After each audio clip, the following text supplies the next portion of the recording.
He isn't here. I am thirsty. In the kitchen, I pull a chair to the sink, and I have a drink. The water splashes over my blue sweater. Mommy is still asleep. Mommy, wake up. She lies still. She is cold. I fetch my blankie, and I cover Mommy, and I lie down on the sticky green rug beside her. Mommy is still asleep. I have 2 toy cars. They race by the floor where Mommy is sleeping. I think Mommy is sick. I search for something to eat. In the freezer, I find peas. They are cold. I eat them slowly. They make my tummy hurt. I sleep beside Mommy. The peas are gone. In the freezer is something. It smells funny. I lick it and my I eat it slowly. It tastes nasty. I drink some water. I play with my cars and I sleep beside Mommy. Mommy is so cold and she won't wake up. The door crashes open. I cover Mommy with my blankie. He's here. Fuck! What the fuck happened here? Oh, the crazy fucked up bitch. Shit. Fuck. Get out of my way, you little shit. He kicks me, and I hit my head on the floor. My head hurts. He calls somebody and he goes. He locks the door. I lay down beside Mommy. My head hurts. The lady policeman is here. No, no, no. Don't touch me. Don't touch me. Don't touch me. I stay by Mommy. No, stay away from me. The lady policeman has my blankie, and she grabs me. I scream, Mommy, Mommy, I want my Mommy. The words are gone. I can't say the words. Mommy can't hear me. I have no words. Christian! Christian! Her voice is urgent, pulling him from the depths of his nightmare, the depths of his despair. I'm here! I'm here! He wakes and she's leaning over him, grasping his shoulders, shaking him, her face etched with anguish, blue eyes wide and brimming with tears. Anna. His voice is a breathless whisper, the taste of fear tarnishing his mouth. You're here. Of course I'm here. I had a dream. I know. I'm here. I'm here. Anna. Name, and it's a talisman against the black, choking panic coursing through his body. Hush! I'm here!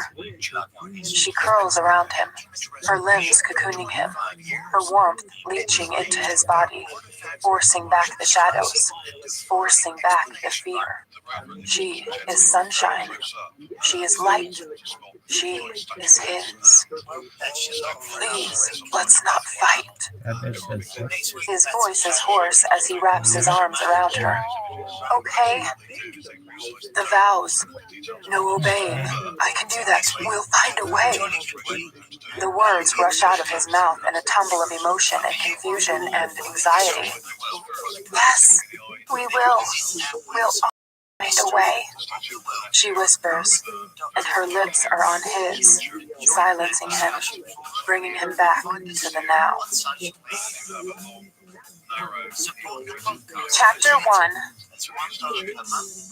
I stare up through gaps in the seagrass parasol at the bluest of skies. Summer blue, Mediterranean blue. With a contented sigh, Christian is beside me, stretched out on a sun lounger. My husband, my hot, beautiful husband, shirtless and in cut-off jeans, is reading a book predicting the collapse of the Western banking system. By all accounts, it's a page-turner. I haven't seen him sit this still, ever. He looks more like a student than the hotshot CEO of one of the top privately owned companies in the United States. On the final leg of our honeymoon, we laze in the afternoon sun on the beach of the aptly named Beach Plaza Monte Carlo in Monaco, although we're not actually staying in this hotel. I open my eyes and gaze out at the fair lady anchored in the harbor. We are staying, of course, on board a luxury motor yacht. Built in 1928, she floats majestically on the water, queen of all the yachts in the harbor. She looks like a child's wind-up toy. Christian loves her. I suspect he's tempted to buy her. Honestly, boys and their toys. Sitting back, I listen to the Christian Grey mix on my new iPod and doze in the late afternoon sun, idly remembering his proposal. Oh, his dreamy proposal in the boathouse. I can almost smell the scent of the meadow flowers. Can we marry tomorrow? Christian murmurs softly in my ear. I am sprawled on his chest in the flowery bower in the boathouse, sated for my passionate lovemaking. Is that a yes? I hear his hopeful surprise. A no? I sense his grin. Miss Steele, are you incoherent? I grin. He laughs and hugs me tightly, kissing the top of my head. Vegas, tomorrow, it is then. Sleepily, I raise my head. I don't think my parents would be very happy with that. He thrums his fingertips up and down my naked back, caressing me gently. What do you want, Anastasia? Vegas? A big wedding with all the trimmings? Tell me. Not big, just friends and family. I gaze up at him, moved by the quiet entreaty in his glowing gray eyes. What does he want? Okay. He nods. Where? I shrug. Could we do it here? He asks tentatively. Your folks' place? Would they mind? He snorts. My mother would be in seventh heaven. Okay, here. I'm sure my mom and dad would prefer that. He strokes my hair. Could I be any happier? So we've established where. Now, the when. Surely you should ask your mother. Christian's smile dips. She can have a month. That's it. I want you too much to wait any longer. Christian, you have me. You've had me for a while. But, okay, a month it is. I kiss his chest, a soft, chaste kiss, and smile up at him. You'll burn, Christian whispers in my ear, startling me from my doze. Only for you. I give him my sweetest smile. The late afternoon sun has shifted, and I am under its full glare. He smirks, and in one swift move pulls my sun lounger into the shade of the parasol. Out of the Mediterranean sun, Mrs. Gray. Thank you for your altruism, Mr. Gray. My pleasure, Mrs. Gray. And I'm not being altruistic at all. If you burn, I won't be able to touch you. He raises an eyebrow, his eyes shining with mirth, and my heart expands. But I suspect you know that, and you're laughing at me. Would I? I gasp, feigning innocence. Yes, you would, and you do, often. It's one of the many things I love about you. He leans down and kisses me, playfully biting my lower lip.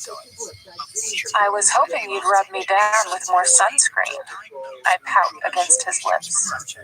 Mrs. Gray, it's a dirty job, but that's an offer I can't refuse. Sit up, he orders, his voice husky. I do as I'm told, and with slow, meticulous strokes from strong and supple fingers, he coats me in sunscreen. You really are very lovely.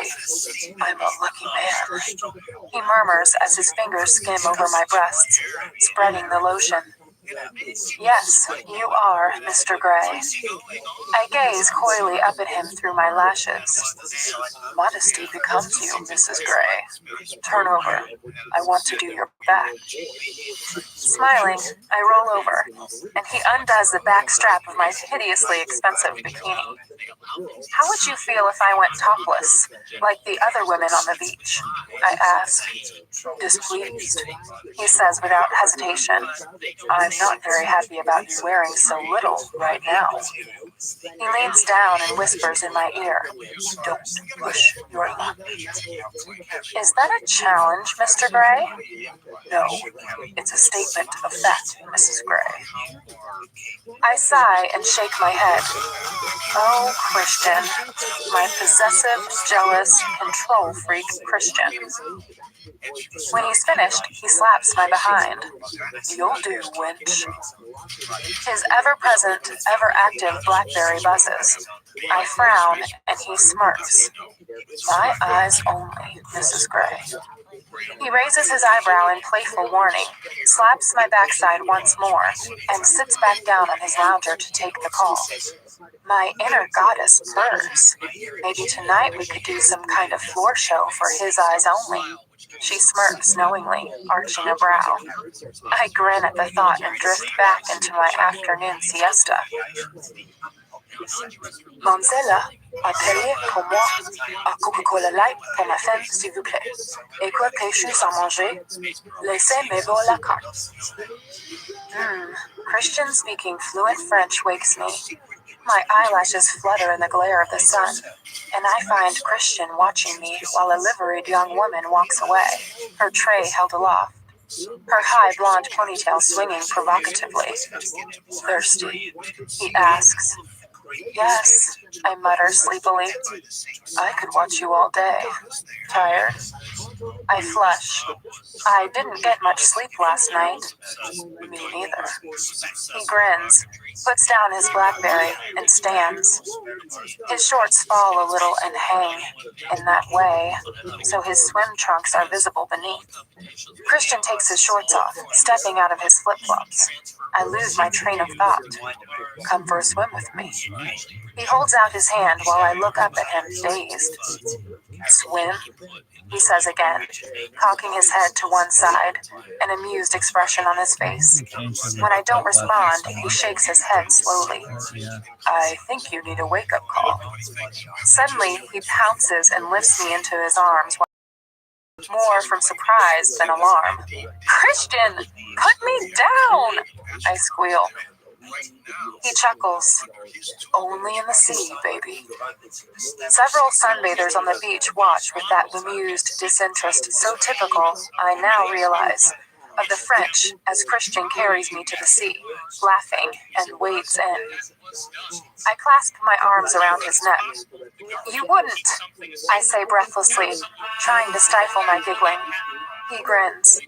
Oh, Anna, baby, have you learned nothing in the short time we've known each other? He kisses me, and I seize my opportunity, running my fingers through his hair, grasping 2 handfuls and kissing him back, while invading his mouth with my tongue. He inhales sharply and leans back, eyes smoky but wary. I know your game, he whispers, and slowly sinks into the cool, clear water, taking me with him as his lips find mine once more.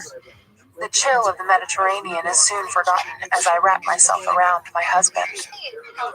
I thought you wanted to swim, I murmur against his mouth. You're very distracting. Christian grazes his teeth along my lower lip. But I'm not sure I want the good people of Monte Carlo to see my wife in the throes of passion. I run my teeth along his jaw, his stubble tickly against my tongue, not caring a dime for the good people of Monte Carlo. Anna, he groans. He wraps my ponytail around his wrist and tugs gently, tilting my head back, exposing my throat. He trails kisses from my ear down my neck. Shall I take you in the sea? He breathes. Yes, I whisper. Christian pulls away and gazes down at me, his eyes warm, wanting, and amused. Mrs. Gray, you're insatiable and so brazen. What sort of monster have I created? A monster fit for you. Would you have me any other way? I'll take you any way I can get you. You know that. But not right now. Not with an audience. He jerks his head toward the shore. What? Sure enough, several sunbathers on the beach have abandoned their indifference and now regard us with interest. Suddenly, Christian grabs me around my waist and launches me into the air, letting me fall into the water and sink beneath the waves to the soft sand below. I surface, coughing, spluttering, and giggling. "Christian!" I scold, glaring at him. "I thought we were going to make love in the sea and chalk up yet another first." He bites his lower lip to stifle his amusement. I splash him, and he splashes me right back. "We have all night," he says, grinning like a fool. "Laters, baby." He dives beneath the sea and surfaces 3 feet away from me. Then, in a fluid, graceful crawl, swims away from the shore, away from me. Gah! Playful, tantalizing 50. I shield my eyes from the sun as I watch him go. He's such a tease. What can I do to get him back? While I swim back to the shore, I contemplate my options. At the Sun Loungers, our drinks have arrived, and I take a quick sip of Diet Coke. Christian is a faint speck in the distance. I lie down on my front and, fumbling with the straps, take my bikini top off and toss it casually onto Christian's Sun Lounger. There. See how brazen I can be, Mr. Gray? Put this in your pipe and smoke it. I shut my eyes and let the sun warm my skin, warm my bones, and I drift away under its heat, my thoughts turning to my wedding day. "You may kiss the bride," Reverend Walsh announces. I beam at my husband. "Finally, you're mine," he whispers, and pulls me into his arms and kisses me chastely on the lips. I am married. I am Mrs. Christian Gray. I am giddy with joy. "You look beautiful, Anna," he murmurs and smiles, his eyes glowing with love, and something darker, something hot. "Don't let anyone take that dress off but me, understand?" His smile heats 100 degrees as his fingertips trail down my cheek, igniting my blood. Holy crap! How does he do this? Even here with all these people staring at us. I nod mutely. Geez, I hope no one can hear us. Luckily, Reverend Walsh has discreetly stepped back. I glance at the throng, gathered in their wedding finery. My mom, Bob, and the Grays are all applauding. Even Kate, my maid of honor, who looks stunning in pale pink as she stands beside Christian's best man, his brother, Elliot. Who knew that even Elliot could scrub up so well? All wear huge, beaming smiles, except Grace, who weeps graciously into a dainty white handkerchief. "Ready to party, Mrs. Gray?" Christian murmurs, giving me his shy smile. I melt.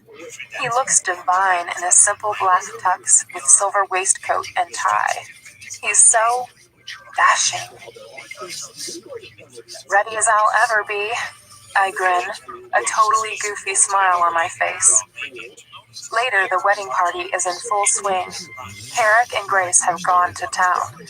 They have the tent set up again and beautifully decorated in pale pink, silver, and ivory, with its sides open facing the bay.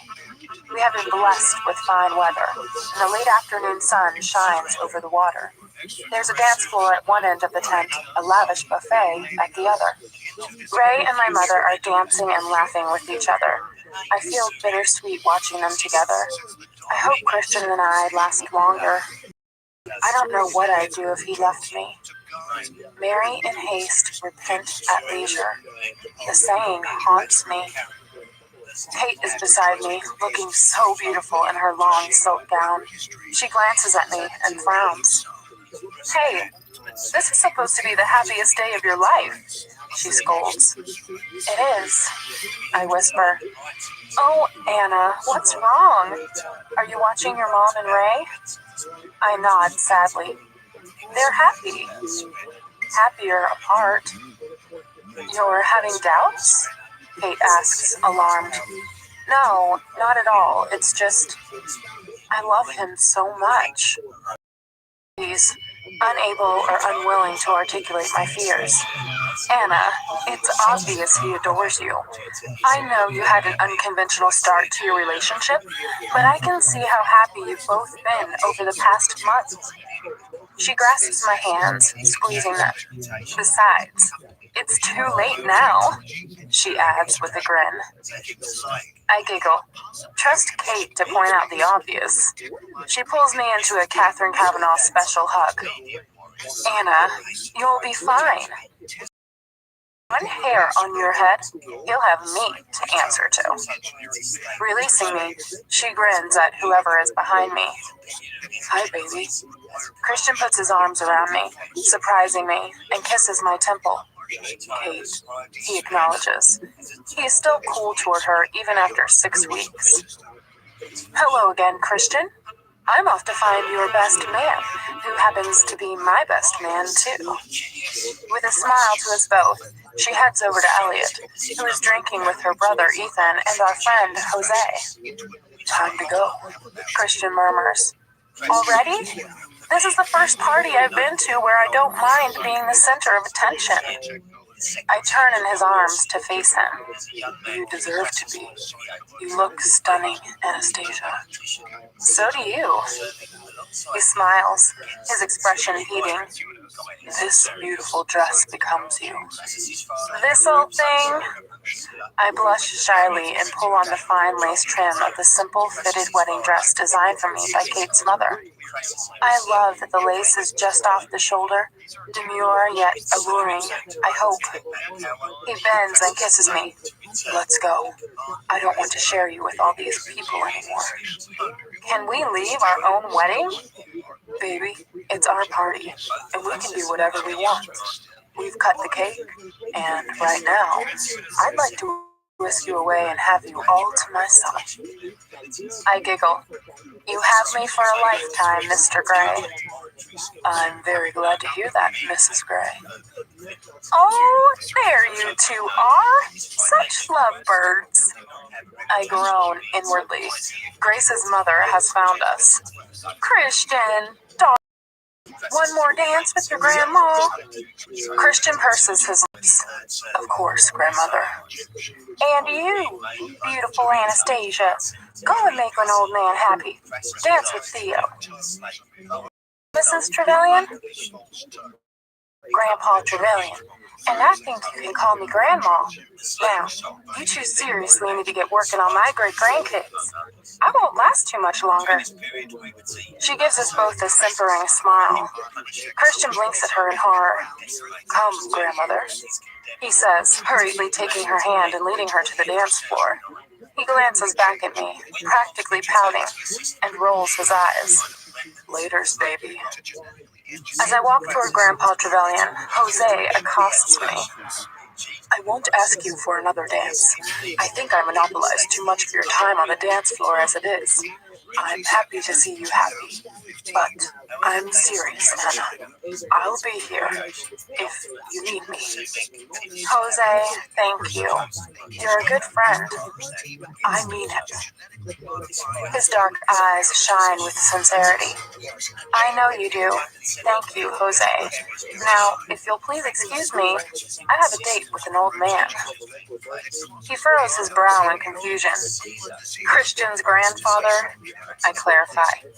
He grins. Good luck with that, Annie. Good luck with everything. Thanks, Jose. After my dance with Christian's ever-charming grandfather, I stand by the French doors, watching the sun sink slowly over Seattle, casting bright orange and aquamarine shadows across the bay. Let's go, Christian urges. I have to change. I grasp his hand, meaning to pull him through the French windows and upstairs with me.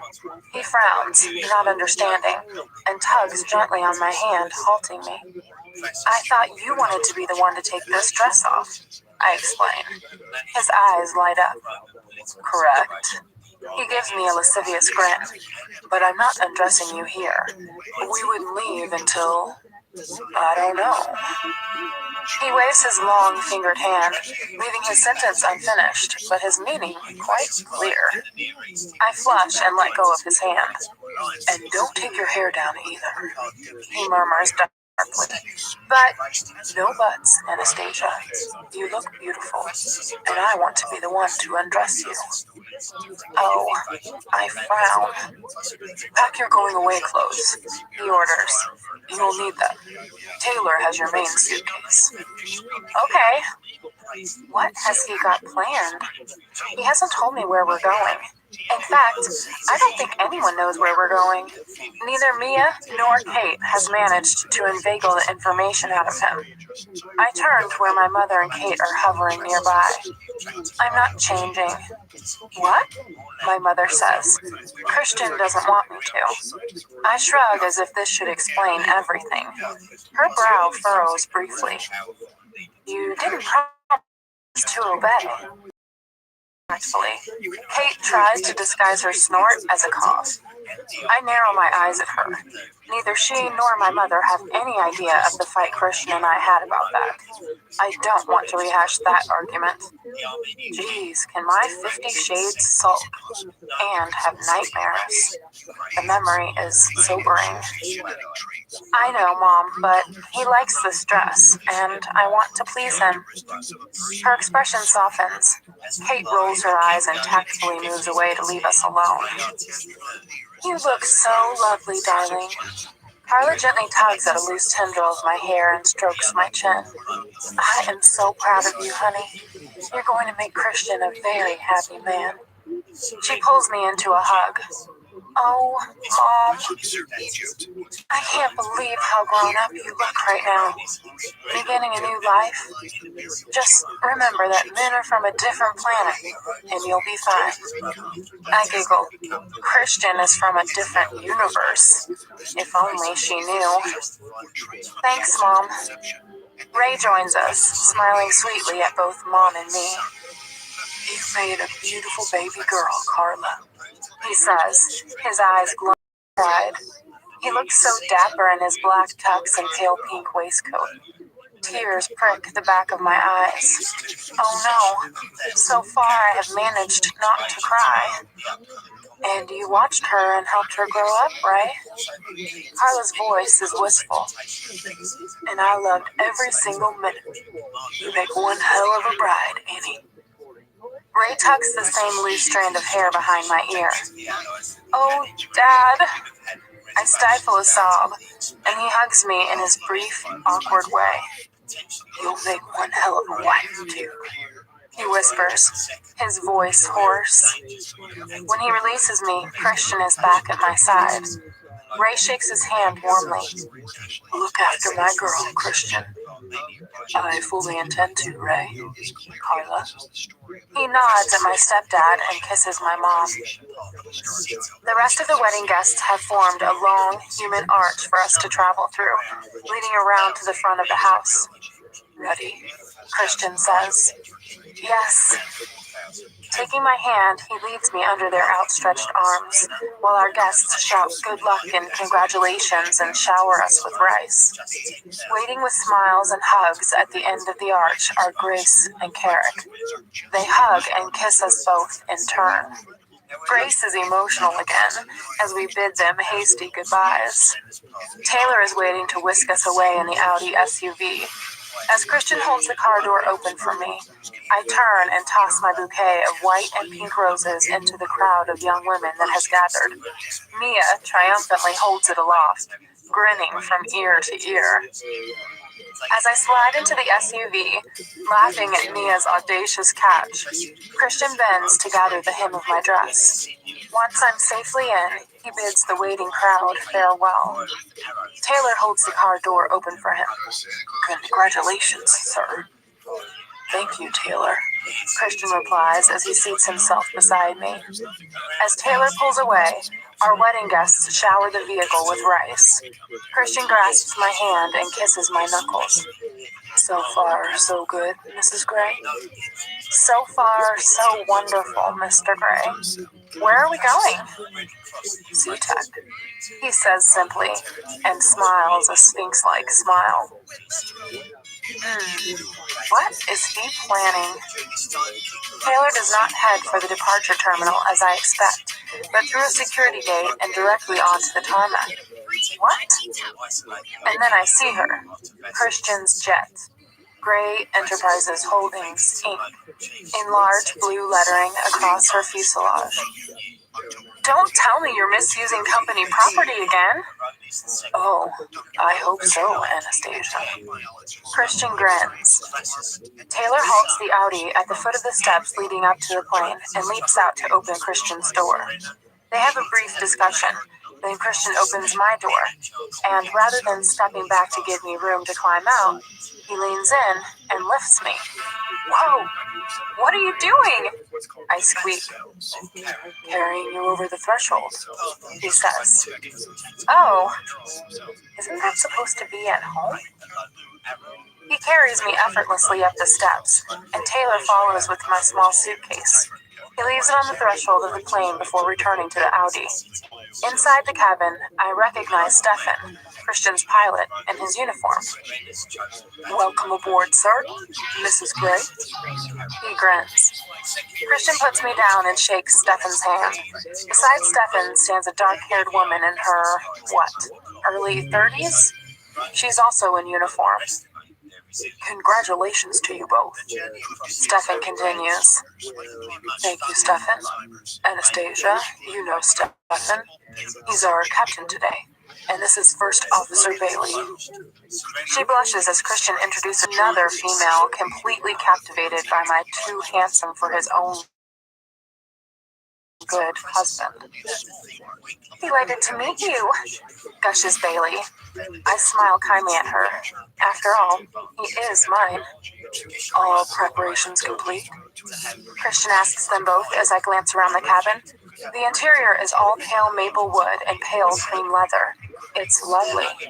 Another young woman in uniform stands at the other end of the cabin, a very pretty brunette. We have the all clear. Weather is good from here to Boston. Boston? Turbulence? Not before Boston. There's a weather front over Shannon that might give us a rough ride. Shannon? Ireland? I see. Well, I hope to sleep through it all, says Christian, matter-of-factly.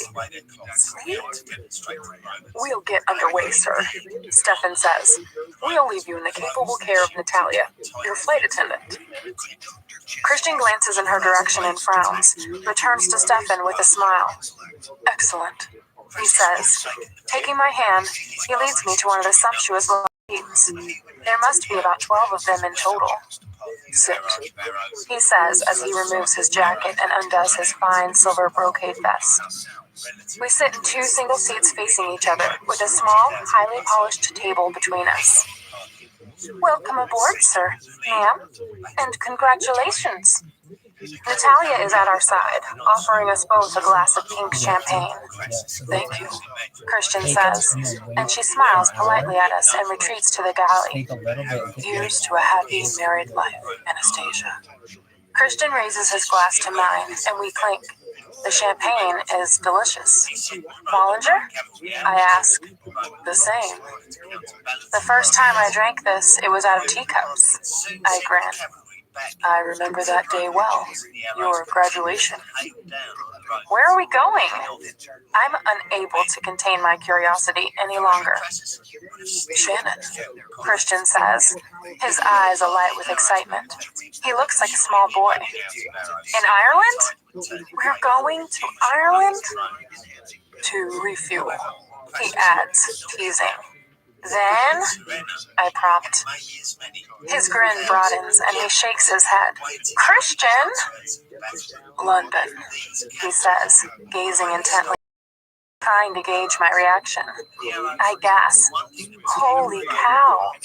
I thought maybe we'd be going to New York or Aspen or maybe the Caribbean. I can hardly believe it. My lifetime ambition has been to visit England. I'm lit up from within, incandescent with happiness. Then Paris. What? Then the south of France. Whoa! I know you've always dreamed of going to Europe, he says softly. I want to make your dreams come true, Anastasia. You are my dreams come true, Christian. Back at you, Mrs. Gray. First, oh my. Buckle up. I grin and do as I'm told. As the plane taxis out onto the runway, we sip our champagne, grinning inanely at each other. I can't believe it. At 22 years old, I'm finally leaving the United States and going to Europe. To London, of all places. Once we're airborne, Natalia serves us yet more champagne and prepares our wedding feast. And what a feast it is! Smoked salmon, followed by roast partridge with a green bean salad and dauphinoise potatoes. All cooked and served by the ever-efficient Natalia. Dessert, Mr. Gray? She asks. He shakes his head and runs his finger across his bottom lip as he looks questioningly at me, his expression dark and unreadable. No, thank you, I murmur, unable to break eye contact with him. His lips curl up in a small, secret smile, and Natalia retreats. Good, he murmurs. I'd rather planned on having you for dessert. Oh, here? Come, he says, rising from the table and offering me his hand. He leads me to the back of the cabin. There's a bathroom here. He points to a small door, then leads me on down a short corridor and through a door at the end. Geez, a bedroom. The cabin is cream and maple wood, and the small double bed is covered in gold and taupe cushions. It looks very comfortable. Christian turns and pulls me into his arms, gazing down at me. I thought we'd spend our wedding night at 35,000 feet. It's something I've never done before. Another first.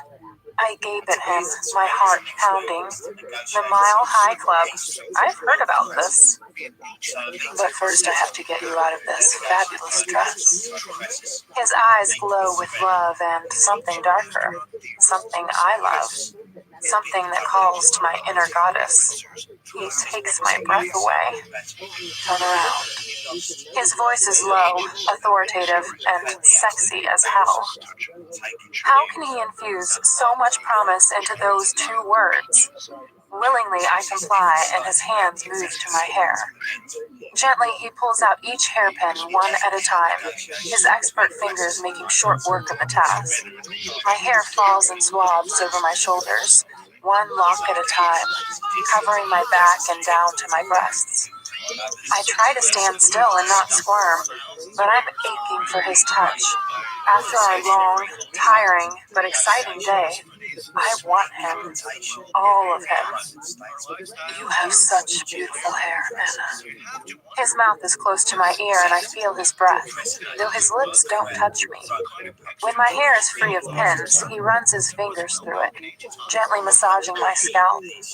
Oh my. I close my eyes and savor the sensation. His fingers travel on down, and he tugs, tilting my head back to expose my throat. You're mine. He breathes, and his teeth tug my earlobe. I groan. Hush now, he admonishes. He sweeps my hair over my shoulder and trails a finger across the top of my back, from shoulder to shoulder, following the lace edge of my dress. I shiver in anticipation. He plants a tender kiss on my back above the first button on my dress. So beautiful, he says as he deftly undoes the first button. You have made me the happiest man alive today. With infinite slowness, he unfastens each button, all the way down my back. I love you so much.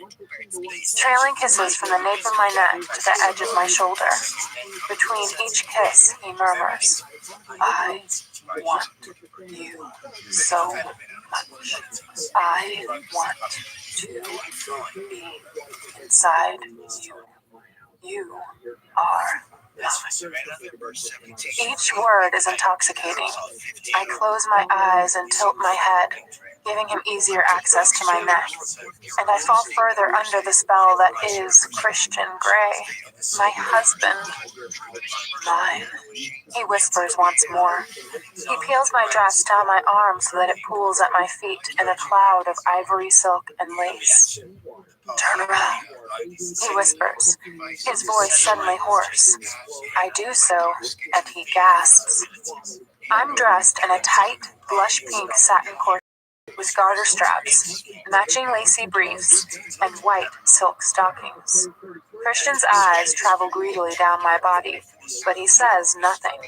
He just gazes at me, his eyes wide with want. You like? I whisper, aware of the shy blush creeping across my cheeks. More than like, baby. You look sensational. Here. He holds out his hand and, taking it, I step out of my dress. Keep still, he murmurs, and without taking his darkening eyes off mine, he runs his middle finger over my breasts, following the line of my corset. My breath shallows, and he repeats the journey over my breasts once more, his tantalizing fingers sending tingles down my spine. He stops and twirls his index finger in the air, indicating that he wants me to turn around. For him, right now, I'd do anything. Stop, he says. I'm facing the bed, away from him. His arm encircles my waist, pulling me against him, and he nuzzles my neck. Gently, he cups my breasts, toying with them, while his thumbs circle over my nipples so that they strain against the fabric of my corset. Mine, he whispers. Yours, I breathe. Leaving my breasts bereft, he runs his hands down my stomach, over my belly, and down to my thighs, his thumbs skinning my sex. I stifle a moan. His fingers skate down each garter, and with his usual dexterity, he seamlessly unhooks each one from my stockings. His hands travel around to my behind. Mine, he breathes, as his hands spread across my backside, the tips of his fingers brushing my sex. Ah! Hush. His hands travel down the backs of my thighs, and once more he unclips my garters. Leaning down, he pulls back the cover on the bed. Sit down. In his thrall, I do as I'm told, and he kneels at my feet and gently tugs off each of my white bridal Jimmy Choos. He grasps the top of my left stocking and slowly peels it off, running his thumbs down my leg. He repeats the process with my other stocking. This is like unwrapping my Christmas presents. He smiles up at me through his long, dark lashes. A present you've had already. He frowns in admonishment. Oh no, baby. This time, it's really mine. Christian, I've been yours since I said yes. I scoot forward, cupping his beloved face in my hands. I'm yours. I will always be yours, husband of mine. Now, I think you're wearing too many clothes. I bend to kiss him, and suddenly he leans up, kisses my lips, and grasps my head with his hands, his fingers threading into my hair. Anna, he breathes. My Anna. His lips claim mine once more, his tongue invasively persuasive. Clothes, I whisper, our breath mingling as I push back his vest and he struggles out of it, releasing me for a moment. He pauses, gazing at me, eyes wide, eyes wanting. Let me, please. My voice is soft and cajoling. I want to undress my husband, my baby. He sits back on his heels, and leaning forward, I grasp his tie, his silver gray tie, my favorite tie, and slowly undo it and pull it free. He raises his chin to let me tackle the top button of his white shirt. Then, once it's undone, I move on to his cuffs. He's wearing platinum cufflinks, engraved with an entwined A and C, my wedding present to him. When I've removed them, he takes the cufflinks from me and fists them in his hand.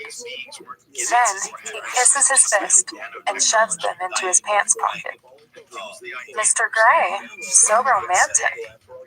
For you, Mrs. Gray, hearts and flowers, always. I take his hand and, glancing up through my lashes, kiss his plain platinum wedding ring. He groans and closes his eyes.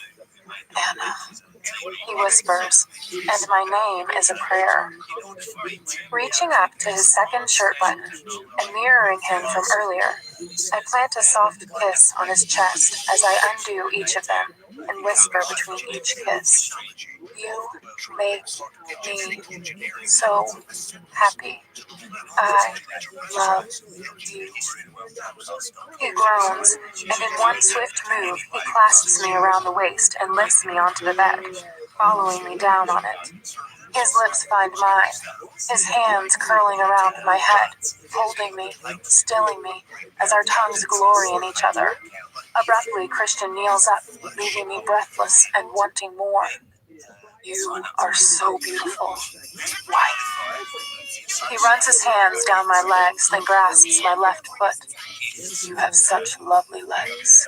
I want to kiss every inch of them, starting here. He presses his lips against my big toe and then grazes the pad with his teeth. Everything south of my waistline convulses. His tongue glides up my instep, and his teeth skim my heel and up to my ankle. He trails kisses up the inside of my calf, soft, wet kisses. I wriggle beneath him.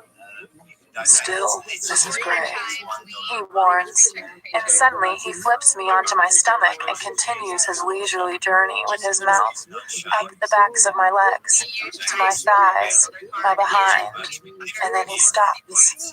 I groan. Please, I want you naked, he murmurs, and slowly unhooks my corset, one hook at a time. When it's flat on the bed beneath me, he runs his tongue up the length of my spine. Christian, please. What do you want, Mrs. Gray? His words are soft and close to my ear. He's almost lying on top of me. I can feel him hard against my behind. You and I, you, my love, my life, he whispers, and before I know it, he's flipped me onto my back. He stands swiftly and in one efficient move dispenses with his pants and boxer briefs, so that he's gloriously naked and looming large and ready over me. The small cabin is eclipsed by his dazzling beauty and his want and need of me. He leans down and peels off my panties, then gazes at me. Mine, he mouths. Please, I beg, and he grins. A salacious, wicked, tempting, all 50 grin. He crawls back onto the bed and trails kisses up my right leg this time, until he reaches the apex of my thighs. He pushes my legs wider apart. Ah, wife of mine, he murmurs, and then his mouth is on me. I close my eyes and surrender to his oh-so-adroit tongue. My hands fist in his hair as my hips swing and sway, slave to his rhythm, then buck off the small bed. He grabs my hips to still me, but doesn't stop the delicious torture. Close, so close. Christian, I moan. Not yet. He breathes, and he moves up my body, his tongue dipping into my navel. No! Damn! I sense his smile against my belly as his journey continues north. So impatient, Mrs. Gray. We have until we touch down on the Emerald Isle. Reverentially, he kisses my breasts and tugs my left nipple between his lips. Gazing up at me, his eyes are dark like a tropical storm as he teases me. Oh my, I'd forgotten. Husband, I want you, please. He looms up over me, his body covering mine, resting his weight on his elbows. He runs his nose down mine, and I run my hands down his strong, supple back to his fine backside. Mrs. Gray, why? We aim to please. His lips brush. I love you. I love you too. Eyes open. I want to see you. Christian! Ah! I cry as he slowly sinks into me. Anna. Oh, Anna. He breathes, and he starts to move. What the hell do you think you're doing? Christian shouts, waking me from my very pleasant dream. He's standing all wet and beautiful at the end of my sun lounge and glaring down at me. What have I done? Oh no, I'm lying on my back. Crap, crap, crap. And he's mad. Shit.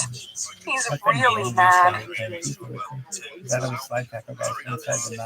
Chapter 2. I am suddenly very awake, my erotic dream forgotten. I was on my front. I must have turned over in my sleep. I whisper weakly in my defense. His eyes blaze with fury. He reaches down, scoops up my bikini top from the sun lounger, and tosses it at me. Put this on, he hisses. Christian, no one is looking. Trust me, they're looking. I'm sure Taylor and the security crew are enjoying the show. He snarls. Holy shit. Why do I keep forgetting about them? I grasp my breasts in panic, hiding them. Ever since Charlie Tango's sabotaged demise, we are constantly shadowed by damned security. Yes, Christian snarls. And some sleazy fucking paparazzi could get a shot of you too. Do you want to be all over the cover of Star magazine? Naked this time? Shit, the paparazzi. Fuck. As I hurriedly scramble into my top, all thumbs, the color drains from my face. I shudder. The unpleasant memory of being besieged by the paparazzi outside Seattle Independent Publishing after our engagement was leaked comes unwelcome to mind. All part of the Christian Grey package. L'audition! Christian snaps at the passing waitress. We're going, he says to me. Now? Yes, now. Oh shit. He's not to be argued with. He pulls on his shorts, even though his trunks are dripping wet, in his gray t-shirt. The waitress is back in a moment with his credit card and the check. Reluctantly, I wriggle into my turquoise sundress and step into my flip-flops. Once the waitress has left, Christian snatches up his book and BlackBerry and masks his fury behind mirrored aviator sunglasses. He's bristling with tension and anger. My heart sinks. Every other woman on the beach is topless. It's not that big of a crime. In fact, I look odd with my top on. I sigh inwardly, my spirits sinking. I thought Christian would see the funny side. Sort of. Maybe if I'd stayed on my front. But his sense of humor has evaporated. Please don't be mad at me, I whisper, taking his book and BlackBerry from him and placing them in my backpack. Too late for that, he says quietly. Too quietly. Come. Taking my hand, he signals up to Taylor and his two sidekicks, the French security officers Philippe and Gaston. Weirdly, they are identical twins. They have been patiently watching us and everyone else on the beach from the veranda. Why do I keep forgetting about them? How? Taylor is stony-faced behind his dark glasses. Shit, he's mad at me too. I'm still not used to seeing him so casually dressed in shorts and a black polo shirt. Christian leads me into the hotel, through the lobby, and out onto the street. He remains silent, brooding, and bad-tempered, and it's all my fault. Taylor and his team shadow us. Where are we going? I ask tentatively, gazing up at him. Back to the boat. He doesn't look at me. I have no idea of the time. I think it must be about 5 or 6 in the afternoon. When we reach the marina, Christian leads me onto the dock, where the motorboat and jet ski belonging to the fair lady are moored. As Christian unties the jet ski, I hand my backpack to Taylor. I glance nervously up at him, but like Christian, his expression gives nothing away. I flush, thinking about what he's seen on the beach. Here you go, Mrs. Gray. Taylor passes me a life vest from the motorboat, and I dutifully put it on. Why am I the only one who has to wear life jackets? Christian and Taylor exchange some kind of look. Geez, is he angry with Taylor too? Christian then checks the straps on my life jacket, cinching the middle one tightly. You'll do, he mutters sullenly, still not turning to look at me. Shit. He climbs gracefully onto the jet ski and holds out his hand for me to join him. Grasping it tightly, I manage to throw my leg over the seat behind him without falling into the water, while Taylor and the twins clamber into the motorboat. Christian kicks the jet ski away from the dock, and it floats gently into the marina. Hold on, he orders, and I put my arms around him. This is my favorite part of traveling by jet ski. I hug him closely, my nose nuzzling into his back, marveling that there was a time when he would not have tolerated me touching him this way. He smells good, of Christian and the sea. Give me Christian, please. He stiffens. Steady, he says, his tone softer. I kiss his back and rest my cheek against him, looking back toward the dock where a few holiday makers have gathered to watch the show. Christian turns the key, and the motor roars to life. With one twist of the accelerator, the jet ski bucks forward and speeds across the cool, dark water, through the marina, and out to the center of the harbor toward the fair lady. I hold him tighter. I love this. It's so exciting. Every muscle in Christian's lean frame is evident as I cling to him. Taylor pulls alongside the motorboat. Christian glances at him, then accelerates again, and we shoot forward, whipping over the top of the water like an expertly tossed pebble. Taylor shakes his head in resigned exasperation and heads straight to the yacht, while Christian shoots past the fair lady and heads out toward the open water.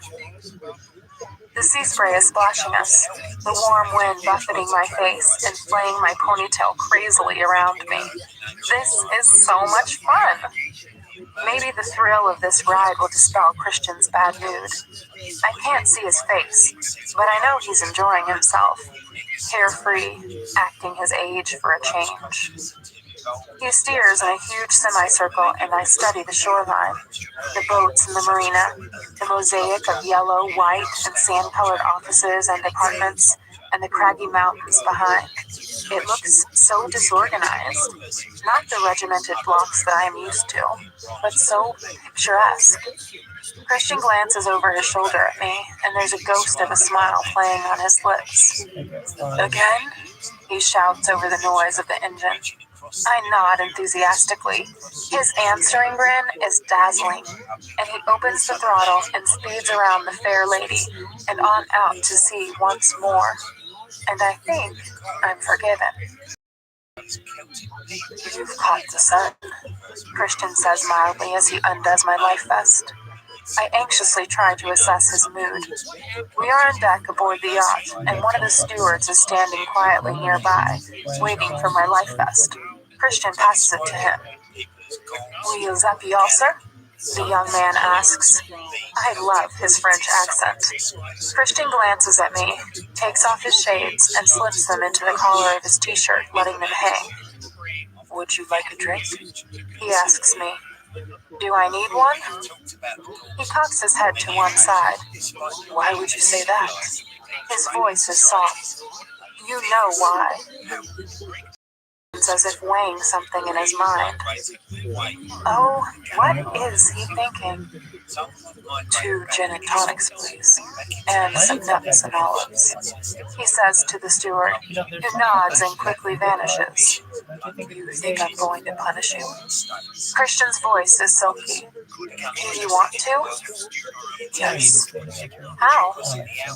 I'll think of something. Maybe when you've had your drink. And it's a sensual threat. I swallow, and my inner goddess squints from her sun lounger, where she's trying to catch rays with a silver reflector fanned out at her neck. Christian frowns once more. You want to be? How does he know? Depends, I mutter, flushing. On what? He hides his smile. If you want to hurt me or not. His mouth presses into a hard line. Humor forgotten. He leans forward and kisses my forehead. Anastasia, you are my wife, not my sub. I don't ever want to hurt you. You should know that by now. Just don't take your clothes off in public. I don't want you naked all over the tabloids. You don't want that, and I'm sure your mom and Ray don't want that either. Oh, Ray. Holy shit. He'd have a coronary. What was I thinking?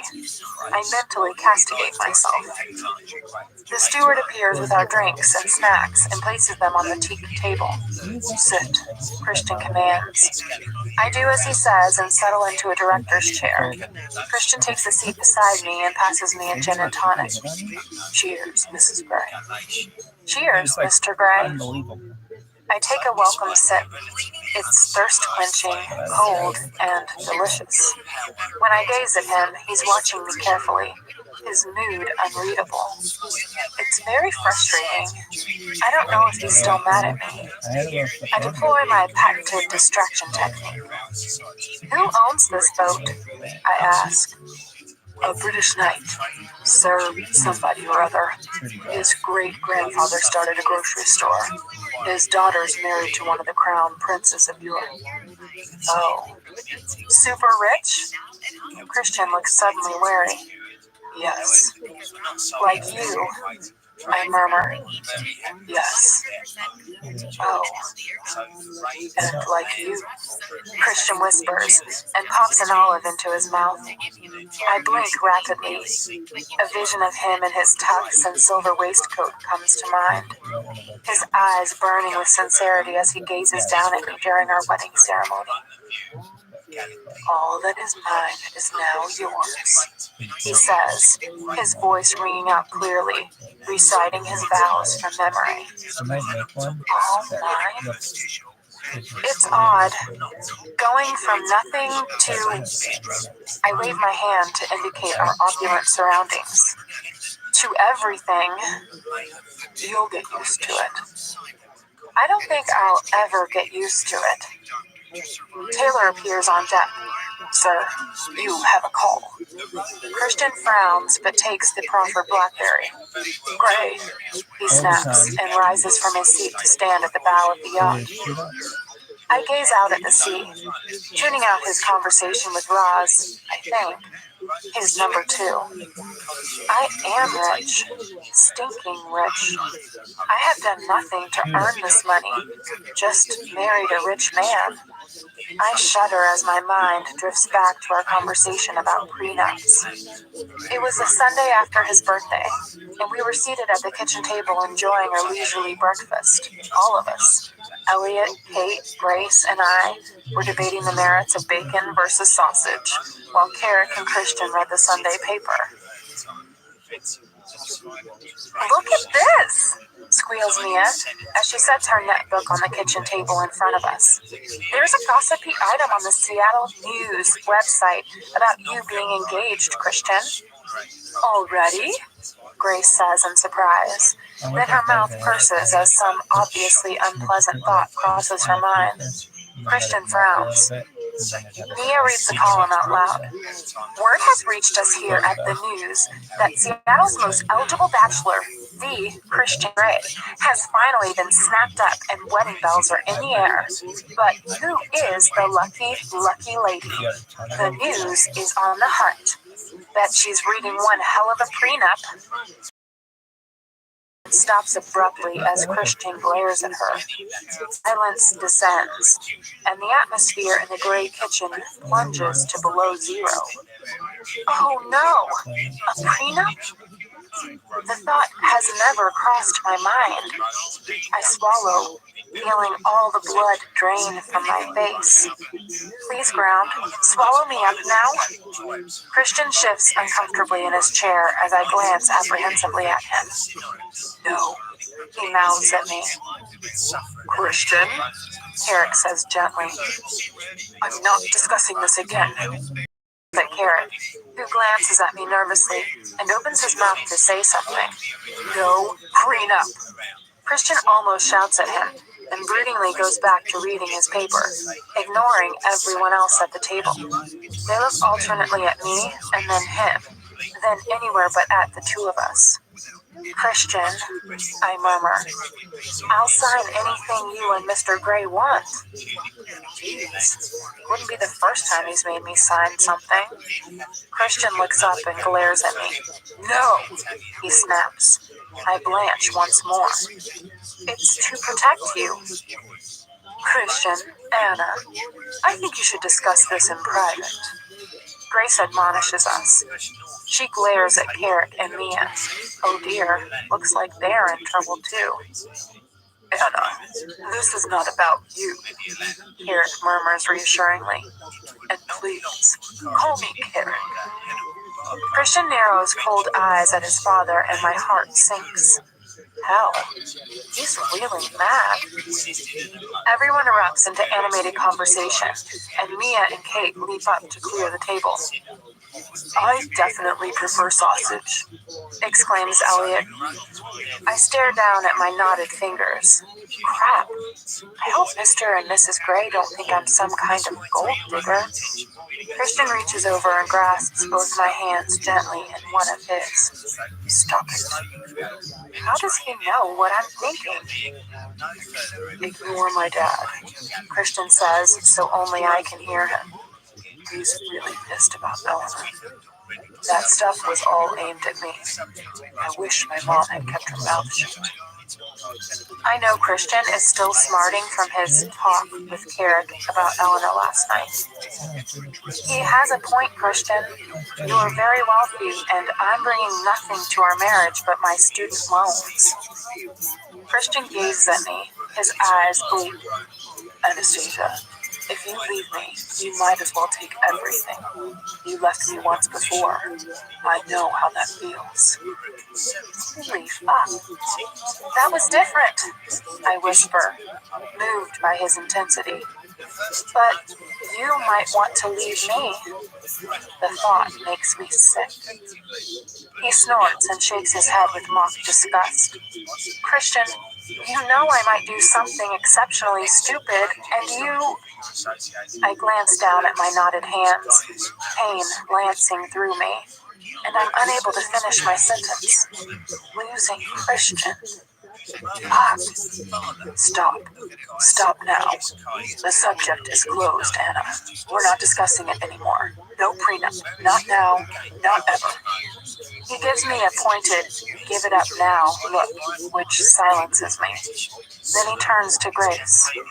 Mom, he says, can we have the wedding here? And he's not mentioned it again. In fact, at every opportunity, he's tried to reassure me about his wealth, that it's mine too. I shudder as I recall the crazy shopping fest Christian demanded I go on with Caroline Acton, the personal shopper from Neiman Marcus, in preparation for this honeymoon. My bikini alone cost $540. I mean, it's nice, but really? That's a ridiculous amount of money for 4 triangular scraps of material. You will get used to it. Christian interrupts my reverie as he resumes his people. Used to it? The money, he says, rolling his eyes. Oh, 50, maybe with time.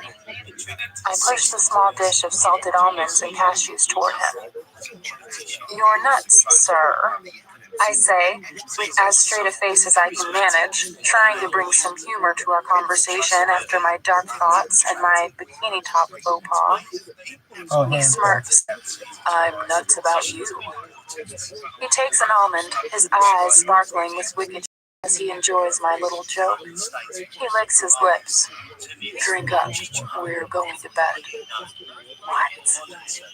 Drink? He mouths at me, his eyes darkening. Oh my. The look he gives me could be solely responsible for global warming. I pick up my gin and drain the glass, not taking my eyes off him. His mouth drops open, and I glimpse the tip of his tongue between his teeth. He smiles lewdly at me. In one fluid move, he stands and bends over me, resting his hands on the arms of my chair. I'm going to make an example of you. Don't pee. He whispers in my ear. I gasp. Don't pee. How rude. My subconscious looks up from her book. The Complete Works of Charles Dickens, Volume 1, with a line. It's not what you think. Christian smirks, holding his hand out to me. Trust me. He looks so sexy and genial. How can I resist? Okay. I place my hand in his, because, quite simply, I'd trust him with my life. What has he got planned? My heart starts pounding in anticipation. He leads me across the deck and through the doors into the plush, beautifully appointed main salon, along a narrow corridor, through the dining room, and down the stairs to the main master cabin. The cabin has been cleaned since this morning and the bed made. It's a lovely room, with 2 portholes on both the starboard and port sides. It's elegantly decorated in dark walnut furniture with cream walls and soft furnishings in gold and red. Christian releases my hand, holds his t-shirt over his head, and tosses it onto a chair. He steps out of his flip-flops and removes his shorts and trunks in one graceful move. Oh my, will I ever tire of looking at him naked? He is utterly gorgeous, and all mine. His skin glows. He's caught the sun too, and his hair is longer, flopping over his forehead. I am one lucky, lucky girl. He grasps my chin, pulling slightly so that I stop biting my lip, and runs his thumb along my lower lip. That's better. He turns and strides over to the impressive armoire that houses his clothes. He produces 2 pairs of metal handcuffs and an airline eye mask from the bottom drawer. Handcuffs? We've never used handcuffs. I glance quickly and nervously at the bed. Where the hell is he going to attach those? He turns and gazes steadily at me, his eyes dark and luminous. These can be quite painful. They can bite into the skin if you pull too hard. He holds up one pair, but I really want to use them on you now. Holy fuck, my mouth goes dry. Here. He stalks gracefully forward and hands me a set. Do you want to try them first? They feel solid, the metal cold. Vaguely, I hope I never have to wear a pair of these for real. Christian is watching me intently. Where are the keys? My voice wavers. He holds out his palm, revealing a small metallic key. This does both sets. In fact, all sets. How many sets does he have? I don't remember seeing any in the museum chest. He strokes my cheek with his index finger, trailing it down to my mouth. He leans in as if to kiss me. Do you want to play? He says, his voice low, and everything in my body heads south as desire unfurls deep in my belly. Yes, I breathe. He smiles. Good. He plants a feather-like kiss on my forehead. We're going to need a safe word. What? Stop won't be enough because you will probably say that, but you won't mean it. He runs his nose down mine, the only contact between us. My heart starts pounding. Shit. How can he do this with just words? This is not going to hurt. It will be intense, very intense, because I am not going to let you move. Okay.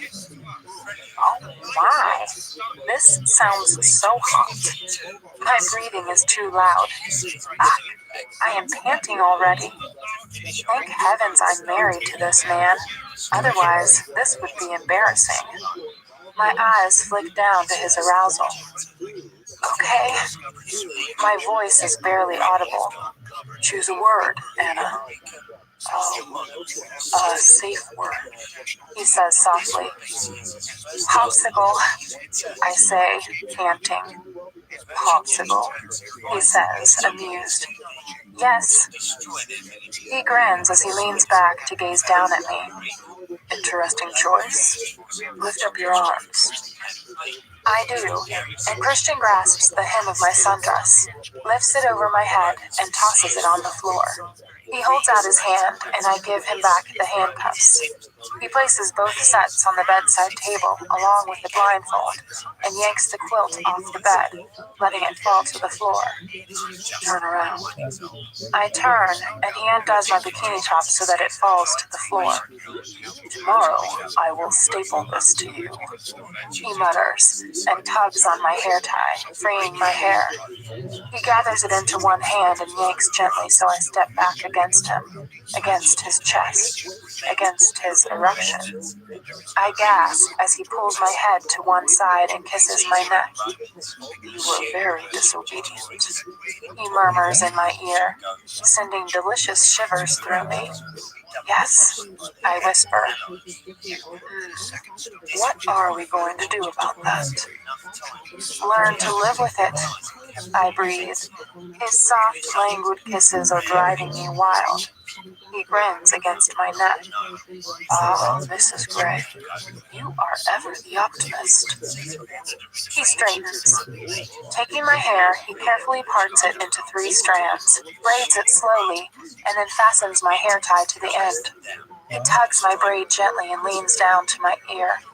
I am going to teach you a lesson, he murmurs. Moving suddenly, he grabs me by the waist, sits down on the bed, and yanks me across his knee so that I feel his erection pressed against my belly.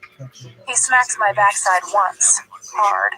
I yelp, then I'm on my back on the bed, and he's gazing down at me, his eyes molten gray. I'm going to combust. Do you know how beautiful you are? He trails his fingertips up my thighs so that I tingle, everywhere. Without taking his eyes off me, he gets up from the bed and gathers both sets of handcuffs. He grasps my left leg and snaps one cuff around my ankle. Oh. Lifting my right leg, he repeats the process, so I have a pair of handcuffs attached to each ankle. I still have no idea where he's going to attach them. Sit up, he orders, and I comply immediately. Now hug your knees. I blink at him, then draw my legs up so they are bent in front of me and wrap my arms around them. He reaches down, lifts my chin, and plants a soft, wet kiss on my lips before slipping the blindfold over my eyes. I can see nothing. All I can hear is my rapid breathing and the sound of the water lapping against the sides of the yacht as she bobs gently on the sea. Oh my, I am so aroused already.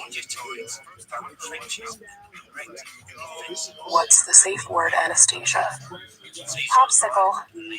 Good. Taking my left hand, he snaps a cuff around my wrist, then repeats the process with my right. My left hand is tied to my left ankle, my right hand to my right leg. I cannot straighten my legs. Holy fuck. Now, Christian breathes. I'm going to fuck you till you scream. What? And all the air leaves my body. He grasps both of my heels and tips me back so that I fall backward on the bed.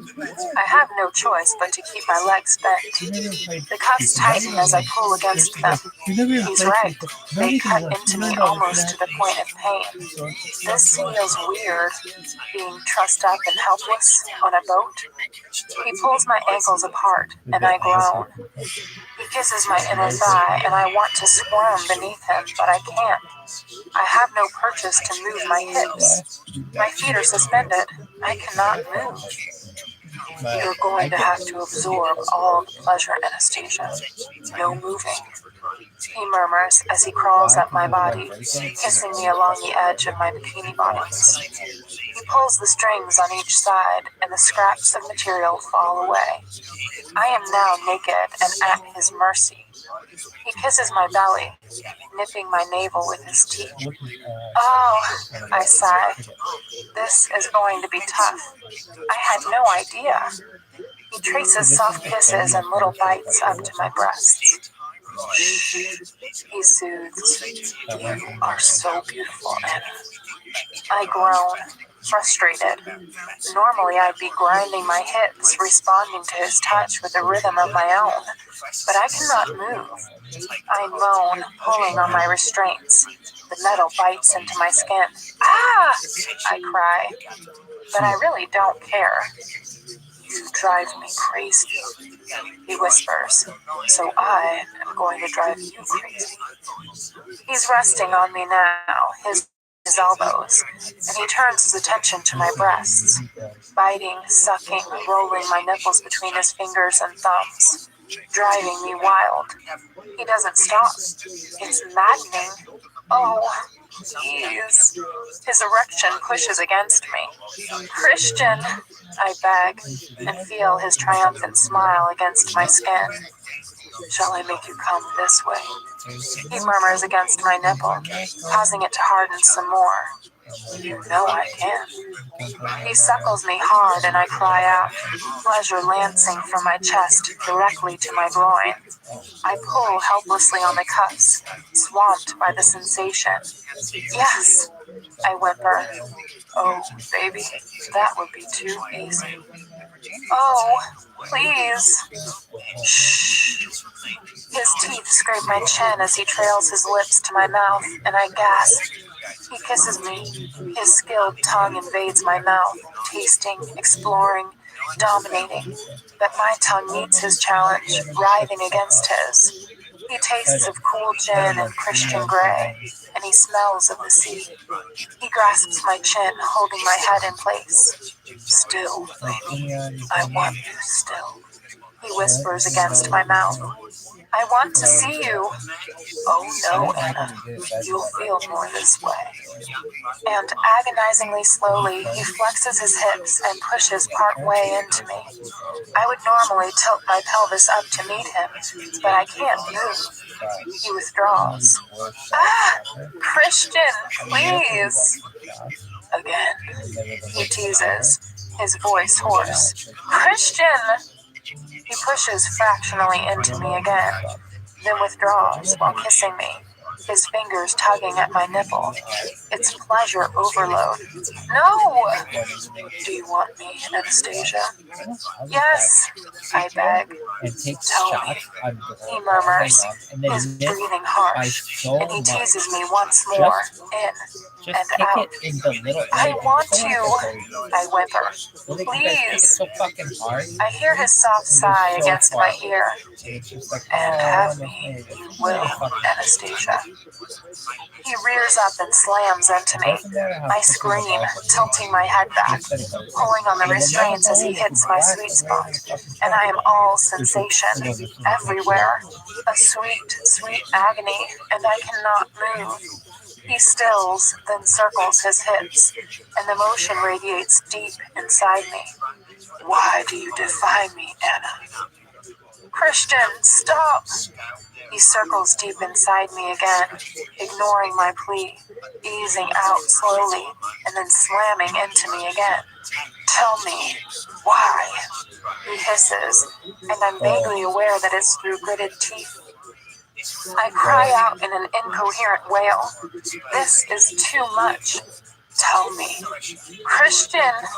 Anna, I need to know. He slams into me again, thrusting so deep, and I'm building. The feeling is so intense. It swamps me, spiraling out from deep within my belly, to each limb, to each biting metal restraint. I don't know, I cry out. Because I can. Because I love you. Please, Christian. He groans loudly and thrusts deep, again and again, over and over, and I am lost, trying to absorb the pleasure. It's mind-blowing, body-blowing. I long to straighten my legs, to control my imminent orgasm, but I can't.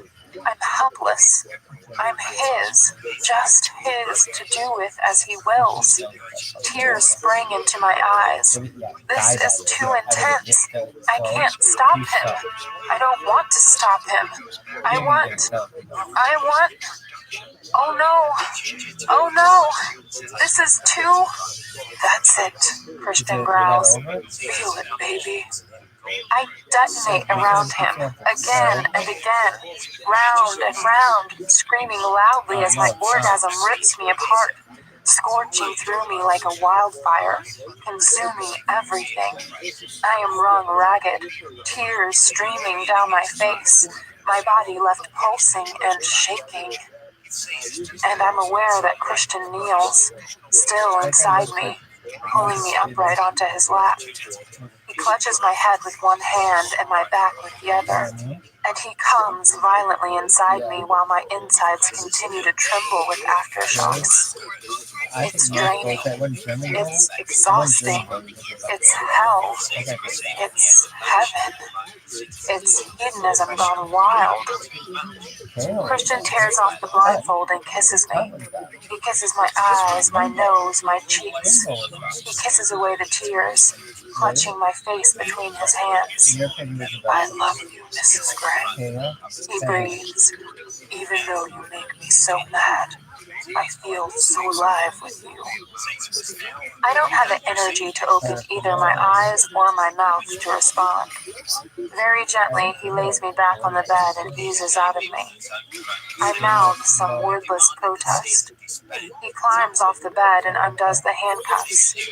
When I'm free, he gently rubs my wrists and ankles, then lies down beside me again, pulling me into his arms. I stretch out my legs. Oh my, that feels good. I feel good. That was, without doubt, the most intense climax I have ever endured. A Christian Grey 50 Shades punishment fuck. I really must misbehave more often. A pressing need from my bladder wakes me. When I open my eyes, I'm disoriented. It's dark outside. Where am I? London? Paris? Oh, the boat. I feel her pitch and roll, and I hear the quiet hum of the engines. We are on the move. How odd. Christian is beside me, working on his laptop, casually dressed in a white linen shirt and chino trousers, his feet bare. His hair is still wet, and I can smell his body wash fresh from the shower, and his Christian smell. Hi, he murmurs, gazing down at me, his eyes warm. Hi, I smile, feeling suddenly shy. How long have I been asleep? Just an hour or so. We're moving? I figured since we ate out last night and went to the ballet and the casino that we'd dine on board tonight. A quiet night, adieu. I grin at him. Where are we going? Can't. Okay. I stretch, feeling stiff. No amount of training with Claude could have prepared me for this afternoon. I rise gingerly, needing the bathroom. Grabbing my silk robe, I hastily put it on. Why am I so shy? I feel Christian's eyes on me. When I glance at him, he returns to his laptop, his brow furrowed. As I absent-mindedly wash my hands at the vanity unit, recalling last night at the casino, my robe falls open. I stare at myself in the mirror, shocked. Holy fuck! What has he done to me? Chapter 3. I gaze in horror at the red marks all over my breasts. Hickeys! I have hickeys! I am married to one of the most respected businessmen in the United States, and he's given me goddamn hickeys. How did I not feel him doing this to me? I flush. The fact is, I know exactly why. Mr. Orgasmic was using his fine motor sexing skills on me. My subconscious peers over her half-moon specs and tuts disapprovingly, while my inner goddess slumbers on her chaise longue, out for the count. I gape at my reflection. My wrists have red welts around them from the handcuffs. No doubt they'll bruise. I examine my ankles. More welts. Holy hell! I look like I've been in some sort of accident. I gaze at myself, trying to absorb how I look. My body is so different these days. It's changed subtly since I've known him. I've become leaner and fitter, and my hair is glossy and well cut. My nails are manicured, my feet pedicured, my eyebrows threaded and beautifully shaped. For the first time in my life, I'm well groomed, except for these hideous love bites. I don't want to think about grooming at the moment. I'm too mad. How dare he mark me like this, like some teenager? In the short time we've been together, he's never given me hickeys. I look like hell. I know why he's done this. Damn control freak. Right. My subconscious folds her arms beneath her small bosom. He's gone too far this time. I stalk out of the ensuite bathroom and into the walk-in closet, carefully avoiding even a glance in his direction. Slipping out of my robe, I pull on my sweatpants and a camisole. I undo the braid, pick up a hairbrush from the small vanity unit, and brush out my tangles. Anastasia? Christian calls, and I hear his anxiety. Are you okay? I ignore him. Am I okay? No, I am not okay. After what he's done to me, I doubt I'll be able to wear a swimsuit, let alone one of my ridiculously expensive bikinis, for the rest of our honeymoon. The thought is suddenly so infuriating. How dare he? I'll give him "Are you okay?" I seethe as fury spikes through me. I can behave like an adolescent too.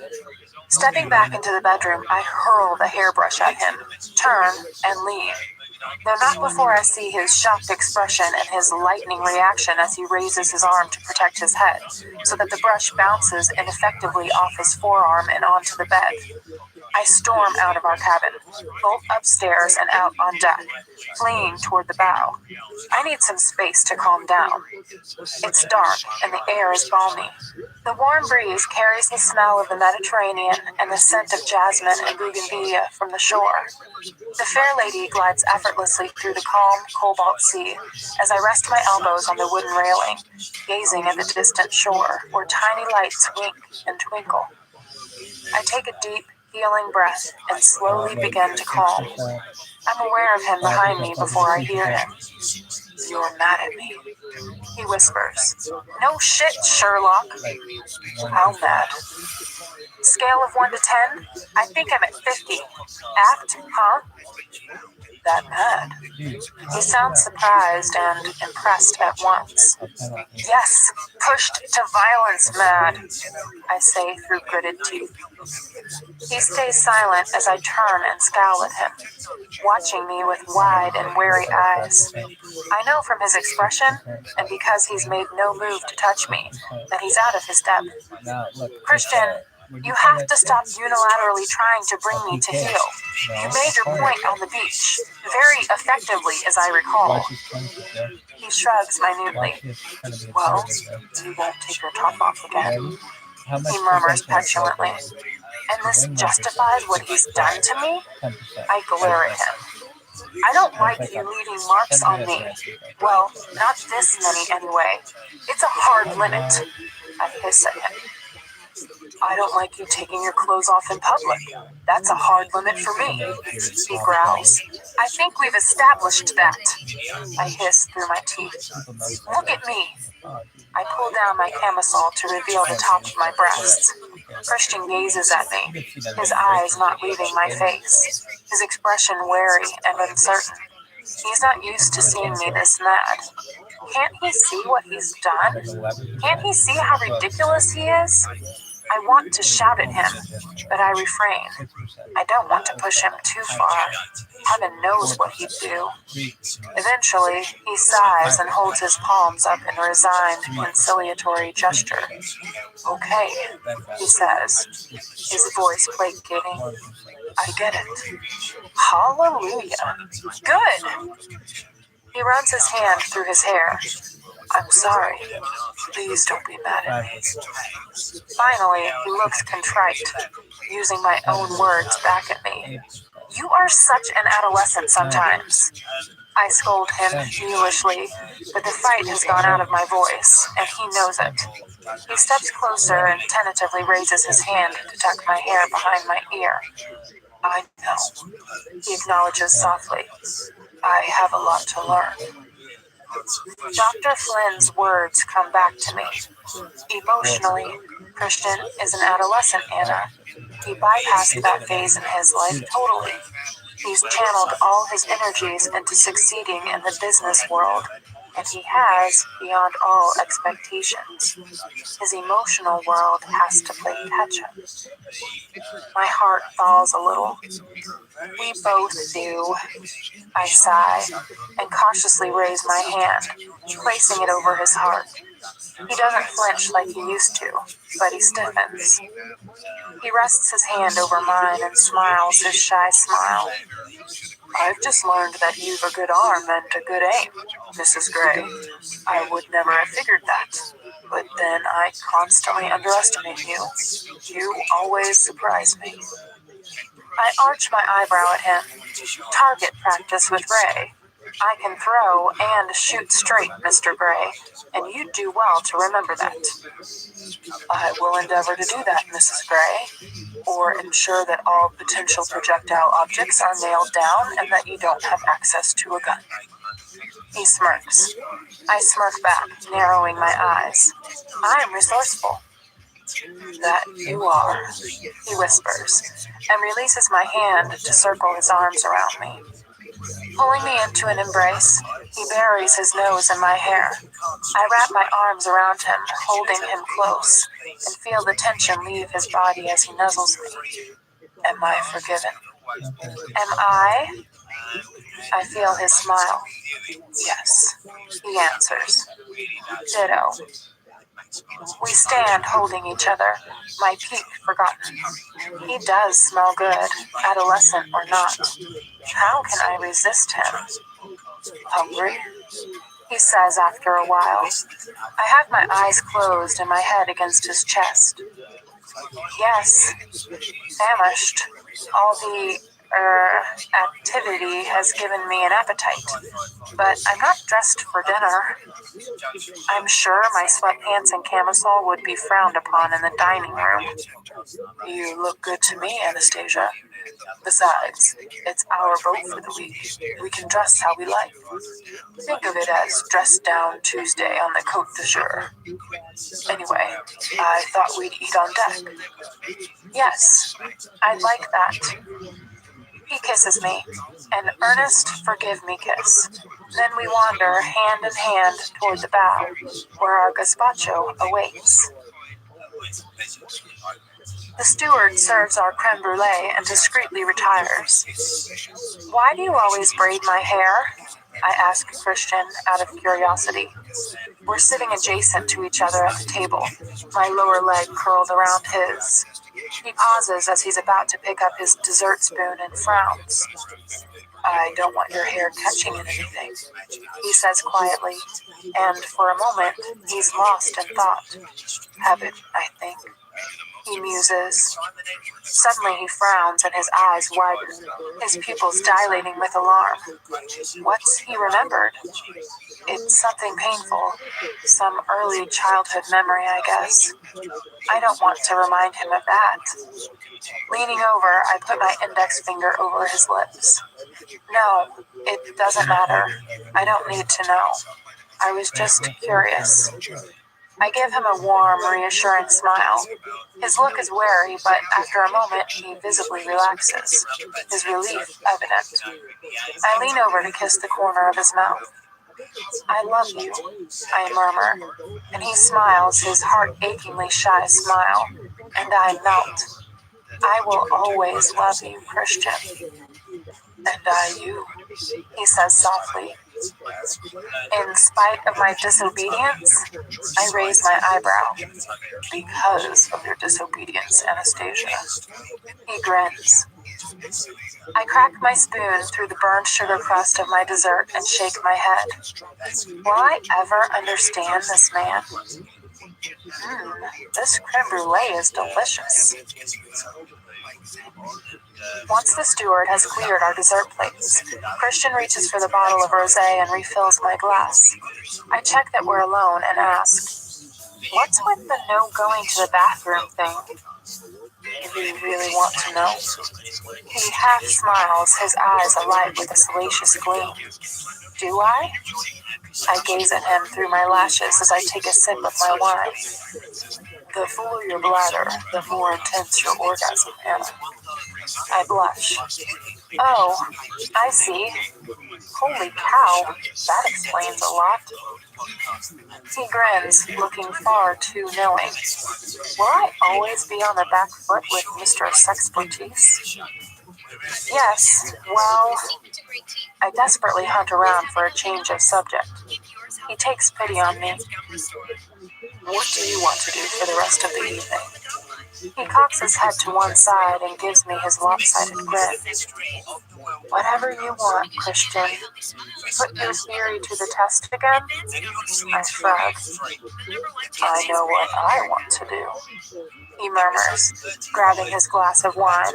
He rises and holds his hand out to me. Come. I take his hand and he leads me into the main salon. His iPod is in the speaker dock on the dresser. He switches it on and selects a song. Dance with me. He pulls me into his arms. If you insist. I insist, Mrs. Gray. A slinky, cheesy melody starts. Is this a Latin rhythm? Christian grins down at me and starts to move, sweeping me off my feet and taking me with him around the salon. A man with a voice like warm, melted caramel croons. It's a song I know but can't place. Christian dips me low and I yelp in surprise and giggle. He smiles, his eyes filled with humor. Then he scoops me up and spins me under his arm. You dance so well, I say. It's like I can dance. He gives me a sphinx-like smile but says nothing, and I wonder if it's because he's thinking of her, Mrs. Robinson, the woman who taught him how to dance and how to fuck. She hasn't crossed my mind for a while. Christian has not mentioned her since his birthday, and as far as I'm aware, their business relationship is over. Reluctantly, though, I have to admit, she was some teacher. He dips me low again and plants a swift kiss on my lips. I'd miss your love, I murmur, echoing the lyrics.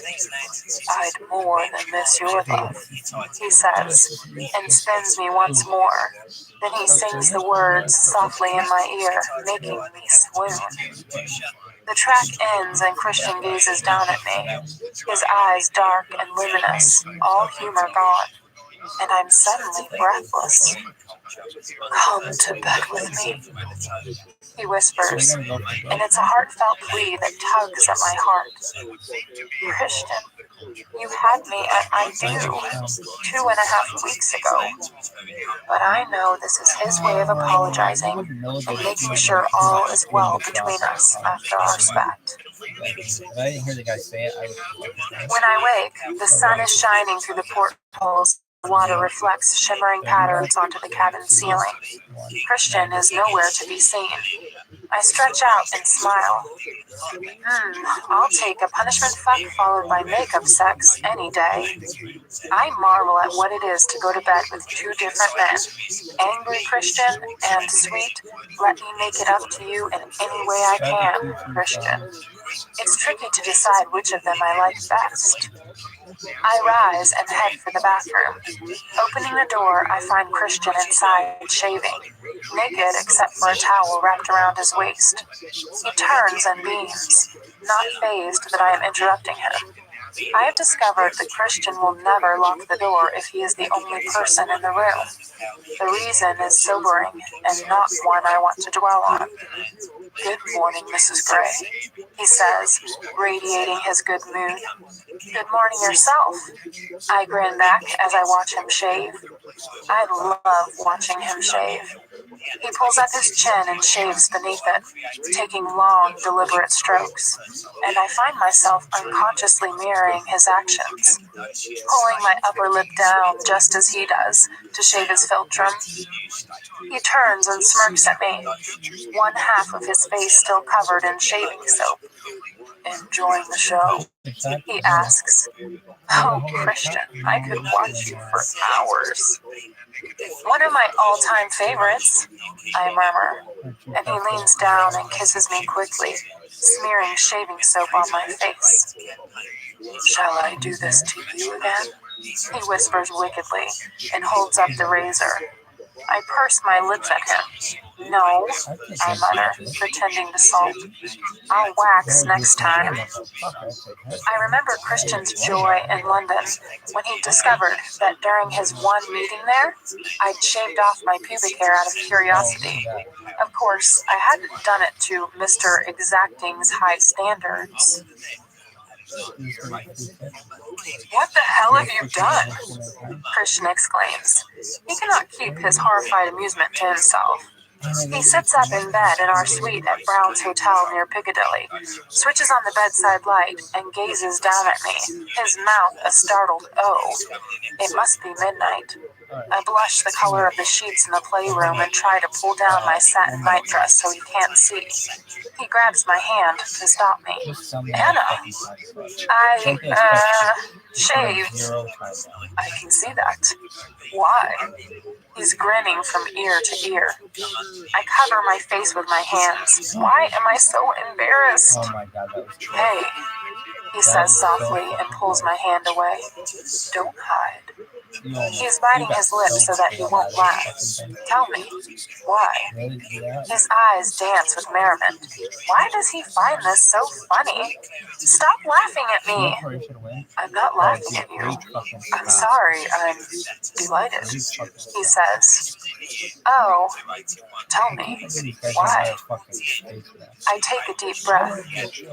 "This morning, after you left for your meeting, I took a shower and was remembering all your rules." He blinks. The humor in his expression has vanished, and he regards me cautiously. "And I was taking them off, one by one, and how I felt about them. And I remembered the beauty salon, and I thought, this is what you'd like. I wasn't brave enough to get a wax." My voice disappears into a whisper. He stares at me, his eyes glowing. This time, not with mirth at my folly, but with love. "Oh, Anna," he breathes. He leans down and kisses me tenderly. "You beguile me," he whispers against my lips and kisses me once more, clasping my face in both his hands. After a breathless moment, he pulls back and leans up on one elbow. The humor is back. "I think I should do a thorough inspection of your handiwork, Mrs. Gray." "What? No!" He has to be kidding. I cover myself, protecting my recently deforested area. "Oh, no you don't, Anastasia." He grasps my hands and pries them away, moving nimbly so he's between my legs and pinning my hands to my sides. He gives me a scorching look that could light dry tinder, but before I combust, he bends and skims his lips down my naked belly directly to my sex. I squirm beneath him, reluctantly resigned to my fate. Well, what have we here? Christian plants a kiss where, until this morning, I had pubic hair, then scrapes his bristly chin across me. "Ah!" I exclaim. "Wow, that's sensitive." Christian's eyes dart to mine, full of salacious longing. "I think you missed a bit," he mutters and tugs gently right under me. "Oh, Damn, I mutter, hoping this will put an end to his frankly intrusive scrutiny. I have an idea. He leaps naked out of bed and heads to the bathroom. What on earth is he doing? He returns moments later carrying a glass of water, a mug, my razor, his shaving brush, soap, and a towel. He puts the water, brush, soap, and razor on the bedside table and gazes down at me, holding the towel. Oh no!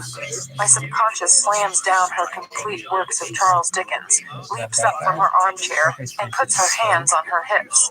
No! No! No! I squeak. Mrs. Gray, if a job's worth doing, it's worth doing well. Lift your hips. His eyes glow summer storm gray. Christian, you are not shaving me. He tilts his head to one side. Why ever not? I flush. Isn't it obvious? Because it's just too intimate, he whispers. Anna, I crave intimacy with you. You know that. Besides, after some of the things we've done, don't get all squeamish on me now. And I know this part of your body better than you do. I gape at him. Of all of the arrogant... True, he does, but still, it's just wrong! My voice is prissy and whiny. This isn't wrong. This is hot. Hot? Really? This turns you on? I can't keep the astonishment out of my voice. He snorts. Can't you tell? He glances down at his arousal. I want to shave you, he whispers. Oh, what the hell? I lie back, throwing my arm over my face so I don't have to watch. If it makes you happy, Christian, go ahead. You are so kinky, I mutter as I lift my hips, and he slips the towel beneath me. He kisses my inner thigh. Oh, baby, how right you are. I hear the slosh of water as he dips the shaving brush in the glass of water, then the soft swirl of the brush in the mud. He grasps my left ankle and parts my legs, and the bed dips as he sits between my legs. I'd really like to tie you up right now, he murmurs. I promise to keep still. Good. I gasp as he runs the lathered brush over my pubic bone. It's warm.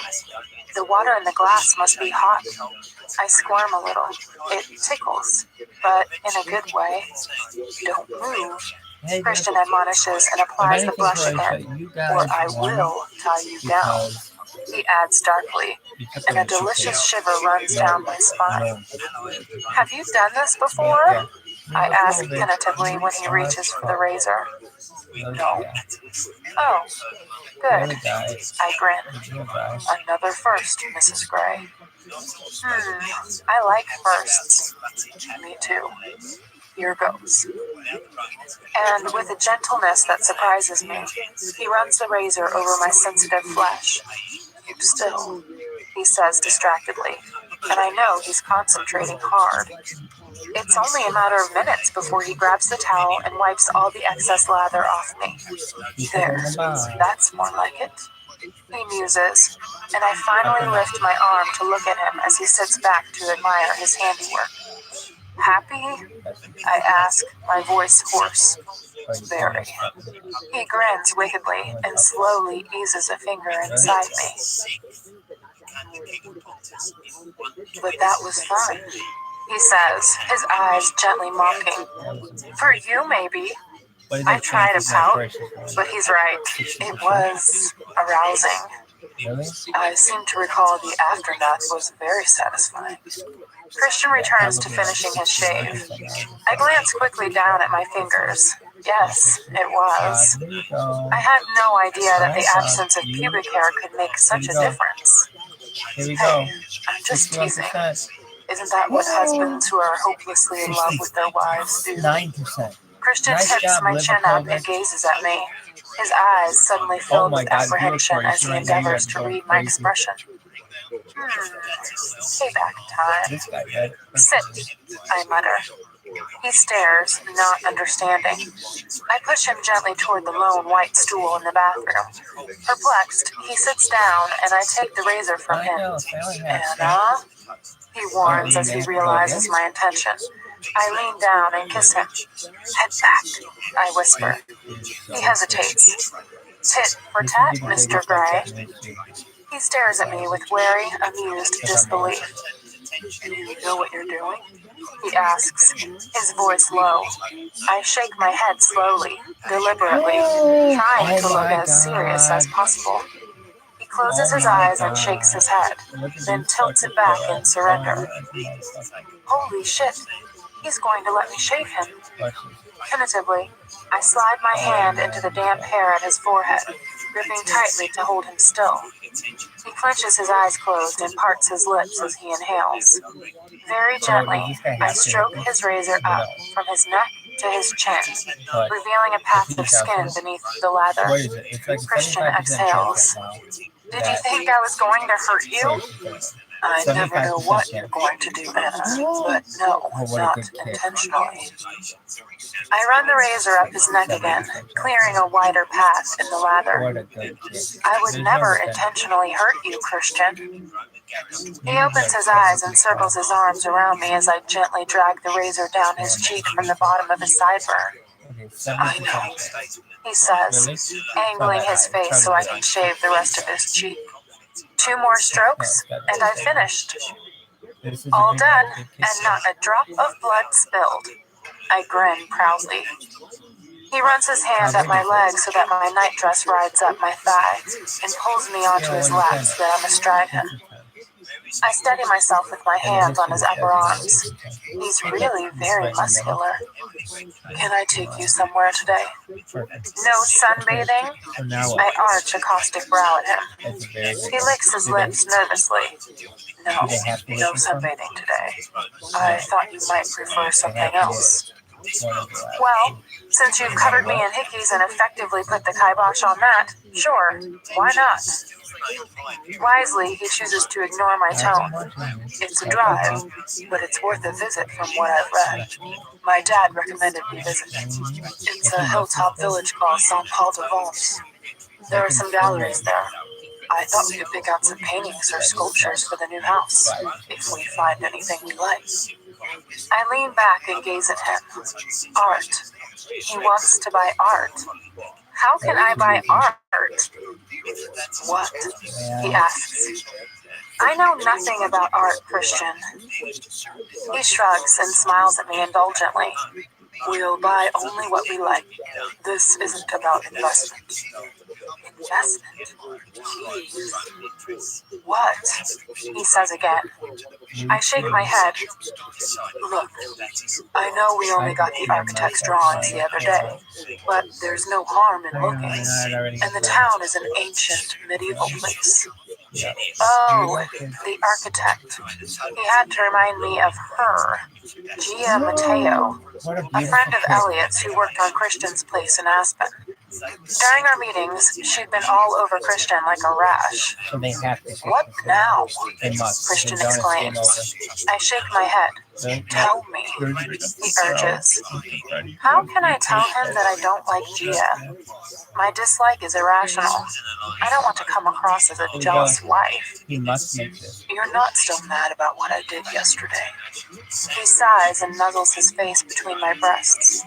No, I'm hungry, I mutter, knowing full well that this will distract him from this line of questioning. Why did you say? He eases me off his lap and stands. Here you go. Portuguese. Saint-Paul-de-Vence is a fortified medieval hilltop village, one of the most picturesque places I have ever seen. I stroll arm in arm with Christian through the narrow cobblestone streets, with my hand in the back pocket of his shorts. Taylor and either Gaston or Philippe, I can't tell the difference between them, trail behind us. We pass a tree-covered square where 3 old men, one wearing a traditional beret in spite of the heat, are playing pool. It's quite crowded with tourists, but I feel comfortable tucked under Christian's arm. There is so much to see. Little alleys and passageways leading to courtyards with intricate stone fountains, ancient and modern sculptures, and fascinating little boutiques and shops. In the first gallery, Christian gazes distractedly at the erotic photographs in front of us, sucking gently on the arm of his aviator specs. They are the work of Florence Dell, naked women in various poses. Not quite what I had in mind, I mumbled disapprovingly. They make me think of the box of photographs I found in his closet. Our closet. I wonder if he ever did destroy them. Me neither, Christian says, grinning down at me. He takes my hand and we stroll to the next artist. Idly, I wonder if I should let him take photos of me. The next display is by a female painter who specializes in still lifes, fruit and vegetables super close up and in rich, glorious color. I like those. I point to 3 paintings of peppers. They remind me of you chopping vegetables in my apartment. I giggle. Christian's mouth twists as he tries and fails to hide his amusement. I thought I managed that quite competently. He mutters, I was just a bit slow, and anyway. He pulls me into an embrace. You were distracting me. Where would you put them? What? Christian is nuzzling my ear. The paintings. Where would you put them? He bites my earlobe and I feel it in my groin.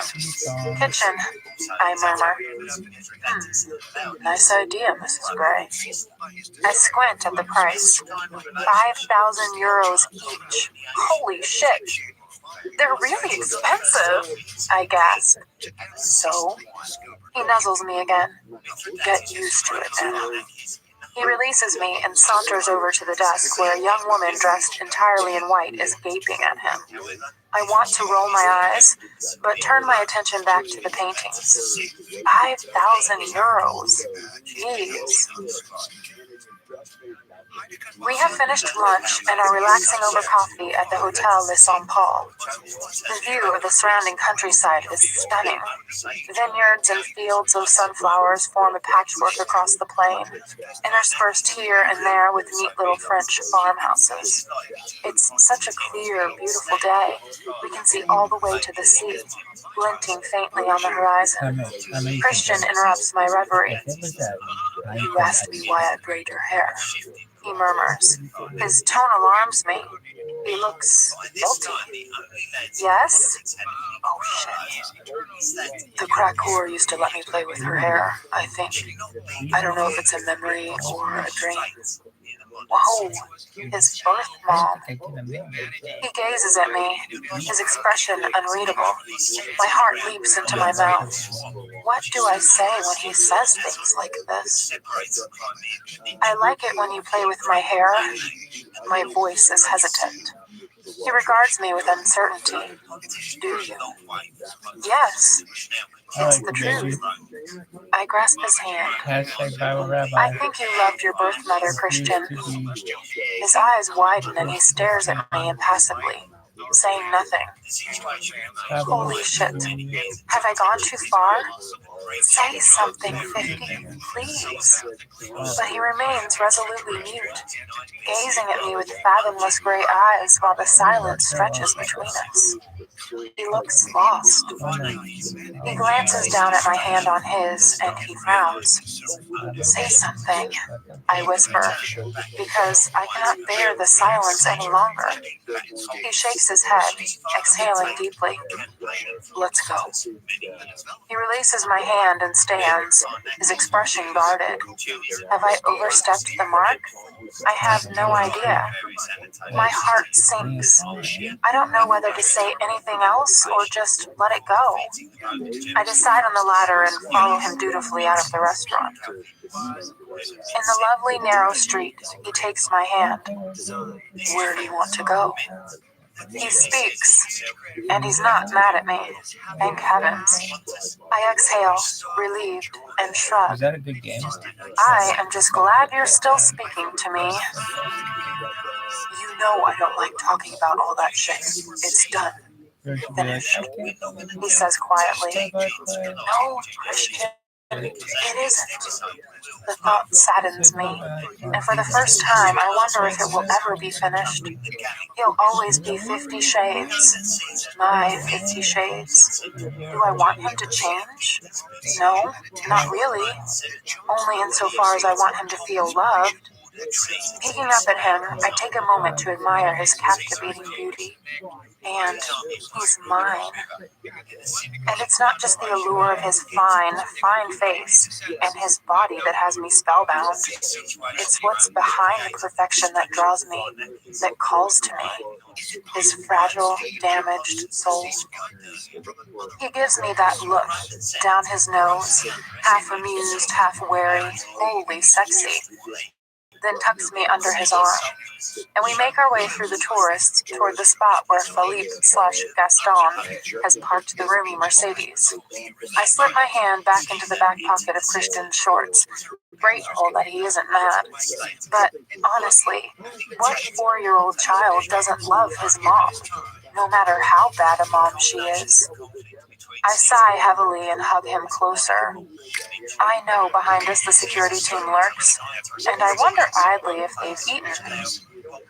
Christian stops outside a small boutique selling fine jewelry and gazes in the window, then down at me. He grasps my free hand and runs his thumb across the faded red line of the handcuff mark, inspecting it.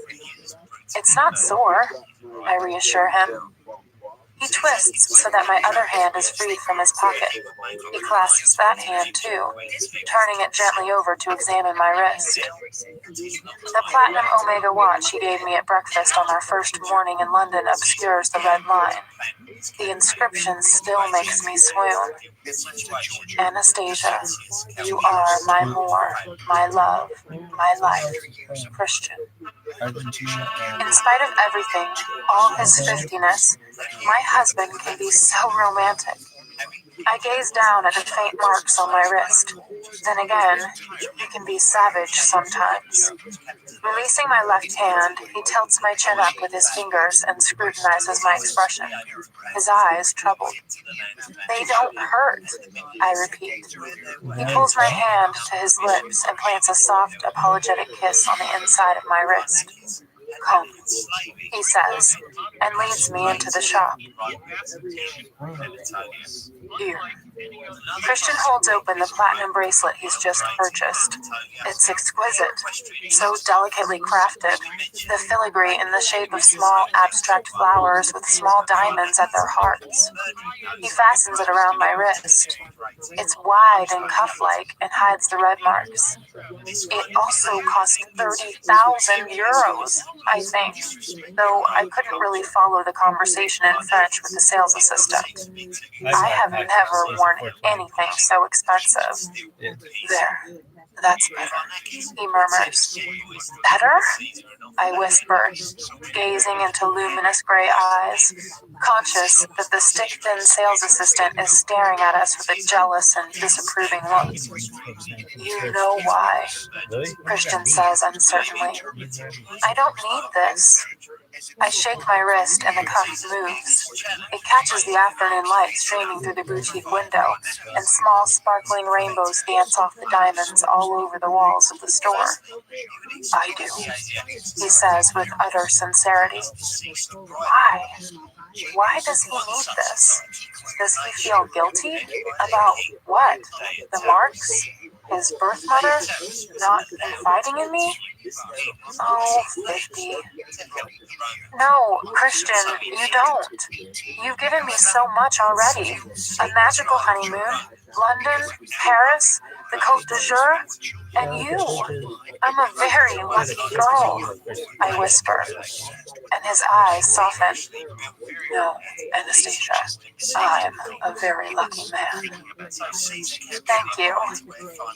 Stretching up on tiptoes, I put my arms around his neck and kiss him, not for giving me the bracelet, but for being mine.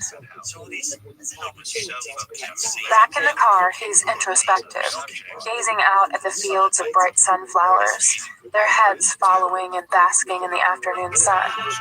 One of the twins, I think it's Gaston, is driving and Taylor is beside him up front. Christian is brooding about something. I clasp his hand, giving it a reassuring squeeze. He glances at me before releasing my hand and caressing my knee. I'm wearing a short, full, blue and white skirt and a blue, fitted, sleeveless shirt.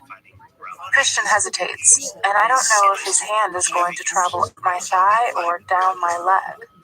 I tense with anticipation at the gentle touch of his fingers, and my breath catches. What's he going to do? He chooses down, suddenly grasping my ankle and pulling my foot onto his lap. I swivel my backside so I'm facing him in the back of the car. I want the other one too. I glance nervously toward Taylor and Gaston, whose eyes are resolutely on the road ahead, and place my other foot on his lap. His eyes cool. He reaches over and presses a button located on his door. In front of us, a lightly tinted privacy screen slides out of a panel, and 10 seconds later, we are effectively on our own. Wow, no wonder the back of this car has so much legroom. I want to look at your ankles. Christian offers his quiet explanation. His gaze is anxious. The cuff marks? Geez, I thought we dealt with this. If there are marks, they are hidden by my sandal straps. I don't recall seeing any this morning. Gently, he strokes his thumb up my right instep, making me wriggle. A smile plays on his lips, and deftly he undoes one strap, and his smile fades as he's confronted with the darker red marks. Doesn't hurt, I murmur. He glances at me and his expression is sad, his mouth a thin line. He nods once as if he's taking me at my word while I shake my sandal loose so it falls to the floor. But I know I've lost him. He's distracted and brooding again, mechanically caressing my foot while he turns away to gaze out the car window once more. Hey, what did you expect? I ask softly. He glances at me and shrugs. I didn't expect to feel like I do looking at these marks. He says, oh, reticent one minute and forthcoming the next? How 50? How can I keep up with him? How do you feel? Bleak eyes gaze at me. Uncomfortable. He murmurs. Oh no. I unbuckle my seatbelt and scoot closer to him, leaving my feet in his lap. I want to crawl into his lap and hold him, and I would if it were just Taylor in the front. But knowing Gaston is there cramps my style despite the... If only it were darker. I clutch his hands. It's the hickeys I don't like, I whisper. Everything else.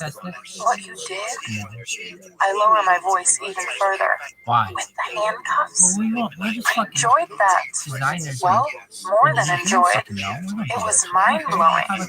You can do that to me again You anytime. guys ever like, look, we don't know what to do He with shifts in all his the seat. nuances. Mind-blowing? We're just fucking My inner goddess engineers. looks We up, don't know if maybe startled it's, from her Jackie Collins. oh yeah, and then Yes, fucking thing ever. I Shit, that grin. fucking, I flex my toes into his Why? hardening Because crotch everything and was see, rather than hear, his sharp intake of breath, his lips parting. You should really be wearing your seatbelt, Mrs. Gray. His voice is low, and I curl my toes around him once more. What? He inhales and his eyes darken, and he clasps my ankle in warning. Does he want me to stop?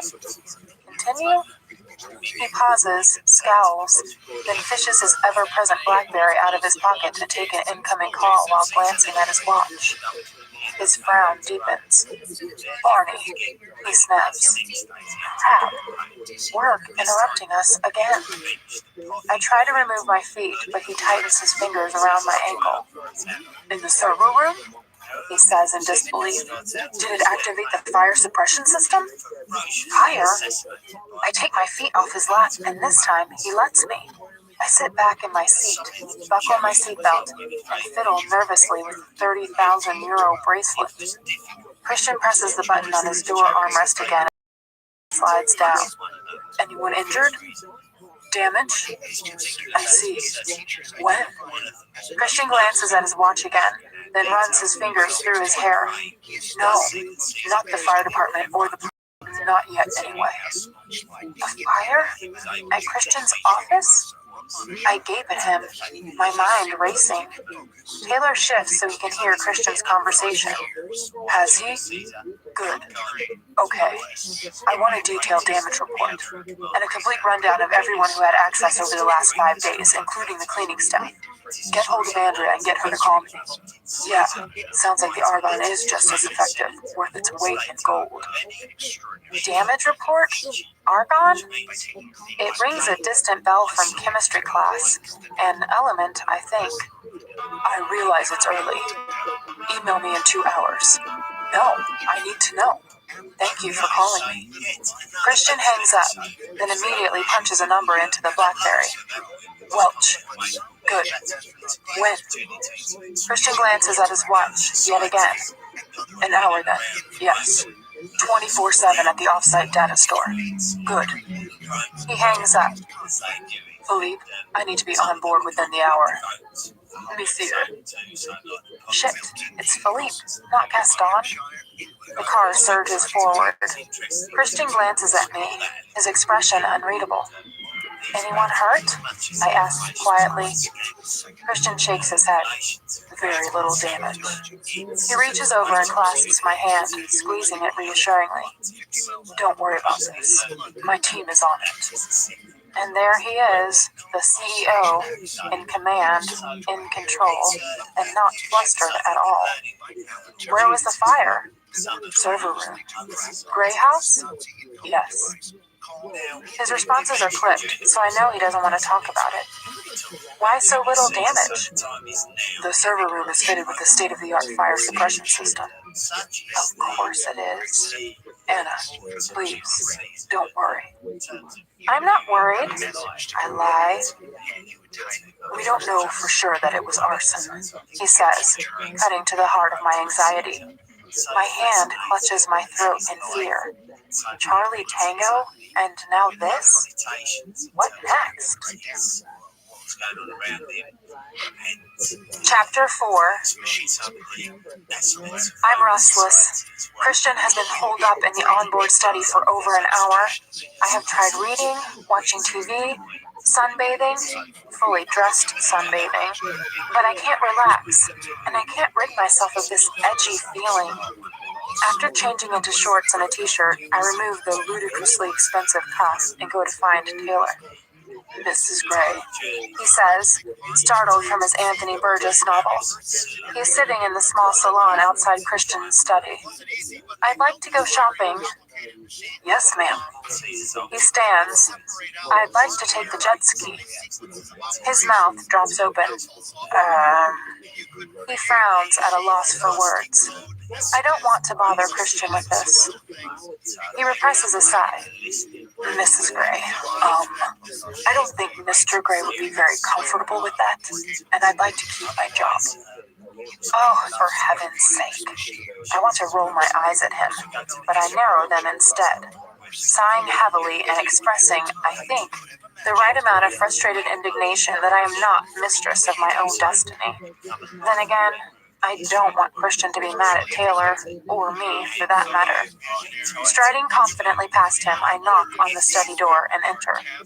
Christian is on his BlackBerry, leaning against the mahogany desk. He glances up. Andrea, hold please. He mutters into the phone, his expression serious. His gaze is politely expectant. Shit. Why do I feel like I've entered the principal's office? This man had me in handcuffs yesterday. I refuse to be intimidated by him. He's my husband, damn it. I square my shoulders and give him a broad smile. I'm going shopping. I'll take security with me. Sure. Take one of the twins, and Taylor too, he says. And I know that whatever's happening is serious, because he doesn't question me further. I stand staring at him, wondering if I can help. Anything else? He asks. He wants me gone. Can I get you anything? I ask. He smiles his sweet, shy smile. No, baby, I'm good. He says. The crew will look after me. Okay. I want to kiss him. How? I can. He's my husband. Strolling purposefully forward, I plant a kiss on his lips, surprising him. Andrea, I'll call you back, he mutters. He puts the BlackBerry down on the desk behind him, pulls me into his embrace, and kisses me passionately. I am breathless when he releases me. His eyes are dark and needy. You're I need to sort this so I can get back to my honeymoon. He runs an index finger down my face and caresses my chin, tilting my face up. Okay, I'm sorry. Please don't apologize. I love your distractions. He kisses the corner of my mouth. Go spend some money. He releases me. Will do. I smirk at him as I exit his study. My subconscious shakes her head and purses her lips. You didn't tell him you were going on the jet ski. She chastises me in her sing-songy voice. I ignore her. Harpy. Taylor is patiently waiting. That's all cleared with high command. Can we go? I smile, trying to keep the sarcasm out of my voice. Taylor doesn't hide his admiring smile. Mrs. Gray, after you. Taylor patiently talks me through the controls on the jet ski and how to ride it. He has a calm, gentle authority about him. He's a good teacher. We are in the motor launch, bobbing and weaving on the calm waters of the harbor, beside the fair lady. Gaston looks on, his expression hidden by his shades, and one of the fair lady's crew is at the controls of the motor launch. Geez, 3 people with me, just because I want to go shopping. It's ridiculous. Zipping up my life jacket, I give Taylor a beaming grin.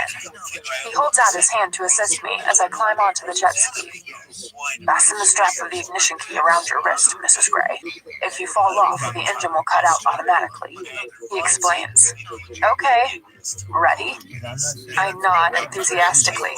Press the ignition when you've drifted about 4 feet away from the boat. We'll follow you. Okay.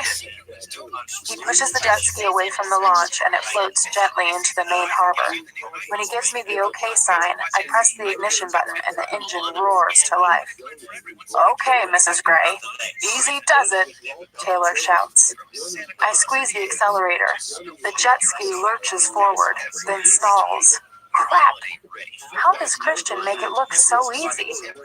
I try again, and once again, I stall.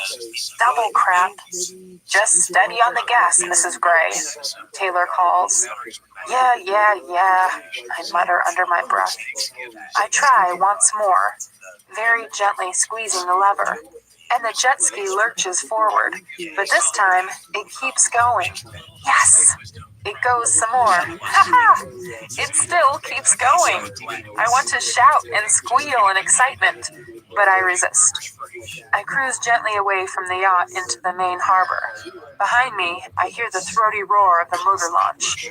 When I squeeze the gas further, the jet ski leaps forward, skating across the water. With the warm breeze in my hair and a fine sea spray on either side of me, I feel free. This rocks. No wonder Christian never lets me drive. Rather than head for the shore and fun, I veer around to do a circuit of the stately fair lady. Wow, this is so much fun. I ignore Taylor and the crew behind me and speed around the yacht for a second time. As I complete the circuit, I spot Christian on deck. I think he's gaping at me, though it's difficult to tell. Bravely, I lift one hand from the handlebars and wave enthusiastically at him. He looks like he's made of stone, but finally he raises his hand in the semblance of a stiff wave. I can't work out his expression, and me I don't want to, so I head to the marina, speeding across the blue water of the Mediterranean, which shimmers in the late afternoon sun. At the dock, I wait and let Taylor pull up ahead of me. His expression is bleak, and my heart sinks, though Gaston looks vaguely amused. I wonder briefly if something has happened to chill Gallic-American relations, but deep down I suspect the problem is probably me. Gaston leaps out of the motorboat and ties it to the moorings, while Taylor directs me to come alongside. Very gently, I ease the jet ski into position beside the boat and line up beside him. His expression softens a little. "Just switch off the ignition, Mrs. Gray," he says calmly, reaching for the handlebars and holding out a hand to help me into the motorboat. I nimbly climb aboard, impressed that I don't fall in. "Mrs. Gray," Taylor says nervously, his cheeks pink once more. "Mr. Gray is not entirely comfortable with you riding on the jet ski." He's practically squirming with embarrassment. He's had an irate call from Christian. Oh, my poor, pathologically overprotective husband. What am I going to do with you? I smile serenely at Taylor. I see. Well, Taylor, Mr. Gray is not here, and if he's not entirely comfortable, I'm sure he'll give me the courtesy of telling me himself when I'm back on board. Taylor winces. "Very good, Mrs. Gray," he says quietly, handing me my purse. As I climb out of the boat, I catch a glimpse of his reluctant smile, and it makes me want to smile too. I cannot believe how fond I am of Taylor, but I really don't appreciate being scolded by him. He's not my father or my husband. I sigh. Christian's mad, and he has enough to worry about at the moment. What was I thinking? As I stand on the dock waiting for Taylor to climb up, I feel my BlackBerry vibrate in my purse and fish it out. Sade's "Your Love is King" is my ringtone for Christian. Only for Christian. "Hi," I murmur. "Hi," he says. "I'll come back on the boat. Don't be mad." I hear his small gasp of surprise. It was fun though," I whisper. He sighs. "Far be it from me to curtail your fun, Mrs. Gray. Just be careful, please." Oh my! Permission to have fun? I will. Anything you want from town? Just you, back in one piece. I'll do my best to comply, Mr. Gray. I'm glad to hear it, Mrs. Gray. We aim to please, I respond with a giggle. I hear the smile in his voice. I have another call. Laters, baby. Laters, Christian. He hangs up. Jet ski crisis averted, I think. The car is waiting, and Taylor holds the door open for me. I wink at him as I climb in, and he shakes his head in amusement. In the car, I fire up the email on my BlackBerry. From Anna. Subject, thank you. Date, August 17th, 2011, 16:55. To Christian Gray. For not being too grouchy, your loving wife, XXX. From Christian Gray. Subject, trying to stay calm. Date, August 17th, 2011, 16:59. To Anastasia Gray. You're welcome. Come back in one piece. This is not a request. X. Christian Gray, CEO and overprotective husband, Gray Enterprises Holdings, Inc. His response makes me smile. My control freak. Why did I want to come shopping? I hate shopping. But deep down, I know why. And I walk determinedly past Chanel, Gucci, Dior, and the other designer boutiques, and eventually find the antidote to what ails me in a small, overstocked, touristy store. It's a little silver ankle bracelet with small hearts and little bells. It tinkles sweetly and it costs €5. As soon as I bought it, I put it on. This is me. This is what I like. Immediately, I feel more comfortable. I don't want to lose touch with the girl who likes this, ever. Deep down, I know that I'm not only overwhelmed by Christian himself, but also by his wealth. Will I ever get used to it? Taylor and Gaston follow me dutifully through the late afternoon crowds, and I soon forget they are there. I want to buy something for Christian, something to take his mind off what's happening in Seattle. But what do I buy for the man who has everything? I pause in a small modern square surrounded by stores and gaze at each one in turn. When I spy an electronics store, our visit to the gallery earlier today, and our visit to the Louvre come back to me. We were looking at the Venus de Milo at the time. Christian's words echo in my head. We can all appreciate the female form. We love to look whether in marble or oils or satin or film. It gives me an idea, a daring idea. I just need help choosing the right one, and there's only one person who can help me. I wrestle my BlackBerry out of my purse and call Jose. Who? He mumbles sleepily. Jose, it's Anna. Anna, hi. Where are you? You okay? He sounds more alert now, concerned. I'm in Cannes in the south of France, and I'm fine. South of France, huh? You in some fancy hotel? No. We're staying on a boat. A boat? A big boat, I clarify, sighing. I see. His tone chills. Shit. I should not have called him. I don't need this right now. Jose, I need your advice. My advice? He sounds stunned. Sure, he says, and this time he's much more friendly. I tell him my plan. Hours later, Taylor helps me out of the motor launch onto the steps up to the deck. Gaston is helping the deckhand with the jet ski. Christian is nowhere to be seen, and I scurry down to our cabin to wrap his present, feeling a childish sense of delight. You were gone some time. Christian startles me just as I am applying the last piece of tape. I turn to find him standing in the doorway to the cabin, watching me intently. Am I still in trouble over the jet ski, or is it the fire at his office? Everything in control at your office? I ask tentatively. More or less, he says, an annoyed frown flitting across his face. I did a little shopping, I murmur, hoping to lighten his mood, and praying his annoyance is not directed at me. He smiles warmly. We're okay. What did you buy? This. I put my foot up on the bed and show him my ankle chain. Very nice, he says. He steps over to me and fondles the tiny bells so that they jingle sweetly around my ankle. He frowns again and runs his fingers lightly along the mark, sending tingles up my leg. And this. I hold out the box, hoping to distract him. For me? He asks in surprise. I nod shyly. He takes the box and shakes it gently. He grins his boyish, dazzling smile and sits down beside me on the bed. Leaning over, he grasps my chin and kisses me.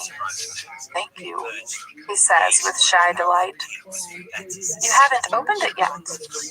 I'll love it, whatever it is. He gazes down at me, his eyes glowing. I don't get many presents. It's hard to buy you things. You have everything. I have you. You do. I grin at him. Oh, you so do, Christian. He makes short work of the wrapping paper. Nikon?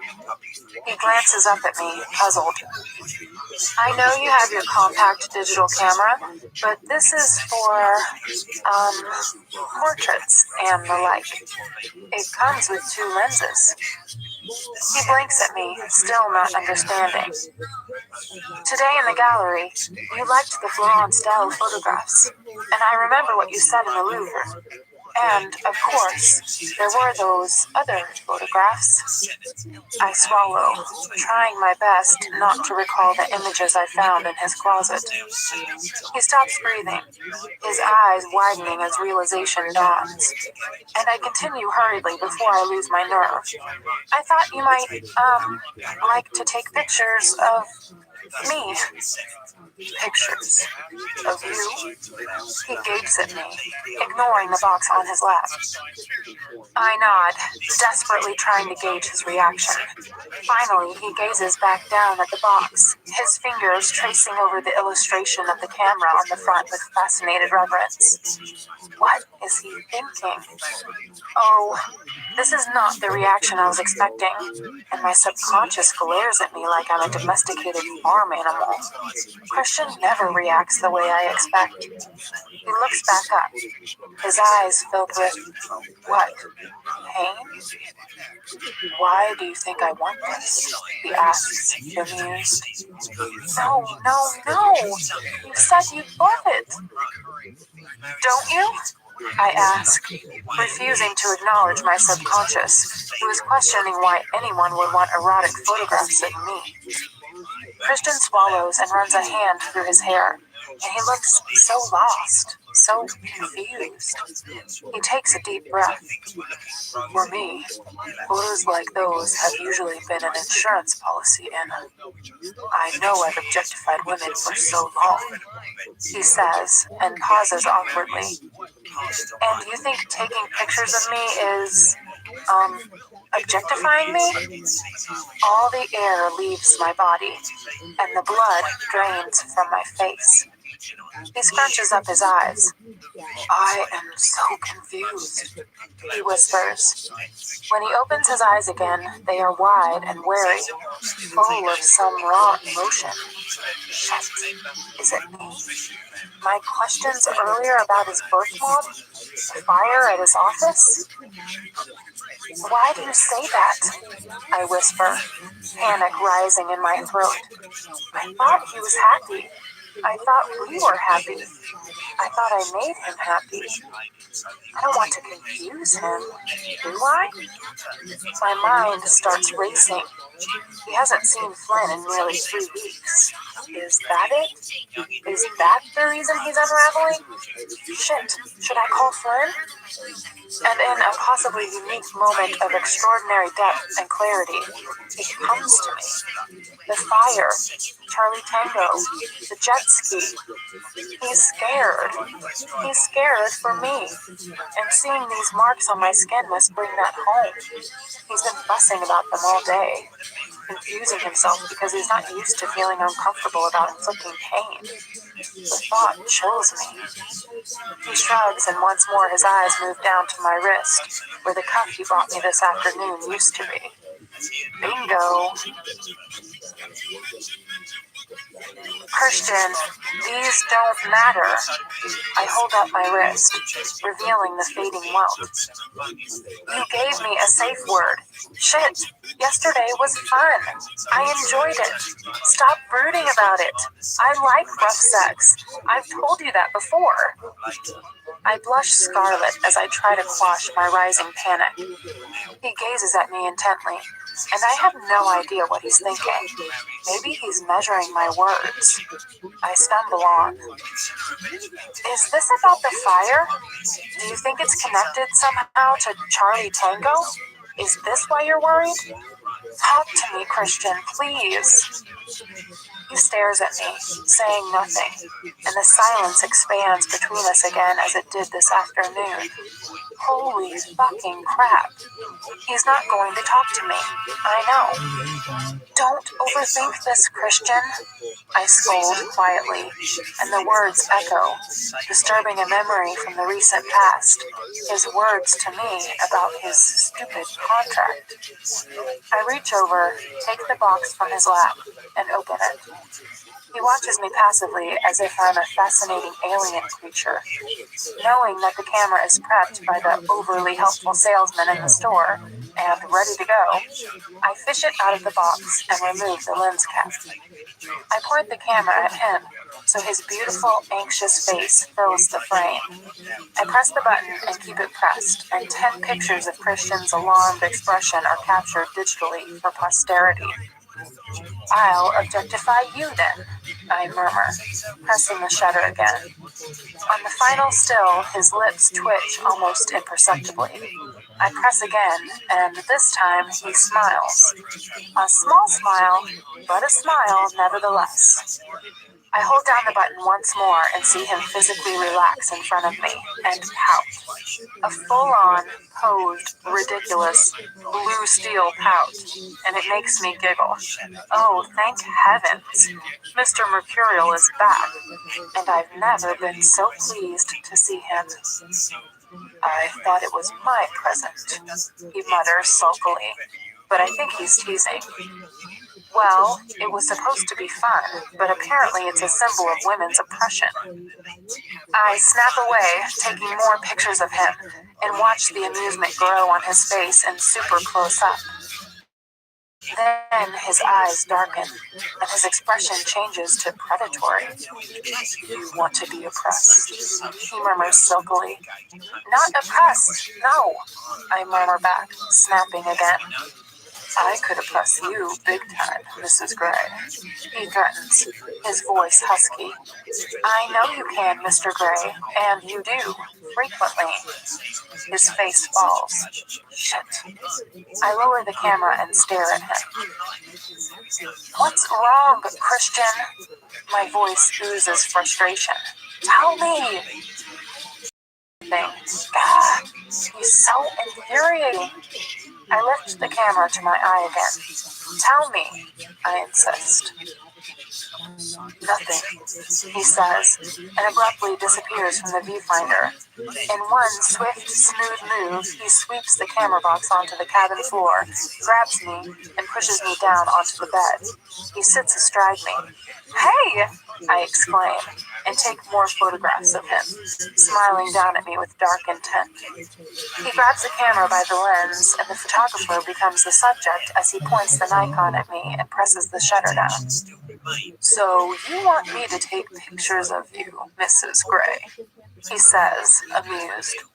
All I can see of his face is his unruly hair and a broad grin on his sculptured mouth.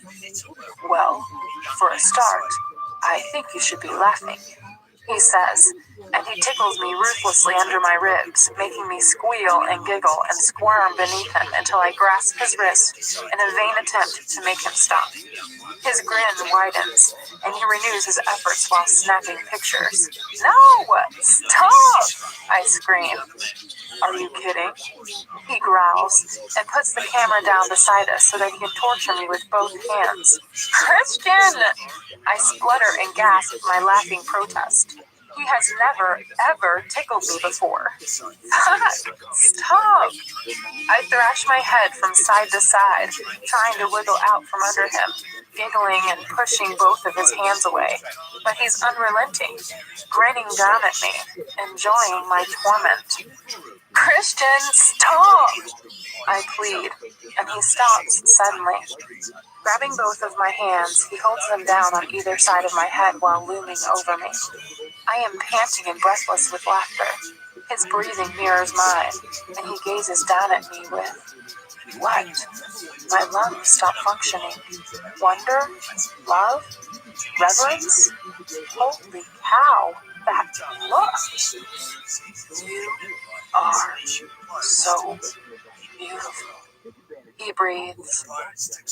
I stare up at his dear, dear face bathed in the intensity of his gaze, and it's as if he's seeing me for the first time. Leaning down, he closes his eyes and kisses me, enraptured.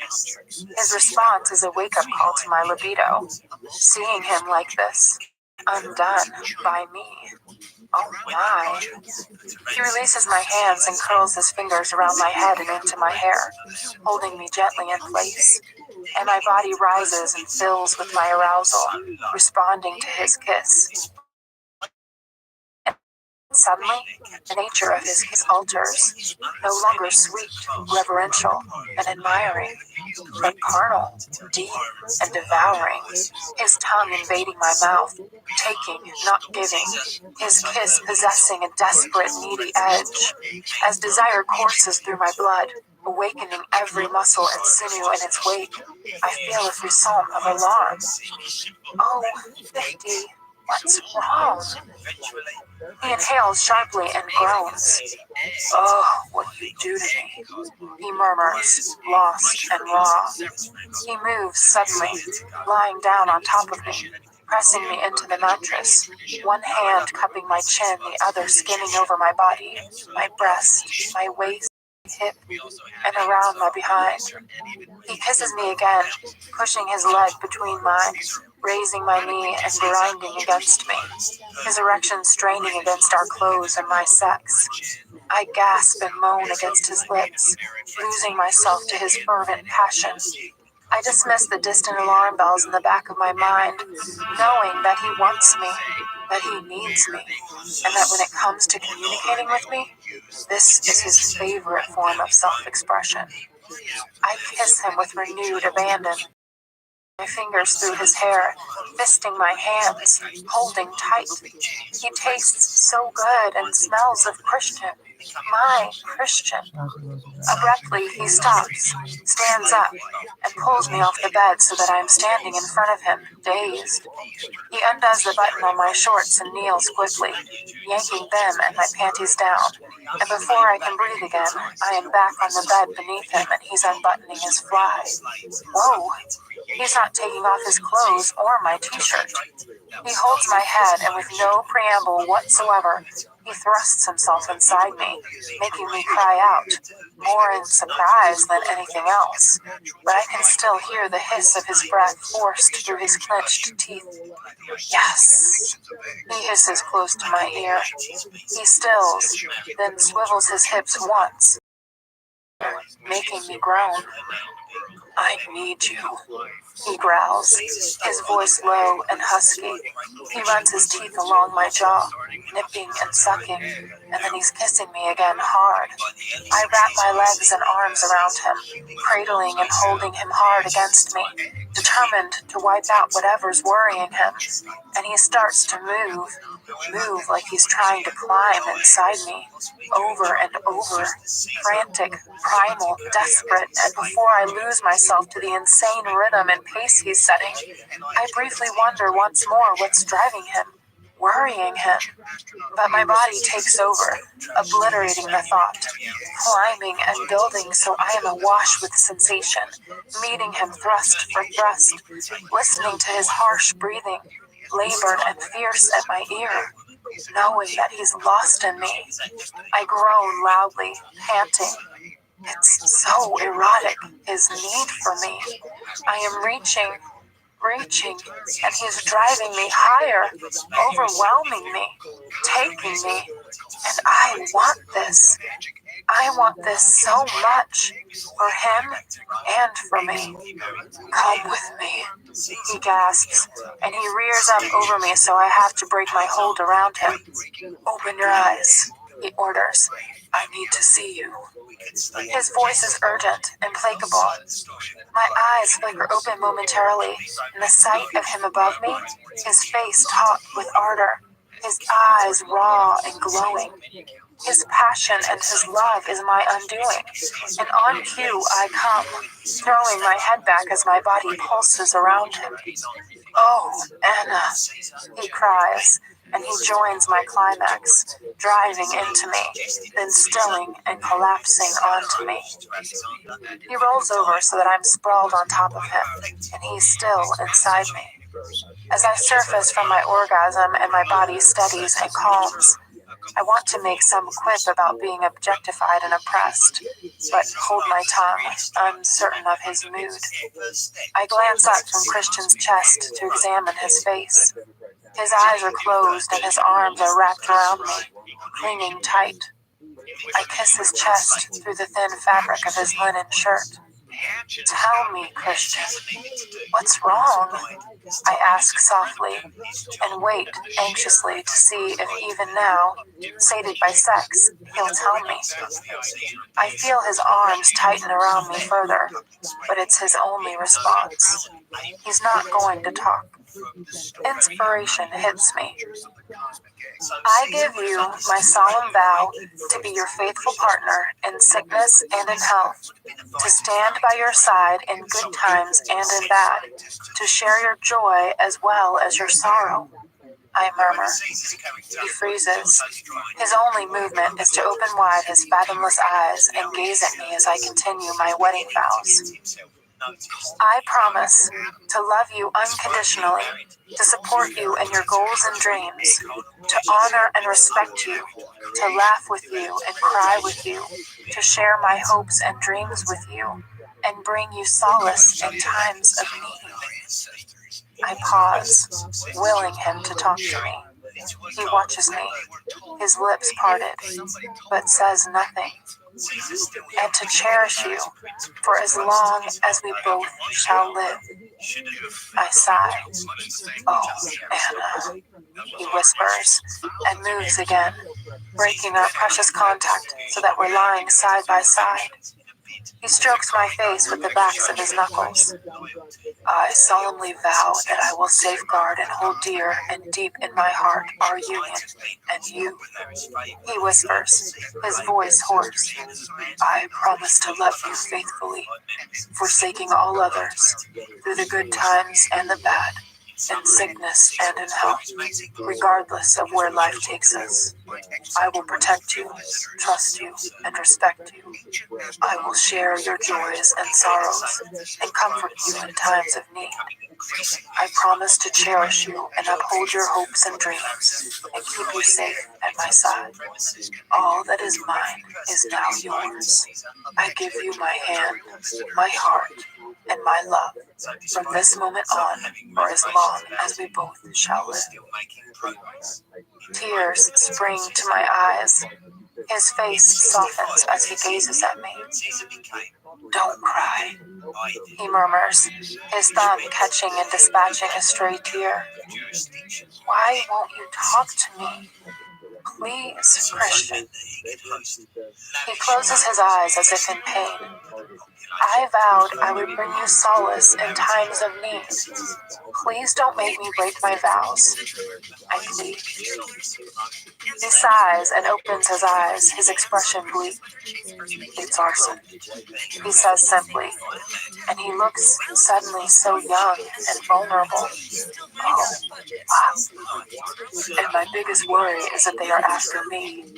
And if they are after me, he stops, unable to continue. They might get me, I whisper. He blanches, and I know that I have finally uncovered the root of his anxiety. I caress his face. Thank you, I murmur. He frowns. What for? For telling me. He shakes his head and a ghost of a smile touches his lips. You can be very persuasive, Mrs. Gray. And you can brood and internalize all your feelings and worry yourself to death. You'll probably die of a heart attack before you're 40, and I want you around far longer than that. You'll be the death of me. The sight of you on the jet ski, I nearly did have a coronary. He flops back on the bed and puts his hand over his eyes, and I feel him shudder. Christian, it's a jet ski. Even kids ride jet skis. Can you imagine what you'll be like when we visit your place in Aspen and I go skiing for the first time? He gasps and turns to face me, and I want to laugh at the horror on his face. Our place, he says eventually. I ignore him. I'm a grown-up Christian, and much tougher than I look. When are you going to learn this? He shrugs and his mouth thins. I decide to change the subject. So, the fire. Do the police know about the arson? Yes. His expression is serious. Good. Security is going to get tighter, he says matter-of-factly. I understand. I glance down his body. He's still wearing his shorts and his shirt, and I still have my t-shirt on. Jeez, talk about wham bam thank you ma'am. The thought makes me giggle. What? Christian asks, bemused. You? Me? Yes, you. Still dressed. Oh. He glances down at himself, then back at me, and his face erupts into an enormous smile. Well, you know how hard it is for me to keep my hands off you, Mrs. Gray, especially when you're giggling like a schoolgirl. Oh yes, the tickling. Ah, the tickling. I move quickly so that I'm straddling him, but immediately, understanding my evil intent, he grabs both of my wrists. No, he says, and he means it. I pout at him, but decide that he's not ready for this. Please don't, he whispers. I couldn't bear it. I was never tickled as a child. He pauses, and I relax my hands so he doesn't have to restrain me. I used to watch Carrots with Elliot and Mia, tickling them, and it looked like such fun, but I place my index finger on his lips. Hush, I know, I murmur, and plant a soft kiss on his lips where my finger has just been, then curl up on his chest. The familiar, painful ache swells inside me, and the profound sadness that I hold in my heart for Christian as a little boy seizes me once more. I know I would do anything for this man because I love him so. He puts his arms around me and presses his nose into my hair, inhaling deeply as he gently strokes my back. I don't know how long we lie there, but eventually, I break the comfortable silence between us. What is the longest you've gone without seeing Dr. Flynn? 2 weeks. Why? Do you have an inquiry for me? No, I chuckle. I think he helps you. Christian snorts. He should. I pay him enough. He pulls my hair gently, turning my face to look up at him. I lift my head and meet his gaze. Are you concerned with my well-being, Mrs. Gray? He asks softly. Every good wife is concerned for her beloved husband's well-being, Mr. Gray. I admonish him teasingly. Beloved, he whispers, and it's a poignant question hanging between us. Very much beloved. I scoot up to kiss him, and he smiles his shy smile.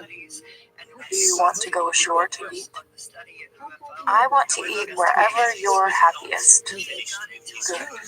He grins. Ward is where I can keep you safe. Thank you for my present. He reaches over and grabs the camera, and, holding it at arm's length, he snaps the two of us in our post-tickling, post-coital, post-confessional embrace. The pleasure is all mine. I smile, and his eyes light up. We wander through the opulent, gilt splendor of the 18th century Palace of Versailles. Once a humble hunting lodge, it was transformed by the Roi Soleil into a magnificent, lavish seat of power. But even before the 18th century ended, it saw the last of those absolute monarchs. The most stunning room by far is the Hall of Mirrors. The early afternoon light floods through the windows to the west, lighting up the mirrors that line the east wall and illuminating the gold leaf decor and the enormous crystal chandeliers. It's breathtaking. Interesting to see what becomes of a despotic megalomaniac who isolates himself in such splendor. I murmur to Christian as he stands at my side. He gazes down and cocks his head to one side, regarding me with humor. Your point, Mrs. Gray. Oh, merely an observation, Mr. Gray. I wave my hand airily at the surroundings. Smirking, he follows me to the center of the room, where I stand and gawk at the view. The spectacular gardens reflected in the looking glass and the spectacular Christian Gray, my husband, reflected back at me, his gaze bright and bold. I would build this for you, he whispers, just to see the way the light burnishes your hair, right here, right now. He tucks a strand of hair behind my ear. You look like an angel. He kisses me just below my earlobe, takes my hand in his, and murmurs, "We dustmans do that for the women we love." I flush at his compliment, smiling shyly, and follow him through the vast room. "What are you thinking about?" Christian asks softly, taking a sip of his after-dinner coffee. "Versailles? Ostentatious, wasn't it?" He grins.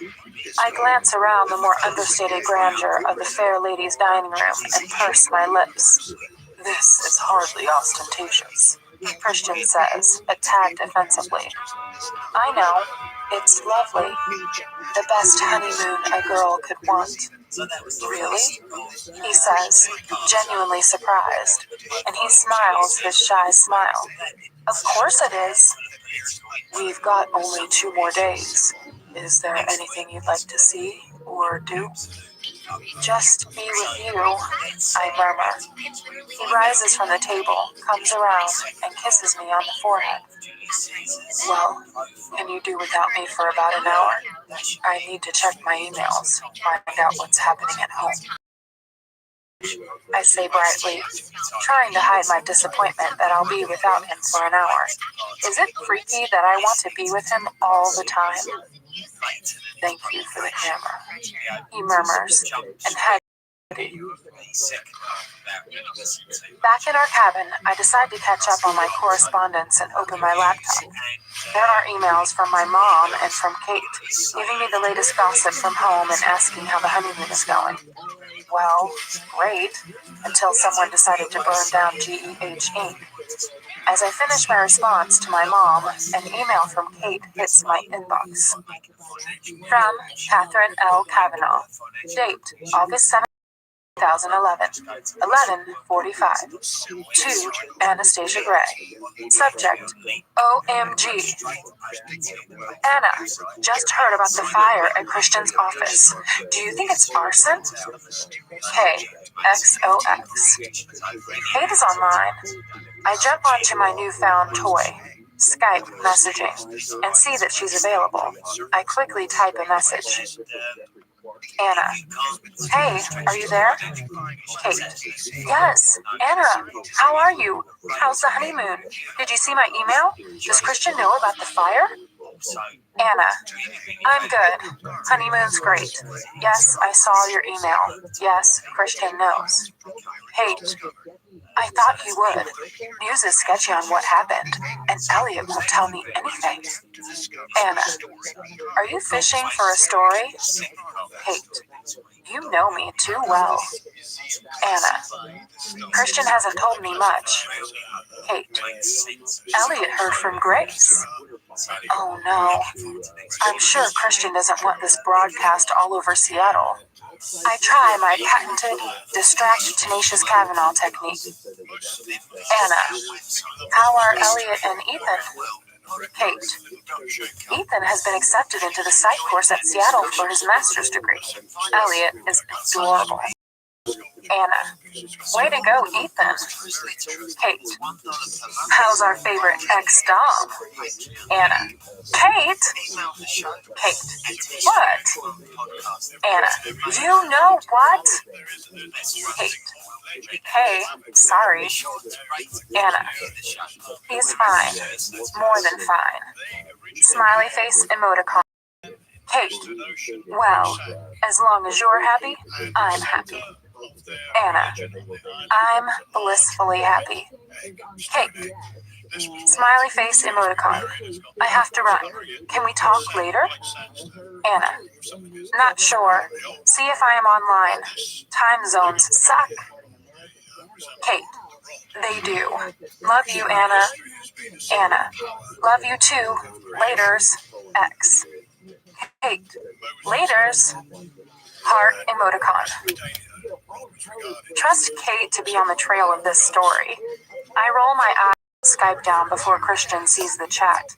He wouldn't appreciate the ex-Dom comment, and I'm not sure he's entirely ex. I sigh loudly. Kate knows everything. Since our tipsy evening 3 weeks before the wedding, when I finally succumbed to the Kavanaugh Inquisition, It was a relief to finally talk to someone. I glance at my watch. It's been about an hour since dinner, and I am missing my husband. I head back on deck to see if he's finished his work. I am in the hall of mirrors, and Christian is standing beside me, smiling down at me with love and affection. "You look like an angel." I beam back at him, but when I glance into the looking glass, I'm standing on my own, and the room is gray and drab. No! My head whips back to his face, to find his smile is sad and wistful. He tucks my hair behind my ear, then he turns wordlessly and walks away slowly, the sound of his footsteps echoing off the mirrors as he paces the enormous room to the ornate double doors at the end. A man on his own, a man with no reflection. And I wake, gasping for air as panic seizes me. "Hey," he whispers from beside me in the darkness, his voice filled with concern. "Oh, he's here. He's safe." Relief courses through me. "Oh, Christian," I mumble, trying to bring my pounding heartbeat under control. He wraps me in his arms, and it's only then that I realize I have tears streaming down my face. "Anna, what is it?" He strokes my cheek, wiping away my tears, and I can hear his anguish. "Nothing. A silly nightmare." He kisses my forehead and my tear-stained cheeks, comforting me. "Just a bad dream, baby," he murmurs. "I've got you. I'll keep you safe." Drinking in his scent, I curl around him, trying to ignore the loss and devastation I felt in my dream. And in that moment, I know that my deepest, darkest fear would be losing him. Chapter 5. I stir, instinctively reaching for Christian, only to feel his absence. Shit. I wake instantly and look anxiously around the cabin. Christian is watching me from the small, upholstered armchair by the bed. Stooping down, he places something on the floor, then moves and stretches out on the bed beside me. He's dressed in his cutoffs and a gray t-shirt. "Hey, don't panic.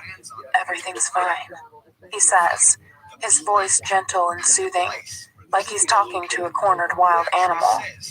Tenderly, he smooths the hair back from my face, and I calm immediately. I see him trying and failing to hide his own concern. "You've been so jumpy these last couple of days," he murmurs, his eyes wide and serious. "I'm okay, Christian." I give him my brightest smile because I don't want him to know how worried I am about the arson incident. The painful recollection of how I felt when Charlie Tango was sabotaged and Christian went missing. The hollow emptiness, the indescribable pain keeps resurfacing, the memory nagging me and gnawing at my heart. Keeping the smile fixed on my face, I try to repress it. "Were you watching me sleep?" "Yes," he says, gazing at me, studying me. "You were talking." "Oh? Shit. What was I saying?" "You're worried," he adds, his eyes filled with concern. Is there nothing I can keep from this man? He leans forward and kisses me between my brows. When you frown, a little V forms just here. It's soft to kiss. Don't worry, baby. I'll look after you. It's not me I'm worried about. It's you, I grumble. Who's looking after you? He smiles indulgently at my tone. I'm big enough and ugly enough to look after myself. Come, get up. There's one thing I'd like to do before we head home. He grins at me, a big, boyish, yes, I'm really only 28 grin, and swats my behind. I yelp, startled, and realize that today we're going back to Seattle, and my melancholy blossoms. I don't want to leave. I've relished being with him 24/7, and I'm not ready to share him with his company and his family. We've had a blissful honeymoon, with a few ups and downs, I admit, but that's normal for a newly married couple, surely. But Christian cannot contain his boyish excitement, and despite my dark thoughts, it's infectious. When he rises gracefully off the bed, I follow, intrigued. What has he got in mind? Christian straps the key to my wrist. You want me to drive? Yes. Christian grins. That's not too tight? It's fine. Is that why you're wearing a life jacket? I arch my eyebrow. Yes. I can't help my giggle. Such confidence in my driving capabilities, Mr. Gray. As ever, Mrs. Gray. Well, don't lecture me. Christian holds his hands up in a defensive gesture, but he's smiling. Would I dare? Yes, you would. And yes, you do. And we can't pull over and argue on the sidewalk here. Fair point well made, Mrs. Gray. Are we going to stand on this platform all day debating your driving skills, or are we going to have some fun? Fair point well made, Mr. Gray. I grasp the handlebars of the jet ski and clamber on. Christian climbs on behind me and kicks us away from the yacht. Taylor and two of the deckhands look on in amusement. Sliding forward, Christian wraps his arms around me and snuggles his thighs against mine. Yes, this is what I like about this form of transport. I insert the ignition key and push the start button, and the engine roars into life. Ready? I shout to Christian over the noise. As I'll ever be, he says, his mouth close to my ear. Gently, I pull on the lever and the jet ski moves away from the fair lady, far too sedately for my liking. Christian tightens his embrace. I pull on the gas some more. We shoot forward, and I'm delighted when we don't stall. Whoa! Christian calls from behind, but the exhilaration in his voice is palpable.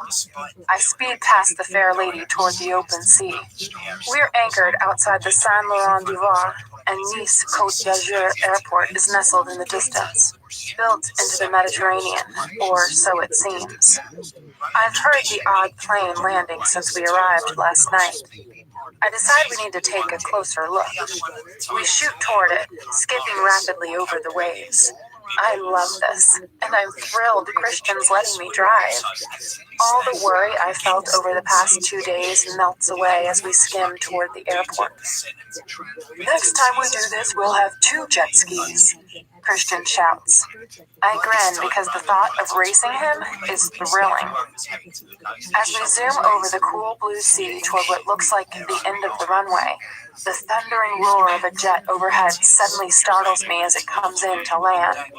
It's so loud, I panic, swerving and hitting the throttle at the same time, mistaking it for a brake. Anna! Christian shouts. But it's too late. I'm catapulted off the side of the jet ski, arms and legs flailing, taking Christian with me in a spectacular splash. Screaming, I plunge into the crystal blue sea and swallow a nasty mouthful of the Mediterranean. The water is cold this far from the shore, but I surface within a split second, courtesy of my life jacket. Coughing and spluttering, I wipe the seawater from my eyes and look around for Christian. He's already swimming toward me. The jet ski floats inoffensively a few feet away from us, its engine silent. You okay? His eyes are full of panic as he reaches me. Yes, I croak, but I cannot contain my elation. See, Christian? That's the worst that can happen on a jet ski. He pulls me into his embrace, then grabs my head between his hands, examining my face closely. See? That wasn't so bad. I grin as we tread water. Eventually, he smirks at me, obviously relieved. No, I guess it wasn't. Except I'm wet. He grumbles, but his tone is playful. I'm wet too. I like you wet. Christian, I scold, trying for faux righteous indignation.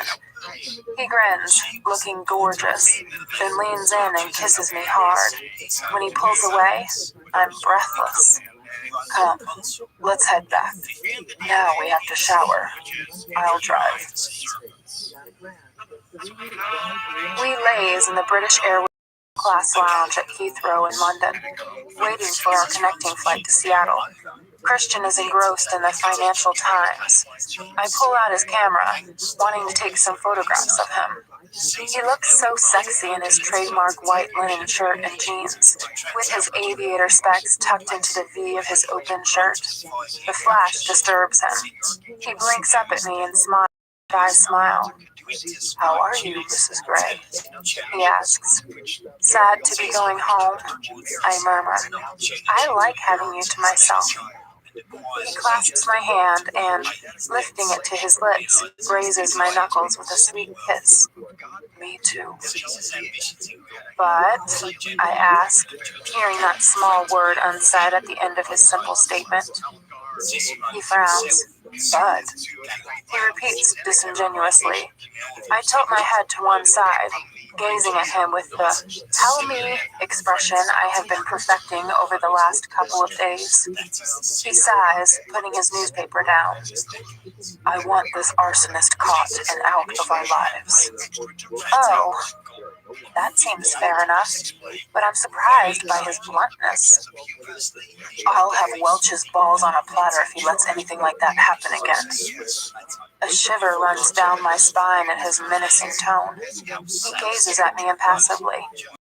He's daring me to be flippant, or what? I do the only thing I can think of to ease the sudden tension between us, and raise the camera, and snap another photograph.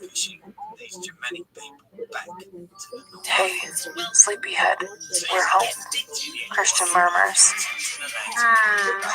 I mumble, reluctant to leave my tantalizing dream of Christian and me on a picnic blanket at Kew Gardens.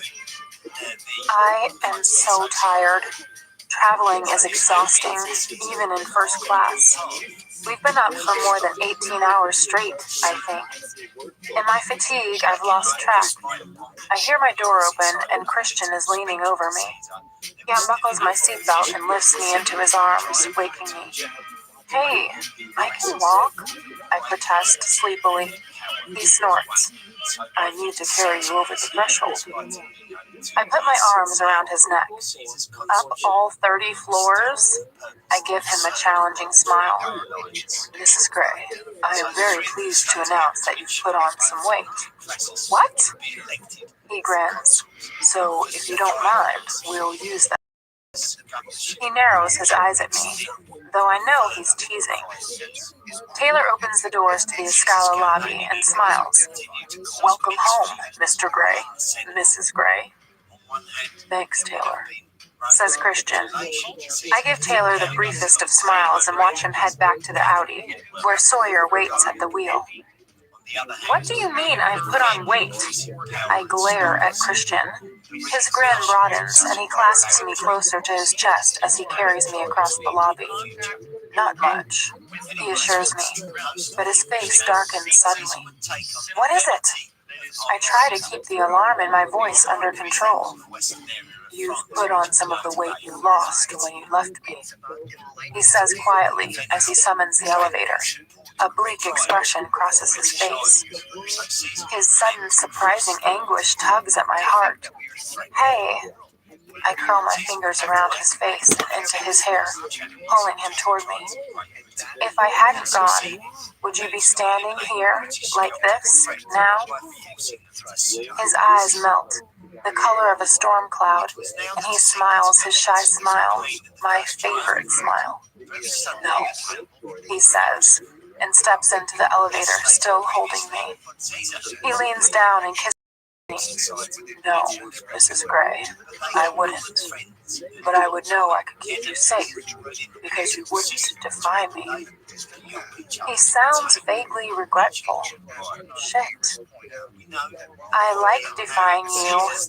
I test the waters. I know. And it's made me so happy. He smiles down at me through his bemusement. Oh, thank heavens. Even though I'm fat, I whisper. He laughs. Even though you're fat. He kisses me again, more heated this time, and I fist my fingers in his hair, holding him against me, our tongues twisting in a slow, sensual dance with each other. When the elevator pings to a halt at the penthouse, we are both breathless. Very happy, he murmurs. His smile is darker now, his eyes hooded and full of salacious promise. He shakes his head as if to recover himself and carries me into the foyer. Welcome home, Mrs. Gray. He kisses me again, more chastely this time, and gives me the patented Christian Grey full gigawatt smile, his eyes dancing with joy. Welcome home, Mr. Gray, I beam, my heart answering his call, brimming with my own joy. I think Christian's going to put me down, but he doesn't. He carries me through the foyer, across the corridor, into the great room, and deposits me on the kitchen island, where I sit with my legs dangling.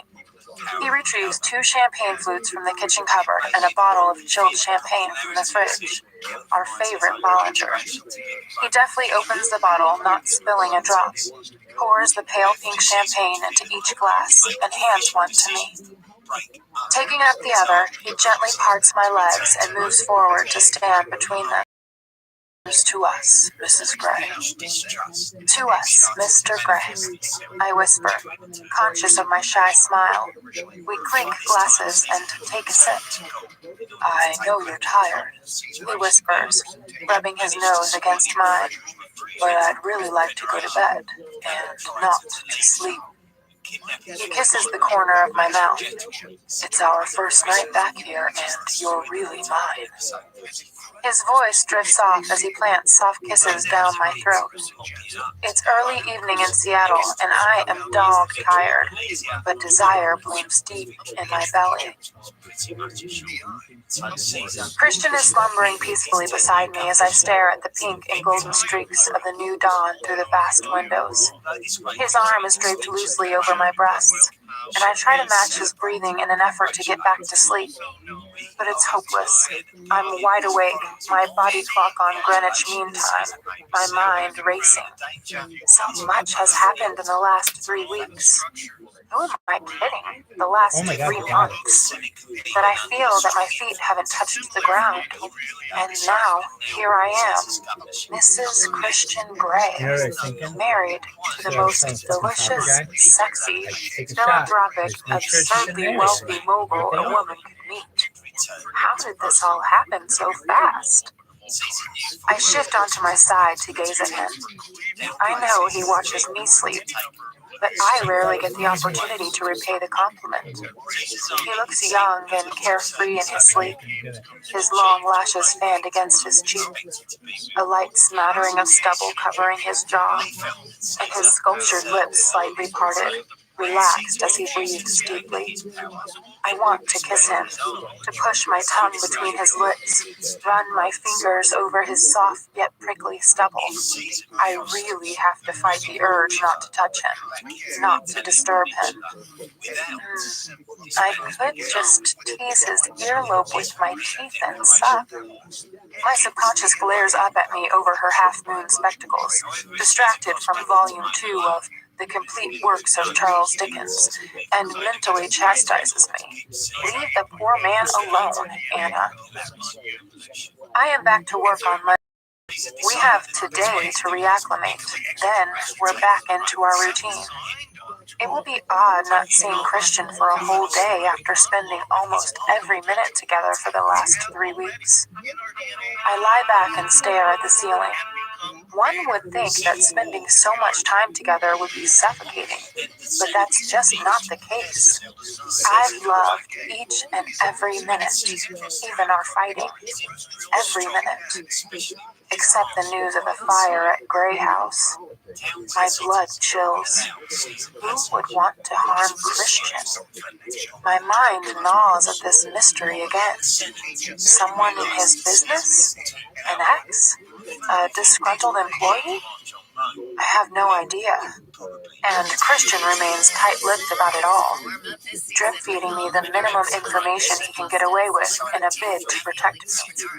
I sigh, my shining white and dark knight always trying to protect me. How am I going to make him open up more? He stirs, and I still, not wanting to wake him, but it has the opposite effect. Damn! Two bright eyes gaze at me. What's wrong? Nothing. Go back to sleep. I try my reassuring smile. He stretches, rubs his face, and then grins at me. Jet lag? He asks. Is that what this is? I can't sleep. I have the universal panacea right here, just for you, baby. He grins like a schoolboy, making me roll my eyes and giggle at the same time. And just like that, my dark thoughts are swept aside and my teeth find his earlobe.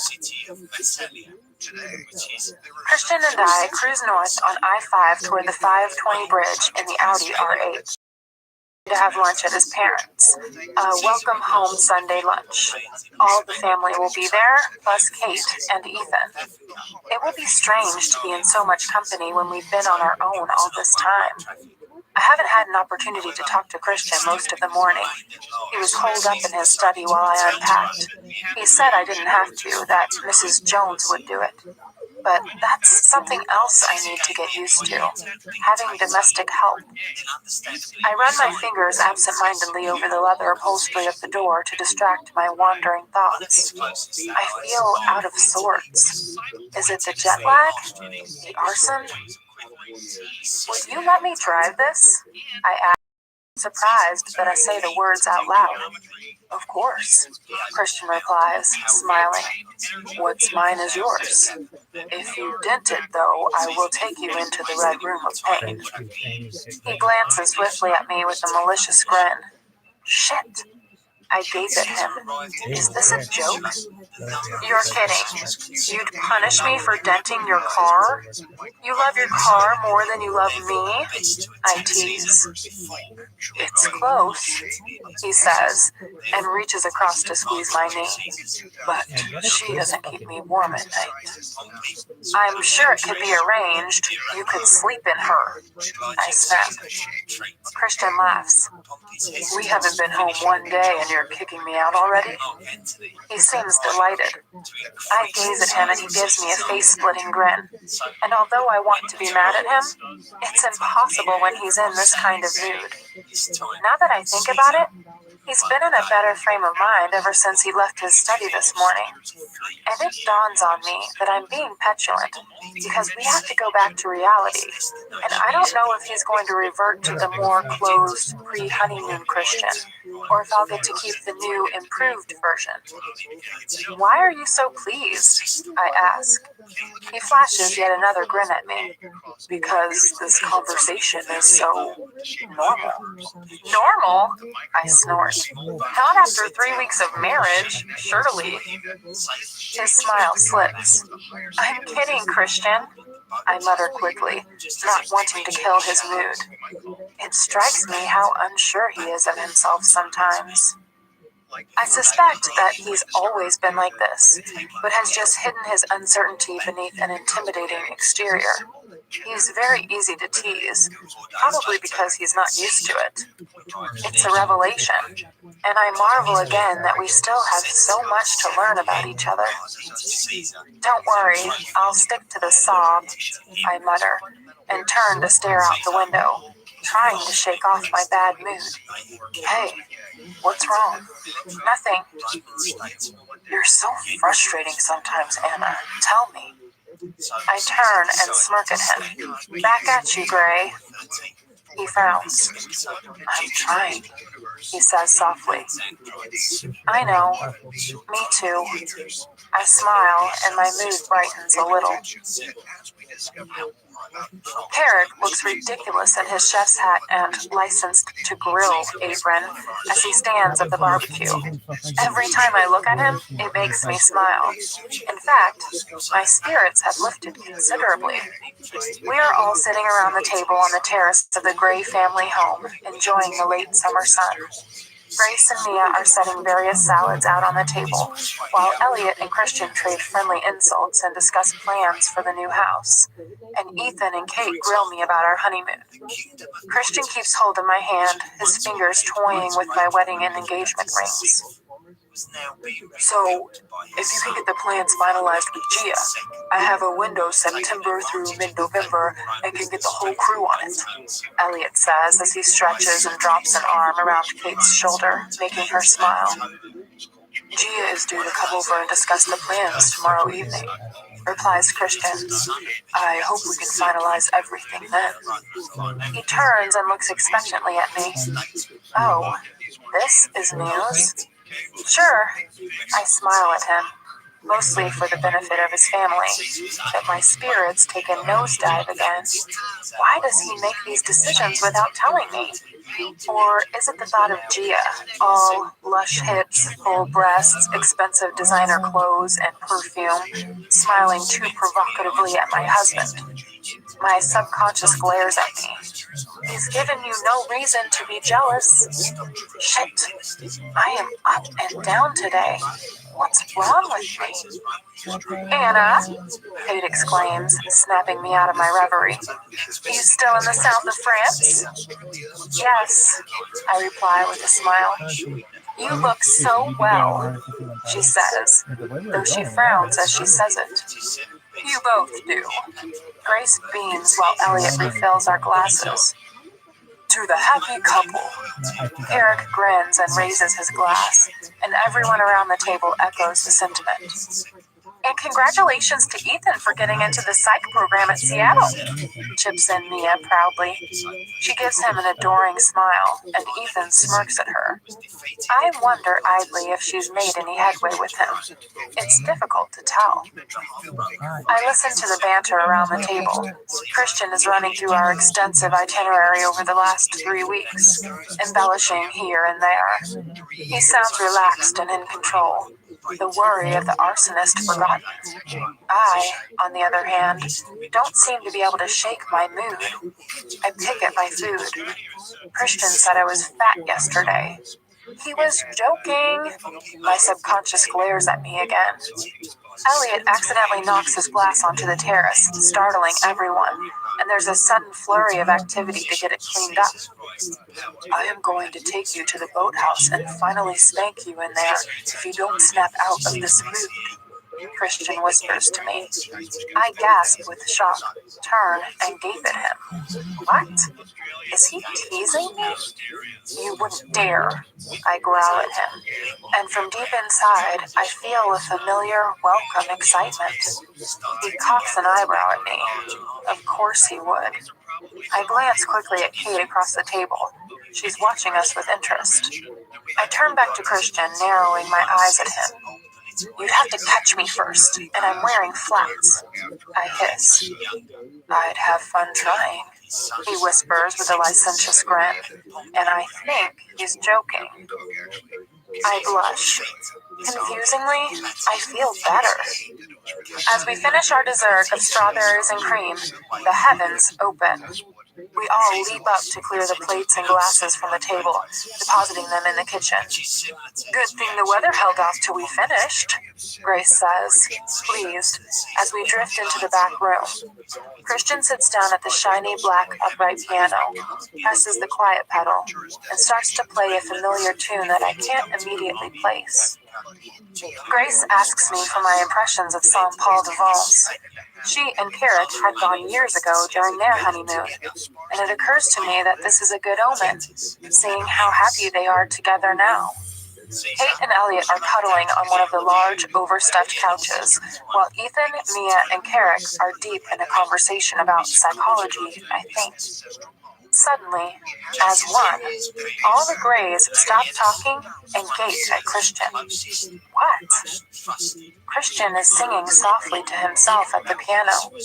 Silence descends on us all as we strain to hear his soft, musical voice and the lyrics of Wherever You Will Go. I've heard him sing before, haven't they? He stops, suddenly conscious of the deathly hush that's fallen over the room. Kate glances questioningly at me, and I shrug. Christian turns on the stool and frowns, embarrassed to realize he's become the center of attention. Go on, Grace urges softly.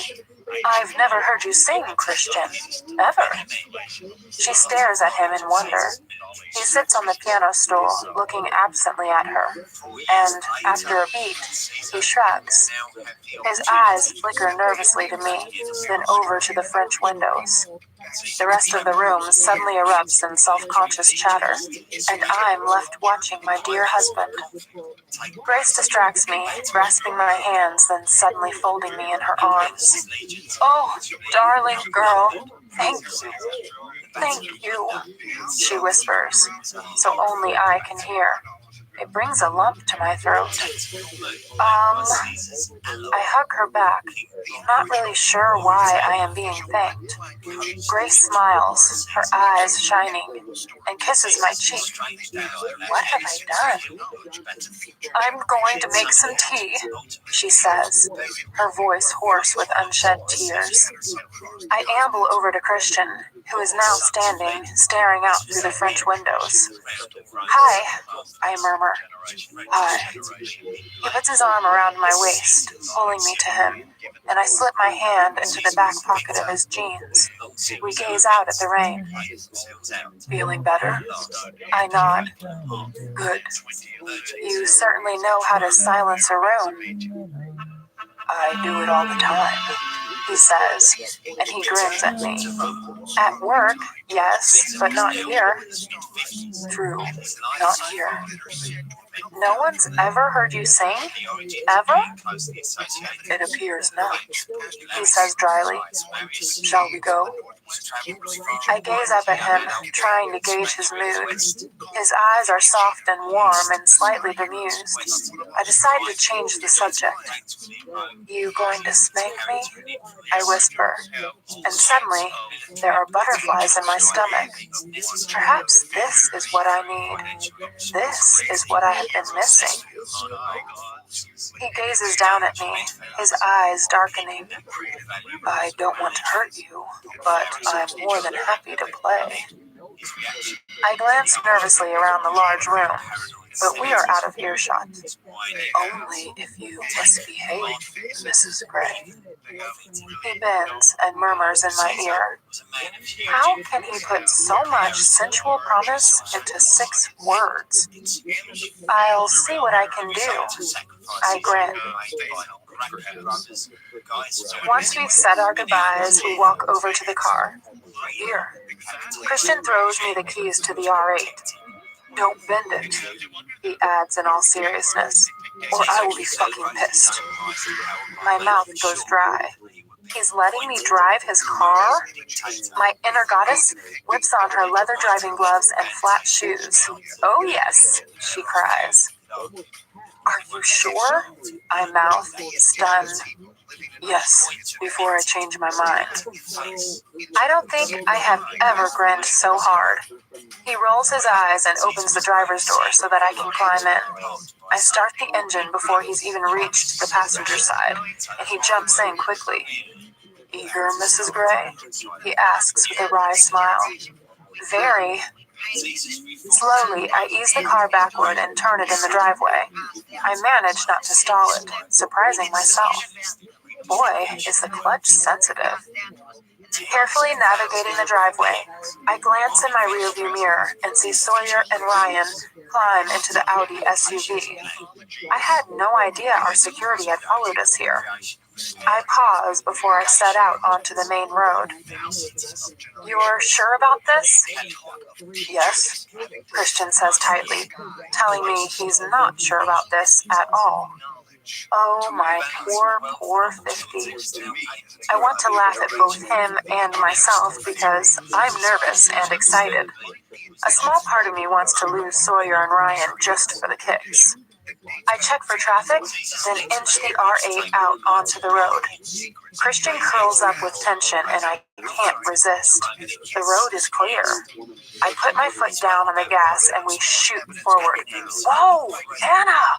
Christian shouts. Slow down! You'll kill us both.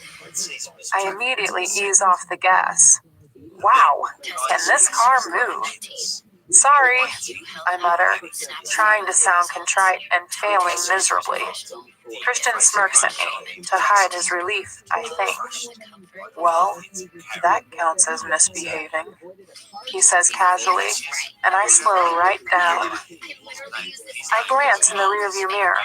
No sign of the Audi, just a solitary dark car with tinted windows behind us. I imagine Sawyer and Ryan flustered, frantic to catch up. And for some reason, this gives me a thrill. But not wanting to give my dear husband a coronary, I decide to behave and drive steadily, with growing confidence, toward the 520 bridge. Suddenly, Christian swears and struggles to pull his BlackBerry from the pocket of his jeans. What? He snaps angrily at whoever it is on the other end of the line.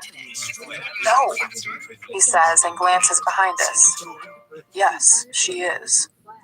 I briefly check the rearview mirror, but I don't see anything odd, just a few cars behind us. The SUV is about 4 cars back, and we're all cruising at an even pace. I see. Christian sighs long and hard and rubs his forehead with his fingers. Tension radiates off him. Something's wrong. Yes. I don't know. He glances at me and lowers the phone from his ear. We're fine. Keep going, he says calmly, smiling, but the smile doesn't touch his eyes. Shit. Adrenaline spikes through my system. He picks up the phone again. Okay on the 520, as soon as we hit it. Yes, I will. He slots the phone into the speaker cradle, putting it on hands-free. What's wrong, Christian? Just look where you're going, baby, he says softly. I'm heading for the on-ramp of the 520 in the direction of Seattle. When I glance at Christian, he's staring straight ahead.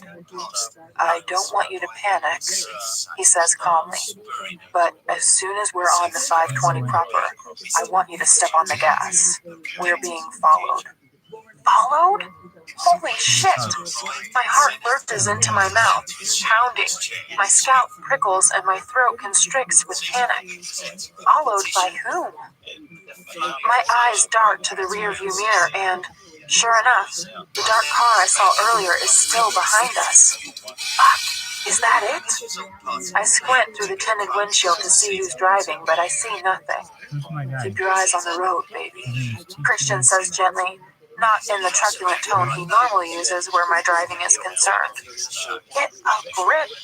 I mentally slap myself to subdue the dread that's threatening to swamp me. Suppose whoever's following us is armed and after Christian. Shit! I'm hit by a wave of nausea. How do you know we're being followed? My voice is a breathy, squeaky whisper. The Dodge behind us has false license plates. How does he know that? I signal as we approach the 520 from the on-ramp. It's late afternoon, and although the rain has stopped, the roadway is wet. Fortunately, the traffic is reasonably light. Ray's voice echoes in my head from one of his many self-defense lectures. It's the panic that's you or get you seriously hurt, Annie. I take a deep breath, trying to bring my breathing under control. Whoever is following us is after Christian. As I take another deep, steadying breath, my mind begins to clear and my stomach settles. I have to keep Christian safe. I wanted to drive this car, and I wanted to drive it fast. Well, here's my chance. I grip the steering wheel and take a final glance in my rearview mirror. The Dodge is closing on us. I slow right down, ignoring Christian's sudden panicked glance at me, and time my entrance onto the 520 so that the Dodge has to slow and stop to wait for a gap in the traffic. I drop a gear and floor it. The R8 shoots forward, slamming us both into the backs of our seats. The speedometer whips up to 75 miles per hour. Steady, baby, Christian says calmly, though I'm sure he's anything but calm. I weave between the 2 lanes of traffic, like a black piece in a game of checkers. effectively jumping the cars and trucks. We're so close to the lake on this bridge, it's as if we're driving on the water. Studiously ignore the angry, disapproving looks from other drivers. Christian clutches his hands together in his lap, keeping as still as possible. And in spite of my fevered thoughts, I wonder vaguely if he's doing it so he doesn't distract me. Good girl, he breathes in encouragement. He glances behind him. I can't see the Dodge. We're right behind the unsub, Mr. Gray. Sawyer's voice comes through the hands-free. He's trying to catch up with you, sir. We're going to try and come alongside, put ourselves between your car and the Dodge. Unsub? What does that mean? Good. Mrs. Gray is doing well. At this rate, provided the traffic remains light, and from what I can see, it is, we'll be off the bridge in a few minutes. Sir. The bridge control tower, and I know we're halfway across Lake Washington. When I check my speed, I'm still doing 75. You are doing really well, Anna. Christian murmurs again as he gazes out the back of the R8. For a fleeting moment, his tone reminds me of our first encounter in this playroom, when he patiently encouraged me through our first scene. The thought is distracting immediately. Where am I headed? I ask, moderately calmer. I have the feel of the car now. It's a joy to drive, so quiet and easy to handle. It's hard to believe how fast we are going. Driving at this speed in this car is easy.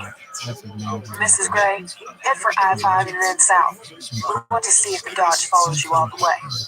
Sawyer says over the hands-free. The traffic lights on the bridge are green. Thank heavens. And I race onward. I glance nervously at Christian and he smiles reassuringly. Then his face falls. Shit, he swears softly. There is a line of traffic ahead as we come off the bridge, and I have to slow down, glancing anxiously in the mirror once more. I think I spot the Dodge. 10 or so cars back? Yeah, I see it, Christian says, peering through the narrow rear window. I wonder who the fuck it is. Me too. Do we know if it's a man driving? I blurt out toward the cradled BlackBerry. No, Mrs. Gray. Could be a man or a woman. The tent is too dark. A woman? Christian says. I shrug. You're Mrs. Robinson? I suggest, not taking my eyes off the road. Christian stiffens and lifts the BlackBerry out of its cradle. She's not my Mrs. Robinson, he growls. I haven't spoken to her since my birthday, and Elena wouldn't do this. It's not her style. Layla? She's in Connecticut with her parents, I told you. Are you sure? He pauses. No. But if she'd absconded, I'm sure her folks would have let Lynn know. Let's discuss this when we're home. Concentrate on what you're doing. But it might just be some random car. I'm not taking any risks. Not where you're concerned. He snaps. He replaces the BlackBerry in its cradle so we're back in contact with our security team. Oh, shit. I don't want to rattle Christian right now. Later, maybe. I hold my tongue. Fortunately, the traffic is thinning a little. I am able to speed over the Mount Lake intersection toward the I-5, weaving through the cars again. What if we get stopped by the cops? I ask. That would be a good thing. Not for my license. Don't worry about that, he says. Unexpectedly, I hear humor in his voice. I put my foot down again and hit 75. Boy, this car can move. I love it. She's so easy. I touched 85. I don't think I have ever driven this fast. I was lucky if my Beetle ever hit 50 miles an hour. He's cleared the traffic and picked up speed. Sawyer's disembodied voice is calm and informative. He's doing 90. Shit. Faster. I press down on the gas and the car purrs to 95 miles per hour as we approach the I-5 intersection. Everybody would understand. Yours Keep it up, got them all. Christian murmurs. I slow momentarily as we glide onto I-5. The interstate is fairly quiet, and I'm able to cross straight over to the fast lane in a split second. As I put my foot down, the glorious R8 zooms forward, and we tear down the left lane, lesser mortals pulling over to let us pass. If I wasn't so frightened, I might really enjoy this. He's hit 100 miles per hour, sir. Stay with him, Luke. Christian barks at Sawyer. Luke? A truck lurches into the fast lane. Shit! And I have to slam on the brakes. Fucking idiot! Christian curses the driver as we lurch forward in our seats. I am grateful for our seatbelts. Go around him, baby, Christian says through clenched teeth. I check my mirrors and cut right across 3 lanes. We speed past the slow and then back to the fast lane. Nice move, Mrs. Gray, Christian murmurs appreciatively. Where are the cops when you need them? I don't want a ticket, Christian, I mutter, concentrating on the highway ahead. Have you had a speeding ticket driving this? No, he says, but glancing quickly at him, I can see his smirk. Have you been stopped? Yes. Oh. Charm. It all comes down to charm. Now concentrate. Where's the Dodge, Sawyer? He's just hit 110, sir, Sawyer says. Holy fuck! My heart leaps once more into my mouth. Can I drive any faster? I push my foot down once more and streak past the traffic. Flush the headlights, Christian orders when a Ford Mustang won't move. But that would make me an asshole. So be an asshole, he snaps. Jeez, okay. Where are the headlights? The indicator. Pull it toward you. I do it, and the Mustang moves aside, though not before the driver waves his finger at me in a none too complimentary manner. I zoom past him. He's the asshole, Christian says under his breath, then barks at me. Get off on Stewart.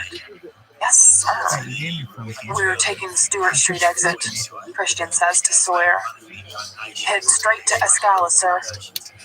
I slow, check my mirrors, signal, then move with surprising ease across 4 lanes of the highway and down the off-ramp. Merging onto Stewart Street, we head south. The street is quiet, with few vehicles. Where is everyone? We've been damned lucky with traffic, but that means the Dodge has too. Don't slow down, Anna. Get us home. I can't remember the way, I mutter, panicked by the fact that the Dodge is still on our tail. Head south on Stewart. Keep going until I tell you when. Christian sounds anxious again. I zoom past 3 to yellow on Yale Avenue. Run them, Anna, Christian shouts. I jump so hard I floor the gas pedal, throwing us both back in our seats, speeding through the now red light. He's taking Stewart, Sawyer says. Stay with him, Luke. Luke? That's his name. A quick glance, and I can see Christian glaring at me as if I'm crazy. Eyes on the road, he snaps. I ignore his tone. Luke Sawyer. Yes, he sounds exasperated. Ah, how did I not know this? The man has been following me to work for the last 6 weeks, and I didn't even know his first name. That's me, ma'am, Sawyer says, startling me, though he's speaking in the calm, monotone voice he always uses. The unsub is heading down Stewart, sir. He's really picking up speed. Go, Anna. Less of the fucking chit-chat, Christian growls. We're stopped at the first light on Stewart, Sawyer informs us. Anna, quick! In here! Christian shouts, pointing to a parking lot on the south side of Boren Avenue. I turn, the tires screeching in protest as I swerve into the crowded lot. Drive around, quick, Christian orders. I drive as fast as I can to the back, out of sight of the street. In there, Christian points to a space. Shit, he wants me to park it. Crap, just fucking do it, he says. So I do. Perfectly. Probably the only time I have ever parked perfectly. We're hidden in the parking lot between Stewart and Boren, Christian says into the BlackBerry. Okay, sir. Sawyer sounds irritated. Stay where you are. We'll follow the unsub. Christian turns to me, his eyes searching my face. You okay? Sure, I whisper. Christian smirks. Whoever's driving that Dodge can't hear us, you know. And I laugh. We're passing Stewart and Boren now, sir. I see the lot. He's gone straight past you, sir. Both of us sag simultaneously with relief. Well done, Mrs. Gray. Good driving. Christian gently strokes my face with his fingertips, and I jump at the contact, inhaling deeply. I had no idea I was holding my breath. Does this mean you'll stop complaining about my driving?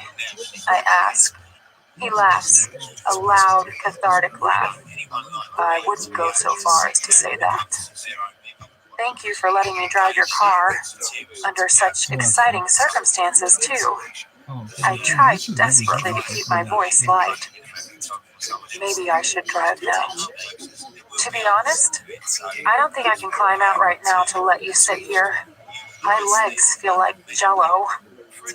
Suddenly, I'm shuddering and shaking. It's the adrenaline, baby, he says. You did amazingly well, as usual. You blow me away, Anna. You never let me down. He touches my cheek tenderly with the back of his hand, his face full of love, fear, regret, so many emotions at once, and his words are my undoing. Overwhelmed, a strangled sob escapes from my constricted throat, and I start to cry. No, baby, no. Please don't cry. He reaches over and, despite the limited space we have, pulls me over the handbrake console to cradle me in his lap. Smoothing my hair off my face, he kisses my eyes, then my cheeks, and I curl my arms around him and sob quietly into his neck. He buries his nose in my hair and wraps me in his arms, holding me tight, and we sit, neither of us saying anything, just holding each other. Sawyer's voice startles us. The unsub has slowed outside Escala. He's casing the joint. Follow him, Christian snaps. I wipe my nose on the back of my hand and take a deep, steadying breath. Use my shirt. Christian kisses my temple. Sorry, I mutter, embarrassed by my crying. What for? Don't be. I wipe my nose again. He tips my chin up and plants a gentle kiss on my lips. Your lips are so soft when you cry, my beautiful, brave girl, he whispers. Kiss me again. Christian stills, one hand on my back, the other on my behind. Kiss me, I breathe, and I watch his lips part as he inhales sharply. Leaning across me, he takes a blackberry out of its cradle and tosses it onto the driver's seat beside my sandaled feet. Then his mouth is on me as he moves his right hand into my hair, holding me in place, and lifts his left to cradle my face. His tongue invades my mouth, and I welcome it. Adrenaline turns to lust and streaks through my body. I clasp his face, running my fingers over his sideburns, relishing the taste of him. He groans at my fevered response, low and deep in his throat, and my belly tightens swift and hard with carnal desire. His hand moves down my body, brushing my breast, my waist, and down to my backside. I shift fractionally. Ah, he says, and breaks away from me, breathless. What? I mutter against his lips. Anna, we're in a car lot in Seattle. So? Well, right now I want to fuck you and you're shifting around on me. It's uncomfortable. My craving spirals out of control at his words, tightening all my muscles below my waist once more. Fuck me then. I kiss the corner of his mouth. I want him. Now. That car chase was exciting. Too exciting. Terrifying. And the fear has jump-started my libido. He leans back to gaze at me, his eyes dark and hooded. Here? His voice is husky. My mouth goes dry.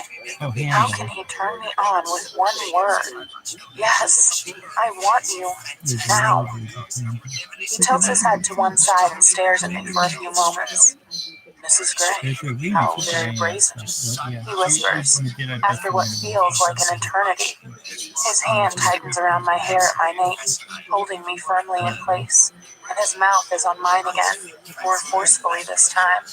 His other hand skins down my body, down over my behind and lower still to my mid-thigh.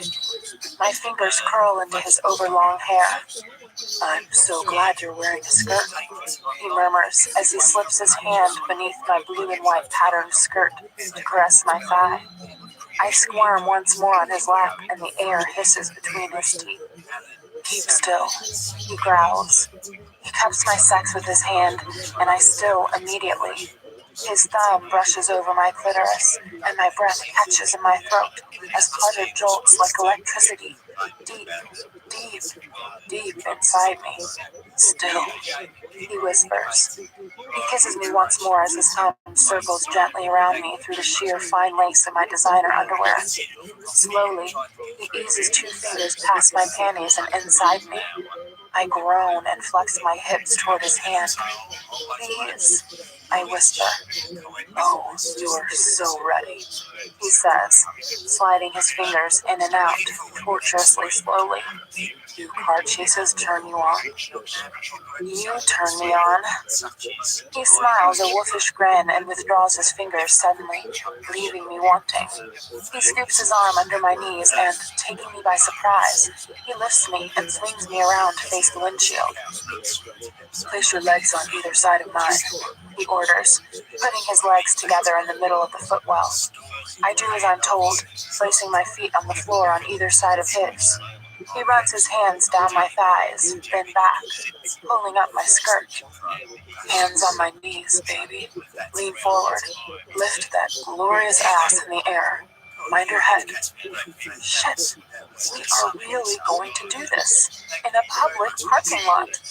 I quickly scan the area in front of us and see no one, but feel a thrill coursing through me. I'm in a public lot. This is so hot. Christian shifts beneath me, and I hear the telltale sound of his zipper. Putting one arm around my waist and with his other hand tugging my lacy panties sideways, he impales me in one swift move. Ah! I cry out, grinding down on him, and his breath hisses through his teeth. His arm snakes around me up to my neck and he grasps me under my chin. His hand spreads across my neck, pulling me back and tilting my head to one side so he can kiss my throat. His other hand grips my hip and together we start to move. I push up with my feet and he tilts himself into me, in and out. The sensation is... I groan loudly. It's so deep this way. My left hand curls around the handbrake, my right hand braced against the door. His teeth graze my earlobe and he tugs. It's almost painful. He bucks again and again into me. I rise and fall, and as we establish a rhythm, he moves his hand around beneath my skirt, the apex of my thighs, and his fingers gently tease my clitoris through the sheer finery of my panties. Ah! Quick! He breathes into my ear through gritted teeth. His hand still curled around my neck beneath my chin. We need to do this quick, Anna. And he increases the pressure of his fingers against my sex. Ah! I feel the familiar build of pleasure, bunching deep and thick inside me. Come on, baby. He rasps at my ear. I want to hear you. I moan again, and I am all sensation. My eyes tightly closed. His voice at my ear, his breath on my neck, pleasure radiating out from where his fingers tease my body, and where he slams deep inside me, and I am lost. My body takes control, craving release. Yes, Christian hisses in my ear, and I open my eyes briefly, staring wildly at the cloth roof of the R8, and I scrunch them closed again as I come around him. Oh, Anna, he murmurs in wonder, and he wraps his arms around me and rams into me one last time and stills as he climaxes deep inside. He runs his nose along my jaw and softly kisses my throat, my cheek, my temple, as I lie on him, my head lolling against his neck. Tension relieved, Mrs. Gray. Christian closes his teeth around my earlobe again and tugs. My body is drained, totally exhausted, and I mule. I feel his smile against me. Certainly helped with mine, he adds, shifting me off him. Lost your voice? Yes, I murmur. Well, aren't you the wanton creature? I had no idea you were such an exhibitionist. I sit up immediately, alarmed. He tenses. No one's watching, are they? I glance anxiously around the car lot. Do you think I'd let anyone watch my life come? He strokes his hand down my back reassuringly, but the tone of his voice sends shivers down my spine. I turn to gaze at him and grin impishly. Car sex! I exclaim. He grins and tucks a strand of hair behind my ear. Let's head back. I'll drive. He opens the door to let me climb off his lap and out into the parking lot. When I glance down, he's quickly doing up his fly. He follows me out and then holds the door open for me to climb back in. Strolling quickly around to the driver's side, he climbs in beside me, retrieves the BlackBerry, and makes a call. Where's Sawyer? He snaps. And the Dodge? How come Sawyer's not with you? He listens intently to Ryan, I assume. Her? He gasps. Stick with her. He hangs up and gazes at me. Her? The driver of the car? Who could that be? Elena? Layla? The driver of the Dodge is female? So it would appear, he says quietly. His mouth presses into a thin, angry line. Let's get you home, he mutters. He starts up the R8 with a roar and reverses smoothly out of the space. Where's the, unsub? What does that mean, by the way? Sounds very BDSM. Christian smiles briefly as he eases the car out of the lot and back onto Stewart Street. It stands for unknown subject. Ryan is ex-FBI.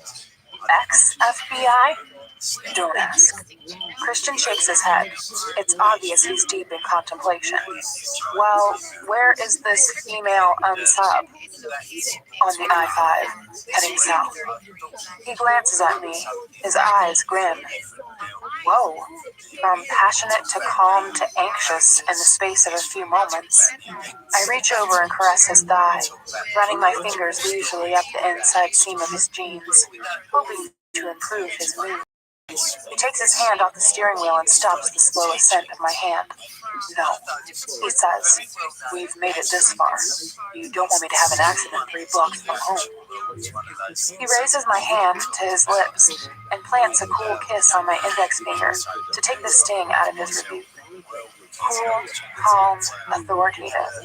My 50. And for the first time in a while, he makes me feel like a wayward child. I withdraw my hand and sit quietly for a moment. Female?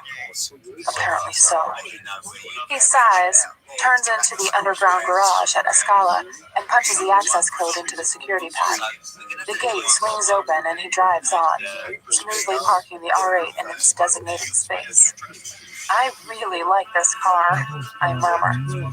Me too. And I like how you handled it, and how you managed not to break it.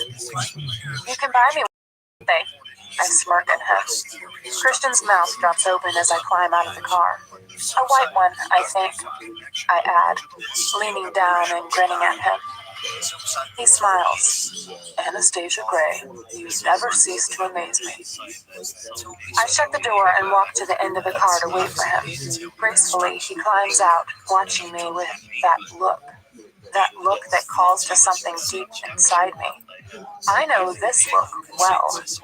Once he's in front of me, he leans down and whispers, You like the car? I like the car. I've fucked you in it.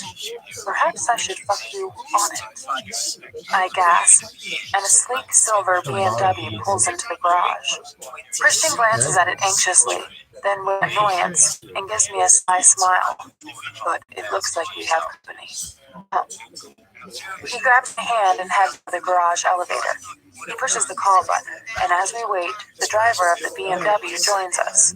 He's young, casually dressed, with long, layered, dark hair. He looks like he works in the media.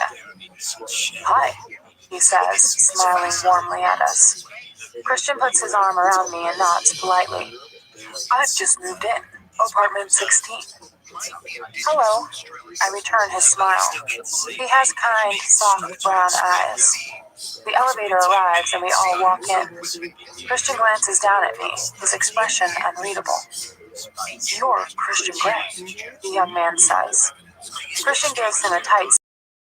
No, Logan. He holds out his hand. Reluctantly, Christian takes it. Which floor? Noah asks. I have to input a code. Oh. Penthouse. Oh. Noah smiles broadly. Of course. He presses the button for the 8th floor and the doors close. Mrs. Gray, I presume? Yes. I give him a polite smile and we shake hands. Noah flushes a little as he gazes at me a fraction too long. I mirror his flush and Christian's arm tightens around me. When did you move in? I ask. Last weekend. I love the place. There's an awkward pause before the elevator stops at Noah's floor. Great to meet you both, he says, and steps out. The doors close silently behind him.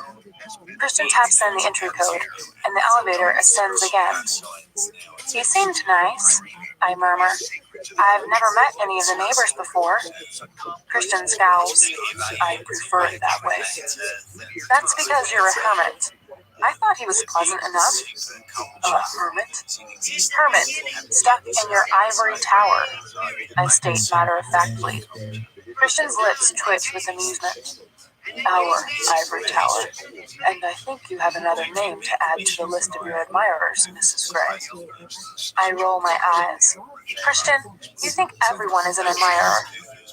Did you just roll your eyes at me? My pulse quickens. I sure did, I whisper, my breath catching in my throat. He cocks his head to one side, wearing his smoldering, arrogant, amused expression. What shall we do about that? Something rough. He blinks to hide his surprise. Rough? Please? You want more? I nod slowly. The doors to the elevator open and we're home. How rough? He breathes, his eyes darkening. I gaze at him, saying nothing. He closes his eyes for a moment and then grabs my hand and hauls me into the foyer. When we burst through the double doors, Sawyer is standing in the hallway, looking expectantly at the two of us. Sawyer, I'd like to be debriefed in an hour, Christian says. Yes, sir. Turning, Sawyer heads back into Taylor's office. We have an hour. Christian glances down at me. Rough. I nod. Well, Mrs. Gray, you're in luck. I'm taking requests today. Chapter 6. Do you have anything in mind? Christian murmurs, pinning me with his bold gaze. I shrug, suddenly breathless and agitated. I don't know if it's the chase, the adrenaline, my earlier bad mood. I don't understand. And I want it badly. A puzzled expression flits across Christian's face. Kinky fuckery, he asks, his words a soft breath. I nod, feeling my face flame. Why am I embarrassed by this? I have done all manner of kinky fuckery with this man. He's my husband, damn it. Am I embarrassed because I want this and I'm ashamed to admit it? My subconscious glares at me. Stop overthinking. Carte blanche. He whispers the question, eyeing me speculatively, as if he's trying to read my mind. Carte blanche? Holy fuck. What will that entail? Yes, I murmur nervously, as excitement blooms deep inside me. He smiles a slow, sexy smile. Come, he says, and tugs me toward the stairs. His intention is clear. Playroom! At the top of the stairs, he releases my hand and unlocks the playroom door. The key is on the Yes, Seattle keychain that I gave him not so long ago. After you, Mrs. Gray, he says, and swings the door open. The playroom smells reassuringly familiar, of leather and wood and fresh polish. I blush, knowing that Mrs. Jones must have been in here cleaning while we were away on our honeymoon. As we enter, Christian switches on the lights and the dark red walls are illuminated with soft, diffused light. I stand, gazing at him, anticipation running thick and heavy through my veins. What will he do? He locks the door and turns, inclining his head to one side. He regards me thoughtfully, and then shakes his head, amused. Anastasia, he asks gently. You. My response is breathy. He smirks. You've got me. You've had me since you fell into my office. Surprise me then, Mr. Gray. His mouth twists with repressed humor and carnal promise. As you wish, Mrs. Gray. He folds his arms and raises one long index finger to his lips while he appraises me. I think we'll start by ridding you of your clothes. He steps forward, grasping the front of my short denim jacket. He opens it and pushes it over my shoulders so it falls to the floor. He clasps the hem of my black camisole. Lift your arms. I obey, and he peels it off over my head. Leaning down, he plants a soft kiss on my lips, his eyes glowing with an alluring mix of lust and love. The camisole joins my jacket on the floor. Here, I whisper, gazing nervously at him as I remove the hair tie from around my wrist and hold it up for him. He stills. His eyes widen briefly, but give nothing away. Finally, he takes the small band. Turn around. He orders. Relieved, I smile to myself and oblige immediately. Looks like we've overcome that little hurdle. He gathers my hair and braids it quickly and efficiently before fastening it with the tie. He tugs the braid, pulling my head back. Good thinking, Mrs. Gray. He whispers in my ear, then knits my earlobe. Now turn around and take your skirt off. Let it fall to the floor. He releases me and steps back as I turn to face him. Not taking my eyes off his, I unbutton the waistband of my skirt and ease the zipper down. The full skirt fans out and falls to the floor, pooling at my feet. Step out from your skirt, he orders. As I step toward him, he kneels swiftly down in front of me and grasps my right ankle. Deftly, he unbuckles my sandals one at a time while I lean forward, balancing myself with a hand on the wall that used to hold all his whips, crops, and paddles. The flogger and the riding crop are the only implements that remain. I eye them with curiosity. Will he use those? Having removed my shoes, so I'm just in my lacy bra and panties, Christian sits back on his heels, gazing up at me. You're a fine sight, Mrs. Gray. Suddenly, he kneels up, grabs my hips, and pulls me forward, burying his nose in the apex of my thighs. And you smell of you and me and of sex, he says, inhaling sharply. It's intoxicating. He kisses me through my lace panties, while I gasp at his words, my insides liquefying. He's just so naughty. Gathering up my clothes and sandals, he stands in one swift, graceful move. Athlete, go and stand beside the table, he says calmly, pointing with his chin. Turning, he strides over to the museum chest of wonder. He glances back and smirks at me. Face the wall, he commands. That way you won't know what I'm planning. We aim to please, Mrs. Gray, and you wanted a surprise. I turn away from him, listening acutely, my ears suddenly sensitive to the slightest sound. He's good at this, building my expectations, stoking my desire, making me wait. I hear him put my shoes down and, I think, my clothes on the chest, followed by the telltale clatter of his shoes as they drop to the floor, one at a time. Love barefoot Christian. A moment later, I hear him pull open a drawer. Toys! Oh, I love Love this anticipation. The drawer closes and my breathing spikes. How can the sound of a drawer render me a quivering mess? It makes no sense. The subtle hiss of the sound system coming to life tells me it's going to be a musical interlude. A lone piano starts, muted and soft, and mournful chords fill the room. It's not a tune I know. The piano is joined by an electric guitar. What is this? A man's voice speaks, and I can just make out the words. Something about not being frightened of dying. Christian pads leisurely toward me, his bare feet slapping on the wooden floor. I sense him behind me as a woman starts to sing. Wail. Rough, you say, Mrs. Gray. He breathes in my left ear. You must tell me to stop if it's too much. If you say stop, I will stop immediately. Do you understand? Yes. I need your promise. I inhale sharply. Shit. What is he going to do? I promise, I murmur breathlessly, recalling his words from earlier. I don't want to hurt you, but I'm more than happy to play. Good girl. Leaning down, he plants a kiss on my naked shoulder, then hooks a finger beneath my bra strap and traces a line across my back beneath the strap. Moan. How does he make the slightest touch so erotic?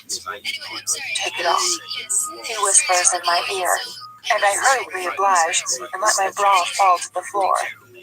His hands skim down my back, and he hooks both of his thumbs into my panties and slides them down my legs. Step, he orders. Once more I do as I'm told, stepping out of my panties. He plants a kiss on my backside and stands. I'm going to blindfold you so that everything will be more intense. He slips an airline eye mask over my eyes, and my world is plunged into darkness. The woman singing moans incoherently, a haunting, heartfelt melody. Bend down and lie flat on the table. His words are softly spoken. Now. Without hesitation, I bend over the side of the table and rest my torso on the highly polished wood, my face flush against the hard surface. It's cool against my skin, and it smells vaguely of beeswax with a citrus tang. Stretch your arms up and hold on to the edge. Okay. Reaching forward, I clutch the far edge of the table. It's quite wide, so my arms are fully extended. If you let go, I will spank you. Do you understand? Yes. Do you want me to spank you, Anastasia? Everything south of my waist tightens deliciously. I realize I've wanted this since he threatened me during lunch, and neither the car chase nor our subsequent intimate encounter has sated this need. Yes. My voice is a hoarse whisper. Why? Oh, do I have to have a reason? I shrug. Tell me, he coaxes. And from out of nowhere he smacks me hard. Ah! I cry out.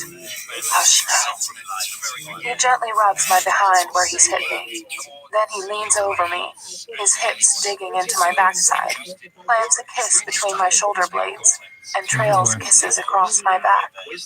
He's taken his shirt off, so his chest hair tickles my back, and his erection presses against me through the rough fabric of his jeans. Open your legs, he orders. I move my legs apart, wider. I groan and spread my legs wider. Good girl. He breathes. He traces his finger down my back, along the crack between my buttocks, and over my anus, which shrinks at his touch. We're going to have some fun with this, he whispers. Ah! His finger continues down over my perineum and slowly slides into me. I see you're very wet, Anastasia. From earlier or from now? I groan and he eases his finger in and out of me, over and over. I push back on his hand, relishing the intrusion. Oh, Anna, I think it's both. I think you love being here, like this, mine. I do. Oh, I do. He withdraws his finger and smacks me hard once more. Tell me, he whispers, and urgent. Yes, I do, I whimper. He smacks me hard once more, so I cry out, then sticks 2 fingers inside me. He withdraws them immediately, spreading the moisture up, over, and around my anus. What are you going to do? I ask, breathless. Oh my, is he going to fuck my ass? It's not what you think, he murmurs reassuringly. I told you, one step at a time with this, baby. I hear the quiet spurt of some liquid, presumably from a tube. Then his fingers are massaging me, there, again. Lubricating me, there. I squirm as my fear collides with my excitement of the unknown. He smacks me once more, lower, so he hits my sex. I groan. It feels so good. Keep still, he says, and don't let go. Ah, this is lube. He spreads some more on me. I try not to wriggle beneath him, but my heart is pounding, my pulse haywire, as desire and anxiety pump through me. I have wanted to do this to you for some time now, Anna. I groan, and I feel something cool, metallically cool, run down my spine. I have a small present for you here, Christian whispers. An image from our show and tell springs to mind. Holy crap, a butt plug. Christian runs it down the parting between my buttocks. Oh my. I am going to push this inside you, very slowly. I gasp, anticipation and anxiety charging. Will it hurt? No, baby, it's small. Once it's inside you, I'm going to fuck you real hard. I practically convulse. Bending over me, he kisses me once more between my shoulder blades. Ready? He whispers. Ready? Am I ready for this? Yes, I muttered quietly, my mouth dry. He runs another finger down past my ass and perineum and slips it inside me. Fuck, it's his thumb. He cups my sex and his fingers gently caress my clitoris. I moan. It feels good. And gently, while his fingers and thumb work their magic, he pushes the cold plug slowly into me. Ah! I groan loudly at the unfamiliar, my muscles protesting at the intrusion. He circles his thumb inside me and pushes the plug harder, and it slips in easily. And I don't know if it's because I'm so turned on, or if he's distracted me with his expert fingers, but my body seems to accept it. It's heavy and strange. There. Oh, baby. And I can feel it, where his thumb swirls inside me, and the plug presses. Oh, ah. He slowly twists the plug, eliciting a long, drawn-out moan from me. Christian, I mumble, his name a garbled mantra, as I adjust to the sensation.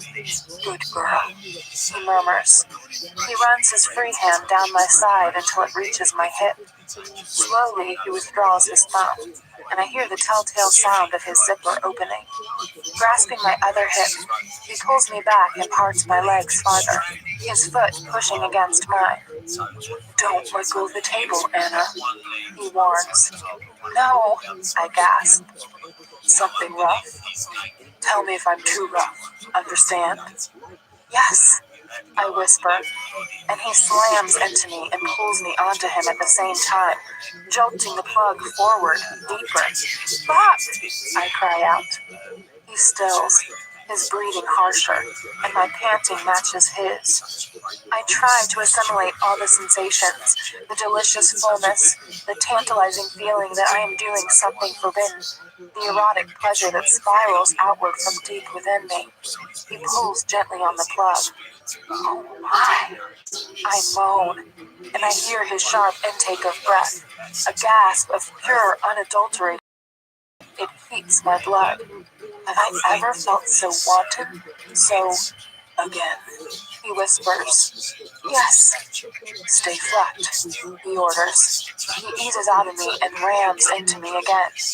Oh, I wanted this. Yes, I hiss.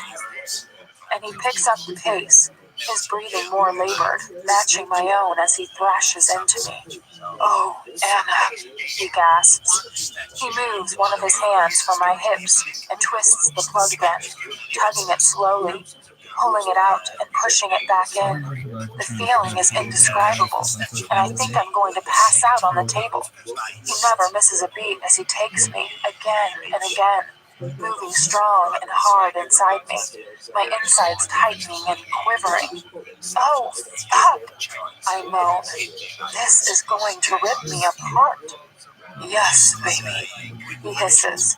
Please, I beg him. And I don't remember. To stop? To never stop? To twist the plug again? My insides are tightening around him and the plug. That's right. He breathes, and he slaps me hard on my right buttock. And I come, again and again, falling, spinning, pulsing around and around. And Christian gently pulls the plug out. Fuck! I scream, and Christian grabs my hips and climaxes loudly, holding me still. The woman is still singing. Christian always puts songs on repeat in here. Strange. I am curled in his arms on his lap, our legs tangled together, with my head resting against his chest. We're on the floor of the playroom by the table.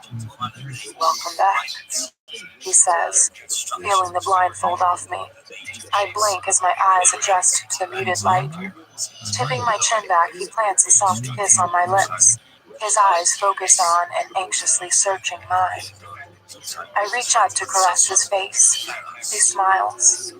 Well, did I fulfill the brief? He asks, amused. I frown. Brief? You wanted rough, he says gently. I grin because I just can't help it. Yes, I think you did. He raises and grins back at me. I'm very glad to hear it. You look thoroughly well fucked and beautiful at this moment. He caresses my face, his long finger stroking my cheek. I feel it. I purr. He reaches down and kisses me tenderly, his lips warm and giving against mine. You never disappoint. He leans back to gaze down at me. How do you feel? His voice is soft with concern. Good, I murmur, feeling a flush creep across my face. Thoroughly well fucked. I smile shyly. Why, Mrs. Gray, you have a dirty, dirty mouth. Christian feigns an offended expression, but I can hear his amusement. That's because I'm married to a dirty, dirty boy, Mr. Gray. He grins a ridiculously stupid grin, and it's infectious. I'm glad you're married to him. He gently takes hold of my braid, lifts it to his lips, and kisses the end with reverence, his eyes glowing with love. Oh my, did I ever have a chance of resisting this man? I reach for his left hand and plant a kiss on his wedding ring, a plain platinum band matching my own. Mine, I whisper. Yours, he responds. He curls his arms around me and presses his nose into my hair. Shall I run you a bath? Only if you join me in it. Okay, he says. He sets me onto my feet and stands up beside me. He's still wearing his jeans. Will you wear your, other jeans? He frowns down at me. Other jeans? The ones you used to wear in here. Those jeans? He murmurs, blinking with perplexed surprise. You look very hot in them. Do I? Yeah, I mean, really hot. He smiles shyly. Well, for you, Mrs. Gray, maybe I will. He bends to kiss me, then grabs the small bowl on the table that contains the butt plug, the tube of lubricant, the blindfold, and my panties. Who cleans these toys? I ask as I follow him over to the chest. He frowns at me, as if not understanding the question. Me? Mrs. Jones? What? He nods, amused and embarrassed, I think. He switches off the music. Well, your sons used to do it? I finish his sentence. He gives me an apologetic shrug. Here. He hands me his shirt and I put it on, wrapping it around myself. His scent still clings to the linen, and my chagrin about butt plug washing is forgotten. Taking my hand, he unlocks the playroom door, then leads me out and downstairs. I follow him meekly. The anxiety, the bad mood, the thrill, fear, and excitement of the car chase have all gone. I'm relaxed, finally sated and calm. As we enter our bathroom, I yawn loudly and stretch, at ease with myself for a change. What is it? Christian asks as he turns on the faucet. I shake my head. Tell me, he asks softly. He spills jasmine bath oil into the running water, filling the room with its sweet, sensual scent. I flush. I just feel better. He smiles. Yes, you've been in a strange mood today, Mrs. Gray. Standing, he pulls me into his arms. I know you're worrying about these recent events. I'm sorry you're caught up in them. I don't know if it's a vendetta, an ex-employee, or a business rival. If anything were to happen to you because of me. His voice drops to a pained whisper. I curl my arms around him. What if something happens to you, Christian? I voice my fear. He gazes down at me. We'll figure this out. Now let's get you out of this shirt and into this bath. Shouldn't you talk to Sawyer? He can wait. His mouth hardens, and I feel a sudden pang of pity for Sawyer. What's he done to upset Christian? Christian helps me out of his shirt, then frowns as I turn to him. My breasts still bear faded bruises from the love bites he gave me during our honeymoon, but I decide not to tease him about them. I wonder if Ryan has caught up with the Dodge? We'll see. After this bath. Get in. He holds his hand out for me. I climb into the hot, fragrant water and sit tentatively. Ow! My ass is tender, and the hot water makes me wince. Easy, baby. Christian warns, but as he says it, the uncomfortable sensation melts. Christian strips and climbs in behind me, pulling me against his chest. I nestle between his legs, and we lie idle and content in the hot water.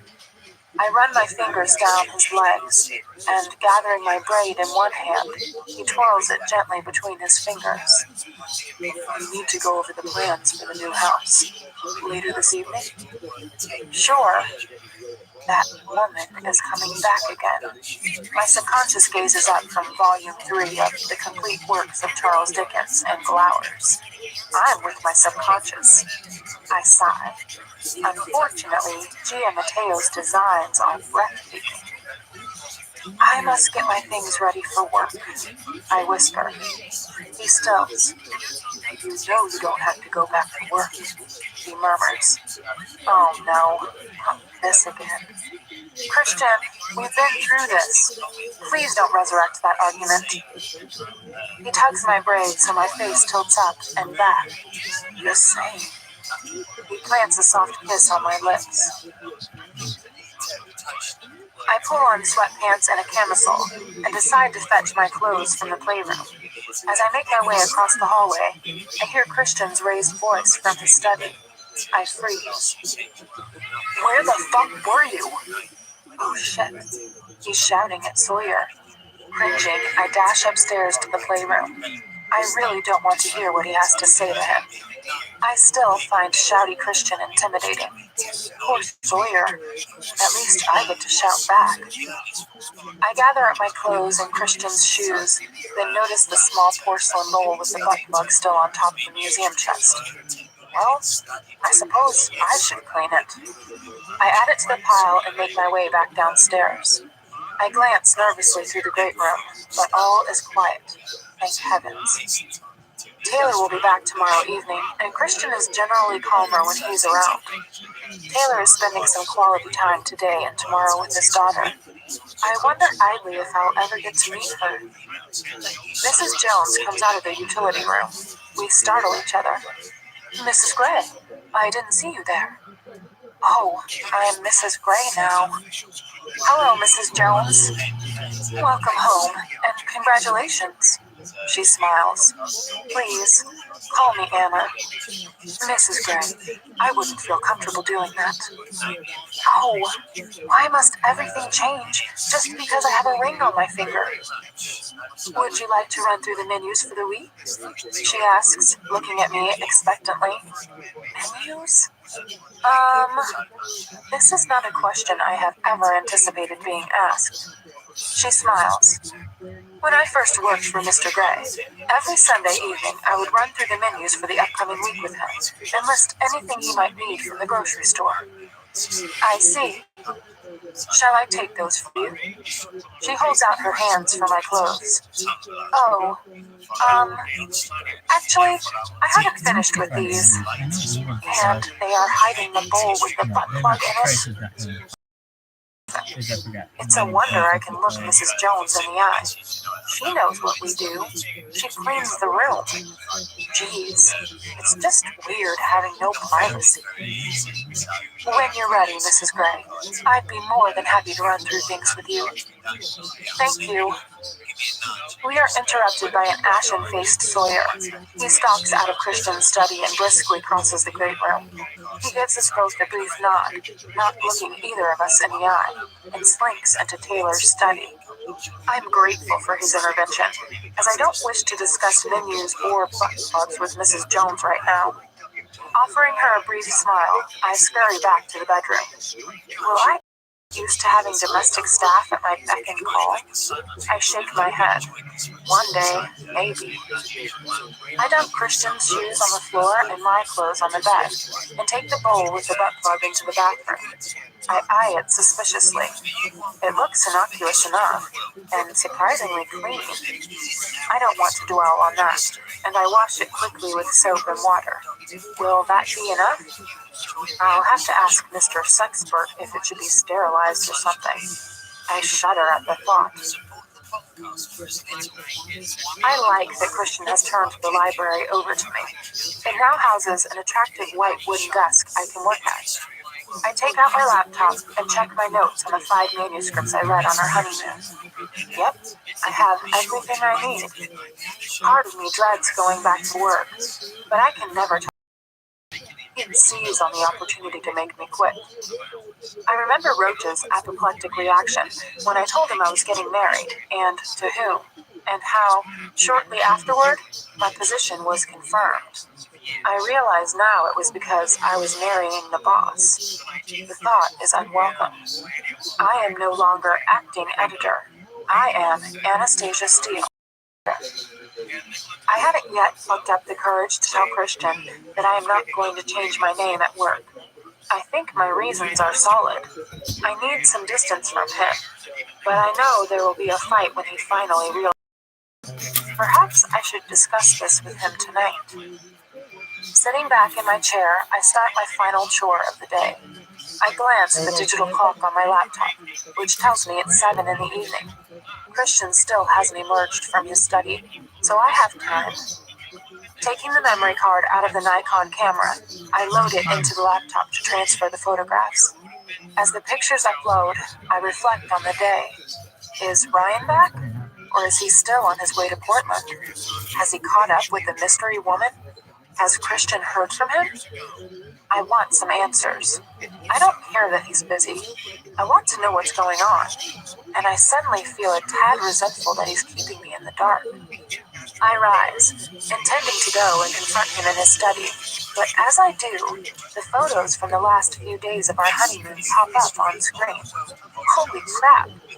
Picture after picture of me. So many of me asleep. My hair over my face or fanned out across my pillow. Lips parted. Shit, sucking my thumb. I haven't sucked my thumb for years. So many photos. I had no idea he'd taken these. There are a few candid long shots, including one of me leaning over the rail of the yacht, staring moodily into the distance. How did I not notice him taking this? I smile at the photos of me curled up beneath him and laughing, my hair flying as I struggle, biting his tickling, tormenting fingers. And there's the one of him and me on the bed in the master cabin that he took at arm's length. I am cuddled on his chest and he gazes at the camera, young, wide-eyed, in love. His other hand cups my head, and I am smiling like a love-struck fool. But I cannot take my eyes off Christian. Man, his ruffled, just funked hair, his gray eyes glowing, his lips parted and smiling. My beautiful man who cannot bear to be tickled, who could not bear to be touched just a short while ago. Yet now he tolerates my touch. I must ask him if he likes it, or whether he lets me touch him for my pleasure rather than his. I frown, gazing down at his image, suddenly overwhelmed by my feelings for him. Someone out there wants to harm him. First Charlie Tango, then the fire at GEH, and that damned car chase. I gasp, putting my hand to my mouth as an involuntary sob escapes. Abandoning my computer, I leap up to find him, not to confront him now, just to check that he's safe. Not bothering to knock, I barge into his study. Christian is sitting at his desk and talking on the phone. He looks up in surprised annoyance, but the irritation on his face disappears when he sees it's me. So, you can't enhance it further? He says, continuing his phone conversation, though he doesn't take his eyes off me. Without hesitation, I walk around his desk, and he turns in his chair to face me, frowning. I can tell he's thinking, what does she want? When I crawl onto his lap, his eyebrows, could you hold one moment? He cups the phone against his shoulder. Anna, what's wrong? I shake my head. Tipping my chin up, he gazes into my eyes. I pull my head free from his hold, tuck it beneath his chin, and curl up smaller on his lap. Bemused, he wraps his free arm more tightly around me and kisses the top of my head. Okay, Barney, what were you saying? He is wedging the phone between his ear and his shoulder. Taps the key on his laptop. A grainy black and white CCTV image appears on the screen. A man with dark hair wearing pale coveralls comes on the screen. Christian presses another key, and the man walks toward the camera, but with his head bowed. When the man is closer to the camera, Christian freezes in a bright white room with what looks like a long line of tall black cabinets. This must be GEH's server room. Okay, Barney, one more time. The screen springs to life. A box appears around the head of the man in the CCTV footage, and suddenly we zoom in. I sit up, fascinated. Is Barney doing this? I ask quietly. Yes, Christian answers. Can you sharpen the picture at all? He says to Barney. The picture blurs, then it refocuses moderately sharper on the man consciously gazing down and avoiding the camera. As I stare at him, a chill of recognition sweeps up my spine. There is something familiar in the line of his jaw. He has scruffy, short black hair that looks odd and unkempt. And in the newly sharpened picture, I see an earring, a small hoop. Holy crap! I know who it is! Christian, I whisper. That's Jack. Hide. Chapter 7. You think? Christian asks, surprised. It's the line of his jaw. I point at the screen. And the earrings and the shape of his shoulders. He's the right build, too. He must be wearing a wig, or he's cut and dyed his hair. Barney, are you getting this? Christian puts the phone down on his desk and switches to hands-free. You seem to have studied your ex-boss in some detail, Mrs. Gray. He murmurs, sounding none too pleased.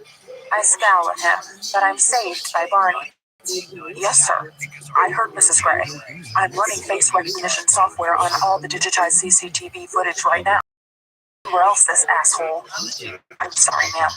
This man has been within the organization.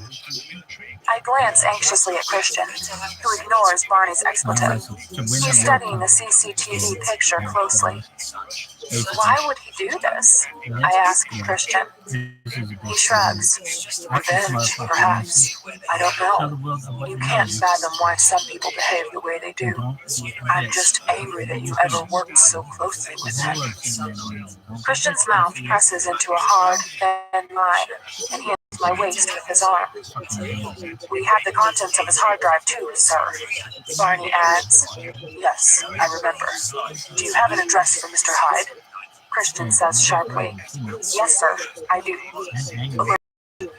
Sure will. I'm also going to scan the city CCTV and see if I can track his movements. Check what vehicle he owns. Sir. Barney can do all this? I whisper. Christian nods and gives me a smug smile. What was on his hard drive? I whisper. Christian's face hardens and he shakes his head. Nothing much, he says, tight-lipped, his smile forgotten. Tell me. Was it about you or me? Me, he sighs. What sort of things? About your lifestyle? Christian shakes his head and puts his index finger against my lips to silence me. I scowl at him, but he narrows his eyes and it's a clear warning that I should hold my tongue. It's a 2006 Camaro. I'll send the license details to Welch, too. Barney says excitedly from the phone. Good. Let me know where else that fucker has been in my building, and check his image against the one from his SIP personnel file. Christian gazes at me skeptically. I want to be sure we have a match. Already done, sir, and Mrs. Gray is correct. This is Jack Hyde. I grin. See, I can be useful. Christian rubs his hand down my back. Well done, Mrs. Gray. He smiles, his earlier rancor forgotten. To Barney, he says, let me know when you've tracked all his movements at HQ. Also, check out any other GEH property he may have had access to, and let the security teams know so they can make another sweep of all those buildings. Sir. Thanks, Barney. Christian hangs up. Well, Mrs. Gray, it seems that you are not only decorative, but useful too. Christian's eyes light up with wicked amusement. I know he's teasing. Decorative? I scoff, teasing him back. Very, he says quietly, pressing a soft, sweet kiss on my lips. You're much more decorative than I am, Mr. Gray. He grins and kisses me more forcefully, winding my braid around his wrist and wrapping his arms around me. When we come up for air, my heart is racing. Hungry? He asks. No, I am. What for? Well, food, actually. I'll make you something. I giggle. I love that sound. Of me offering you food? You're giggling. He kisses my hair, then I stand. So, what would you like to eat, sir? I ask sweetly. He narrows his eyes. Are you being cute, Mrs. Gray? Always, Mr. Gray. Sir.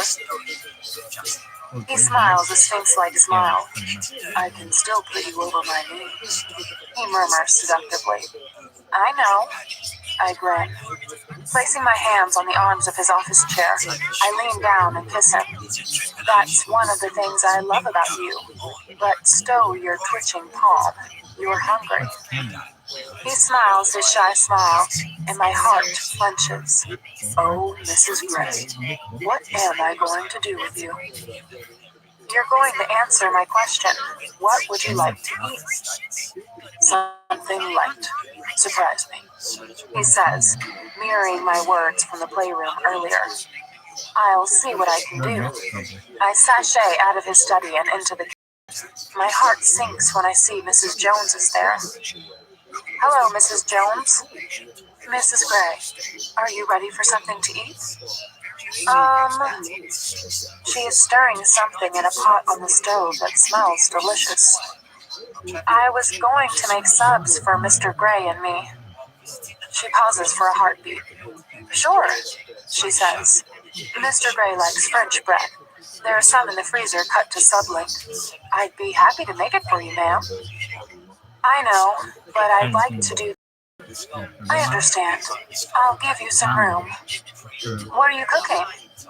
This is a bolognese sauce. It can be eaten anytime. I'll freeze it. She smiles warmly and turns the heat right down. So what does Christian like in a, sub? I frown, struck by what I've just said. Does Mrs. Jones understand the inference? Mrs. Gray, you could put just about anything in a sandwich, and as long as it's on French bread, he'll eat it. We grin.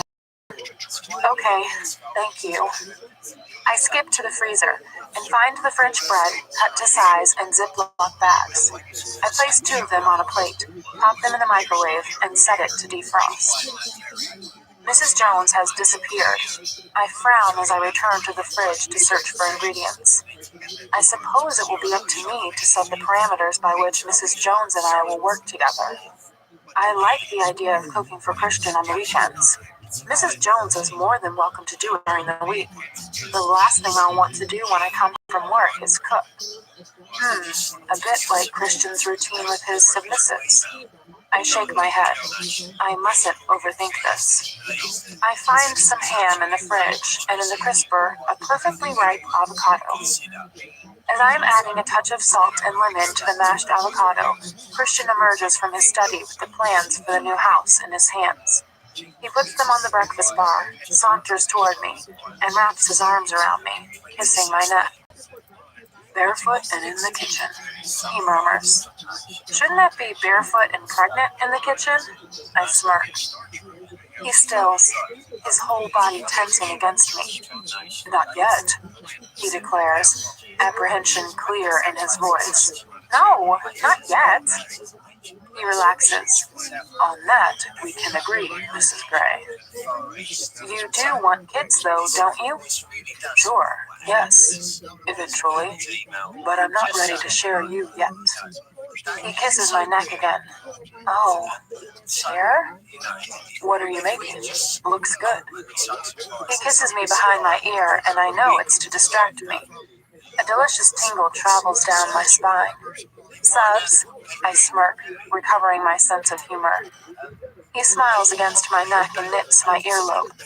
My favorite. I poke him with my elbow. Mrs. Gray, you wound me. He clutches his side as if in pain. Wimp, I mutter disapprovingly. Wimp, he utters in disbelief. He slaps my behind, making me yelp. Hurry up with my food, wench, and later I'll show you how wimpy I can be. He slaps me playfully once more and goes to the fridge. Would you like a glass of wine? He asks. Please. Christian spreads Gia's plans out over the breakfast bar.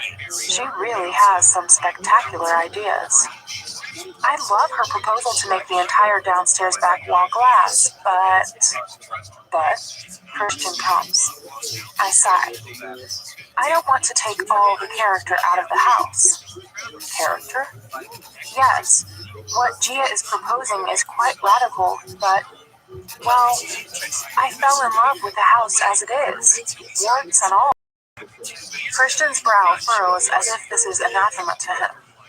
I kind of like it the way it is. I whisper. Is this going to make him mad? He regards me steadily. I want this house to be the way you want. Whatever you want. It's yours. I want you to like it too. To be happy in it too. I'll be happy wherever you are. It's that simple, Anna. His gaze holds mine. He is utterly sincere. I blink at him as my heart expands. Holy cow. He really does love me. Well, I swallow, finding the small knot of emotion that catches in my throat. I like the glass wall. Maybe we could ask her to incorporate it into the house a little more sympathetically. Christian grins. Sure, whatever you want. What about the plans for upstairs and the basement? I'm cool with those. Good. Okay. I steel myself to ask the $1 million question. Do you want to put in a playroom? I feel so familiar flush creep up my face as I ask.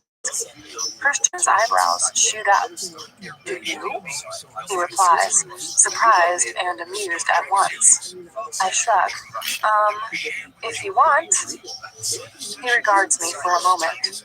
Let's leave our options open for the moment.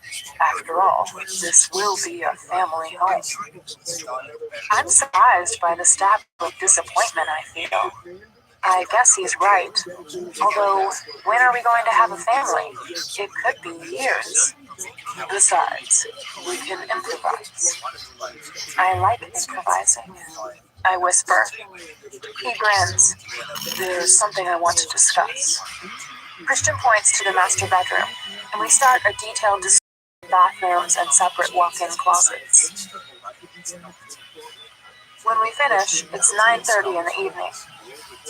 Are you going back to work? I ask as Christian rolls up the plans. Not if you don't want me to. He smiles. What would you like to do? We could watch TV. I don't want to read, and I don't want to go to bed yet. Okay. Christian agrees willingly, and I follow him into the TV room. We have sat here 3, maybe 4 times total, and Christian usually reads a book. He's not interested in television at all. I curl up beside him on the couch, tucking my and resting my head against his shoulder. He switches on the flat-screen television with the remote and flicks mindlessly through the channels. Any specific dribble you want to see? You don't like TV much, do you? I mutter sardonically. He shakes his head.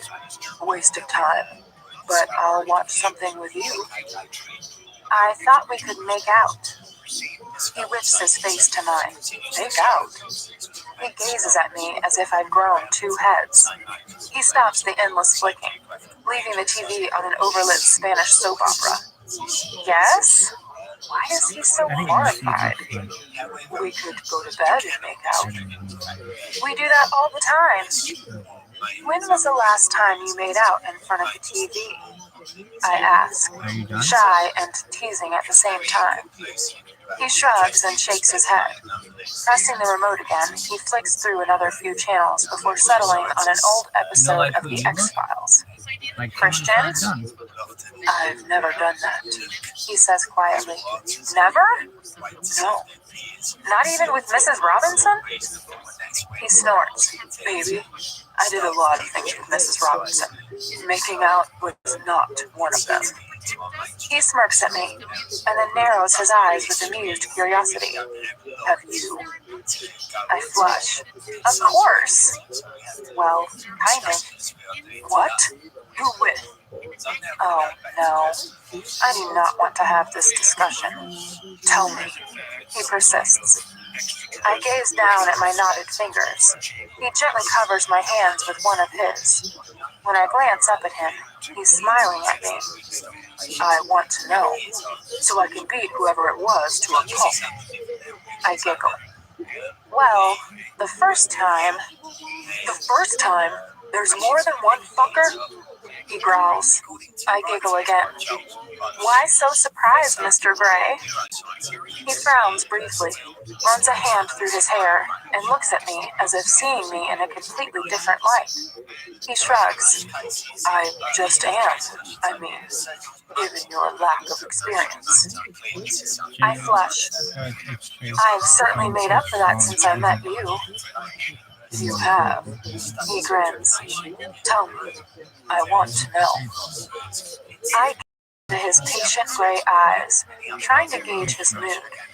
Is this going to make him mad, or does he genuinely want to know? I don't want him sulking. He's impossible when he's sulking. You really want me to tell you? He nods slowly once, and his lips twitch with an amused, arrogant smile. I was briefly in Texas with mom and husband number 3. I was in 10th grade. His name was Bradley, and he was my lab partner in physics. How old were you? 15. And what's he doing now? I don't know. What base did he get to? Christian! I scold. And suddenly he grabs my knees, then my ankles, and tips me up so I fall back onto the couch. He slides smoothly on top of me, trapping me beneath him, one leg between mine. It's so sudden that I cry out in surprise. He grabs my hands and raises them above my head. So, this Bradley, did he get to first base? He murmurs, running his nose down the length of mine. He plants soft kisses at the corner of my mouth. Yes, I murmur against his lips. He releases one of his hands so that he can clasp my chin and hold me still, while his tongue invades my mouth, and I surrender to his ardent kissing. Like this? Christian breathes when he comes up for air. No, nothing like that, I manage as all the blood in my body heads south. Releasing my chin, he runs his hand down over my body and back up to my breast. Did he do this? Touch you like this? His thumb skims over my nipple, through my camisole, softly, repeatedly, and it hardens under his expert touch. No, I writhe beneath him. Did he get to second base? He murmurs in my ear. His hand moves down across my ribs, past my waist, to my hip. He takes my earlobe between his teeth and gently tugs. No, I breathe. Mulder blurts from the television something about the FBI's most unwanted. Christian pauses, leans up, and presses mute on the remote. He gazes down at me. What about Joe Schmo number 2? Did he make it past second base? His eyes are smoldering hot. Angry? Turned on? It's difficult to say which. He shifts to my side and slides his hand beneath my sweatpants. No, I whisper, trapped in his carnal gaze. Christian smiles wickedly. Good. His hand cups my sex. No underwear, Mrs. Gray. I approve. He kisses me again as his fingers weave warm magic, his thumb skimming over my clitoris, tantalizing me, as he pushes his index finger inside me with exquisite slowness.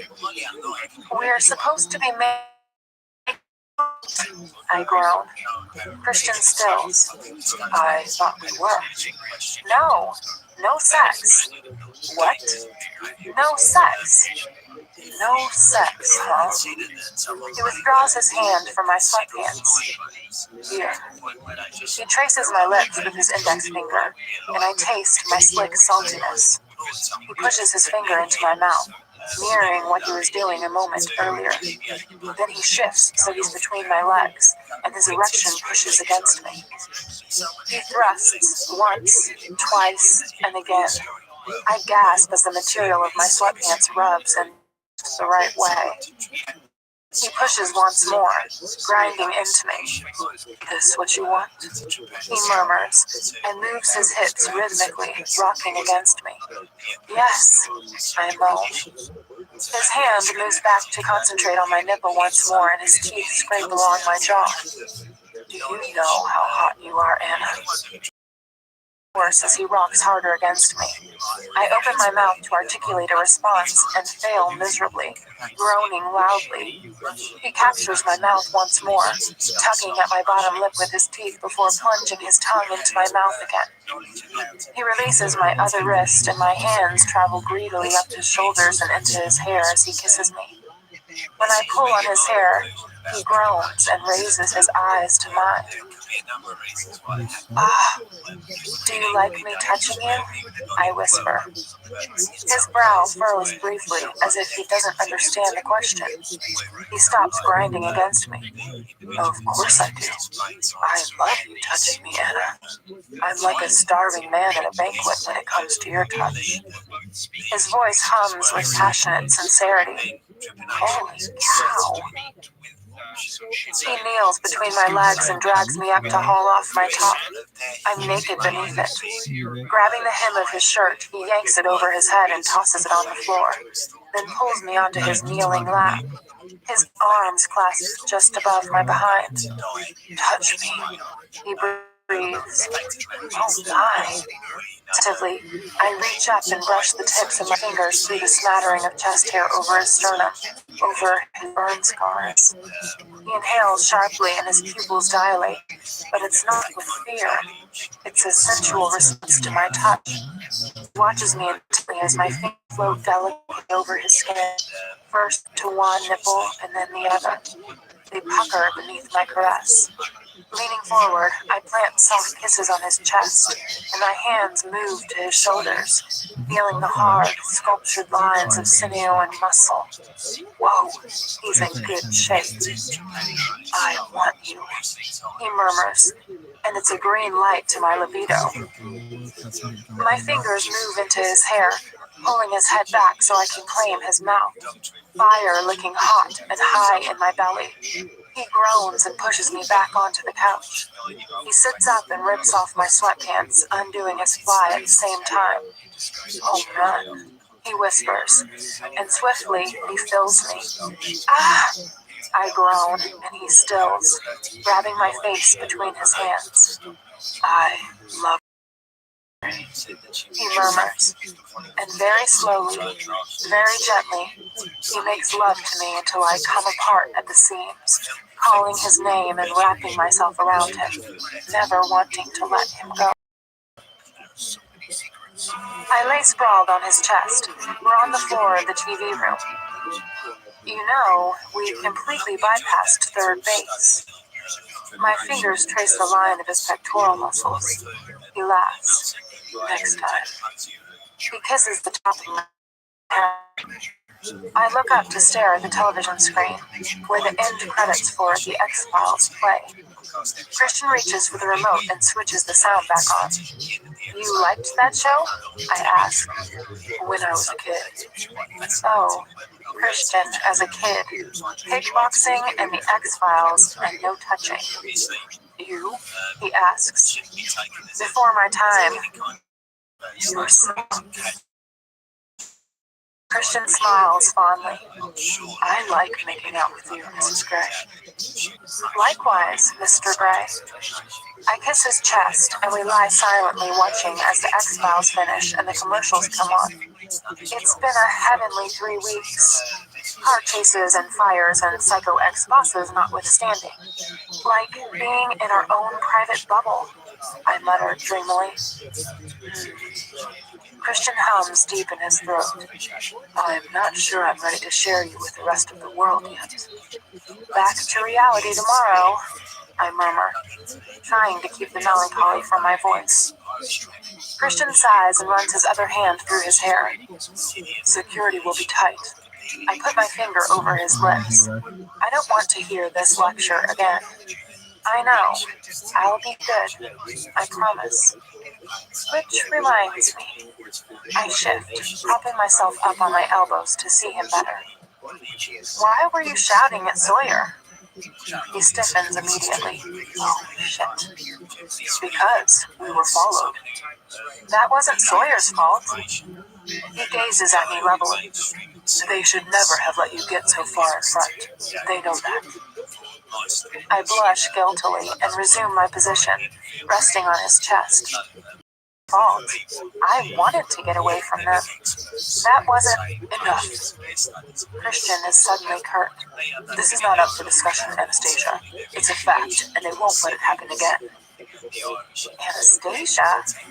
I am Anastasia when I am in trouble, just like at home with my mother. Okay, I mutter, placating him. I don't Did Ryan catch up with the woman in the Dodge?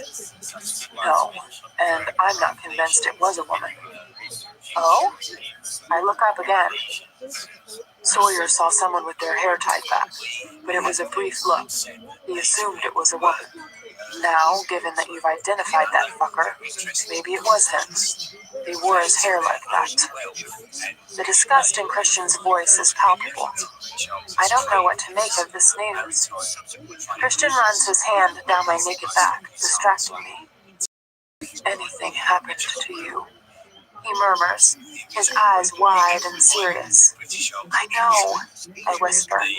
I feel the same about you. I shiver at the thought. Come, you're getting cold, he says, sitting up. Let's go to bed.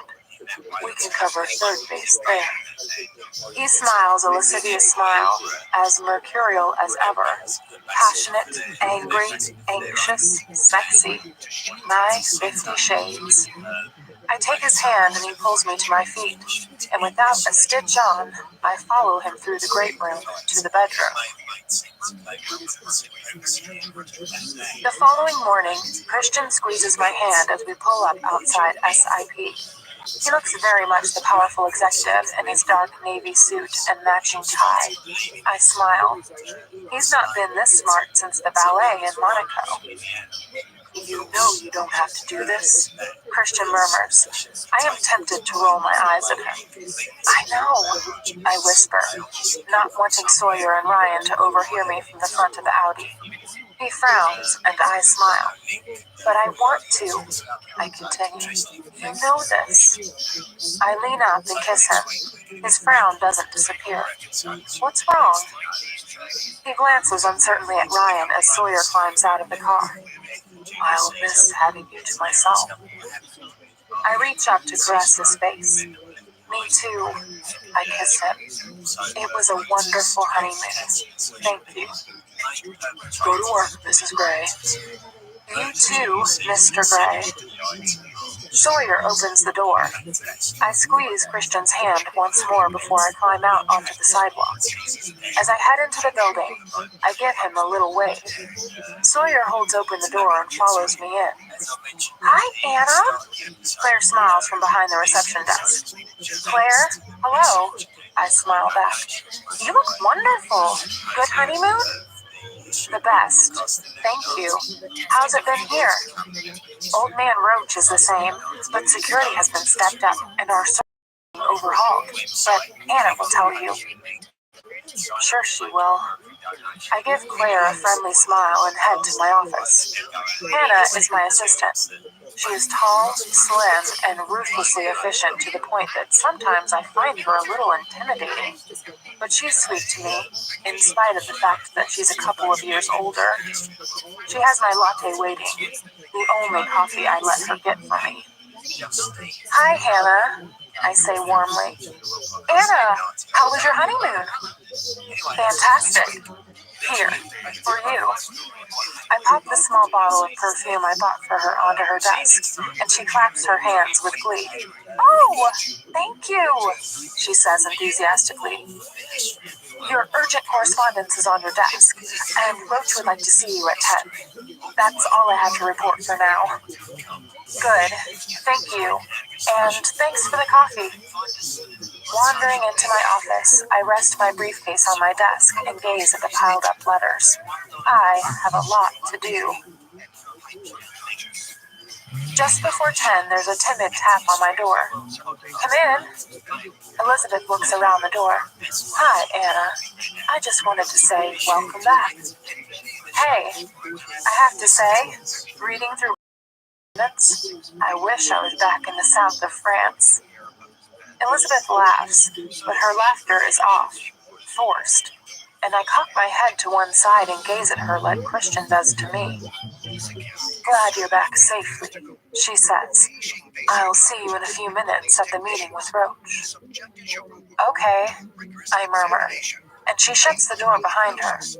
I frown at the closed door. What was that about? I shrug it off. My email pings. It's a message from Christian. From Christian Gray. Subject, Errant Wives. Date, August 22nd, 2011. 9:56. To Anastasia Steele. Wife. I sent the email below and it bounced. And it's because you haven't changed your name. Something you want to tell me? Christian Gray, CEO, Gray Enterprises Holdings, Inc. Attachment. From Christian Gray. Forward, subject, bubble. Date, August 22nd, 2011, 9:32. To Anastasia Gray.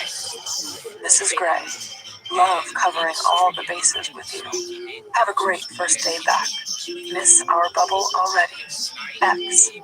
Christian Gray, back in the real world, CEO, Gray Enterprises Holdings, Inc. Shit.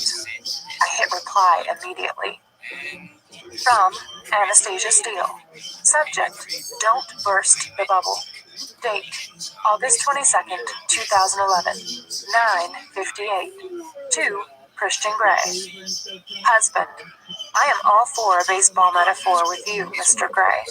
I want to keep my name here. I'll explain this evening. I am going into a meeting now. Miss our bubble too. P.S. Thought I had to use my BlackBerry? Anastasia Steele, editor, SIP. This is going to be such a fight. I can feel it. Sighing, I gather up my papers for the meeting. The meeting lasts for 2 hours. All the editors are there, plus Roach and Elizabeth. We discuss personnel, strategy, marketing, security, and year-end. As the meeting progresses, I grow more and more uncomfortable. There's a subtle change in how my colleagues are treating me. A distance and deference that wasn't there before I left for my honeymoon. And from Courtney, who heads up the nonfiction division, there's downright hostility. Maybe I'm just being paranoid, but it goes some way to explaining Elizabeth's odd greeting this morning. My mind drifts back to the yacht, then to the playroom, then to the R8 speeding away from the mystery Dodge on I-5. Perhaps Christian's right. Perhaps I can't do this anymore. The thought is depressing. This is all I've ever wanted to do. If I can't do this, what will I do?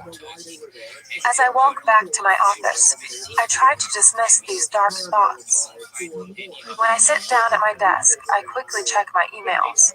Nothing from Christian. I check my BlackBerry. Still nothing. Good. At least there's been no adverse reaction to my email. Perhaps we'll discuss this tonight as per my request. I find that hard to believe, but ignoring my uneasy feeling, I open the marketing plan I was given at the meeting. As is our ritual on a Monday, Hannah comes into my office with a plate for my packed lunch, courtesy of Mrs. Jones, and we sit and eat our lunches together, discussing what we want to achieve during the week. She brings me up to date with the office gossip, too, which, considering I've been away for 3 weeks, is sorely lacking. As we're chatting, there's a knock on the door. Come in. Roach opens the door, and standing beside him is Christian. I'm momentarily struck dumb. He shoots me a blazing look and stalks in before smiling politely at Hannah. Hello, you must be Hannah. I'm Christian Gray, he says. Hannah scrambles to her feet and holds out her hand. Mr. Gray, how nice to meet you, she stutters as they shake hands. Can I fetch you a coffee? Please, he says warmly. With a quick puzzled glance at me, she scuttles out of the office past Roach, who stands as dumbstruck as me on the threshold of my office. If you'll excuse me, Roach, I'd like a word with Ms. Steele. Christian hisses the S sibilantly, sarcastically. This is why he's here. Oh, shit. Of course, Mr. Gray. Anna. Roach mutters, shutting the door to my office as he departs. I recover my power of speech. Mr. Gray, how nice to see you. I smile too sweetly. Ms. Steele, may I sit down? It's your company. I wave at the chair Hannah vacated. Yes, it is. He smiles wolfishly at me, the smile not reaching his eyes. His tone is clipped. He's bristling with tension. I can feel it all around me. Fuck. My heart sinks. Your office is very small, he says, as he sits down facing my desk. It suits me. He regards me neutrally, but I know he's mad. I take a deep breath. This is not going to be fun. So, what can I do for you, Christian? I'm just looking over my assets. Your assets? All of them? All of them.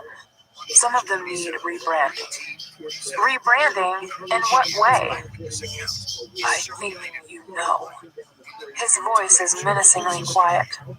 Please, don't tell me you have interrupted your day after 3 weeks away to come over here and fight with me about my name. I am not a freaking asset. He shifts and crosses his legs. Not exactly fight, no. Christian, I'm working. Looked like you were gossiping with your assistant to me. My cheeks heat. We were going through our schedules, I snap, and you haven't answered my question. There's a knock on the door. Come in, I shout, too loudly. Hannah opens the door and brings in a small tray. Milk jug, sugar bowl, coffee, and a French press. She's gone all out. She places the tray on my desk. Thank you, Hannah, I mutter, embarrassed that I have just shouted so loudly. Do you need anything else, Mr. Gray? She asks, all breathless. I want to roll my eyes at her. No, thank you. That's all.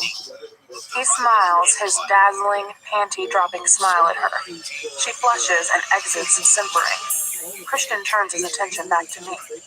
Now, Ms. Steele, where were we? You were rudely interrupting my workday to fight with me about my name. Christian blinks once, surprised, I think, by the vehemence in my voice. Deftly, he picks at an invisible piece of lint on his knee with long, skilled fingers. It's distracting. He's doing it on purpose. I narrow my eyes at him. I like to make the odd impromptu visit. It keeps management on their toes, wives in their place, you know. He shrugs, his mouth set in an arrogant line. Wives in their place? I had no idea you could spare the time, I snap. His eyes frost. Why don't you want to change your name here? He asks, his voice deathly quiet. Christian, do we have to discuss this now? I'm here. I don't see why not. I have a ton of work to do, having been away for the last 3 weeks. His eyes are cool and assessing, distant even. I marvel that he can appear so cold after last night. After the last 3 weeks. Shit. He must be mad. Really mad. When will he learn not to overreact? Are you ashamed of me? He asks, his voice deceptively soft. No! Christian, of course not. I scowl. This is about me, not you. Jeez, he's exasperating sometimes. Silly, overbearing megalomaniac. How is this not about me? He cocks his head to one side, genuinely perplexed, some of his detachment slipping as he stares at me with wide eyes, and I realize that he's hurt. Holy fuck. I've hurt his feelings. Oh no. He's the last person I want to hurt. I have to make him see my logic. I have to explain my reasoning for my decision. Christian, when I took this job, I'd only just met you. I say patiently, struggling to find the right words. I didn't know you were going to buy the company. What can I say about that event in our brief history? His deranged reasons for doing so? his control freakery, his stalker tendencies gone mad, given completely free rein because he is so wealthy. I know he wants to keep me safe, but it's his ownership of SIP that is the fundamental problem here. If he'd never interfered, I could continue as normal and not have to face the disgruntled and whispered recriminations of my colleagues. I put my head in my hands just to break eye contact with him. Why is it so important to you? I ask, desperately trying to hold on to my fraying temper. I look up at his impassive stare, his eyes luminous, giving nothing away, his earlier hurt now hidden. But even as I ask the question, deep down I know the answer before he says it. I want everyone to know that you're mine. I am yours. Look! I hold up my left hand, showing my wedding and engagement rings. It's not enough. Not enough that I married you? My voice is barely a whisper. He blinks, registering the horror on my face. Where can I go from here? What else can I do? That's not what I mean. He snaps and runs a hand through his overlong hair so that it flops onto his forehead. What do you mean? He swallows. I want your world to begin and end with me, he says, his expression raw. His comment completely derails me. It's like he's punched me hard in the stomach, winding and wounding me.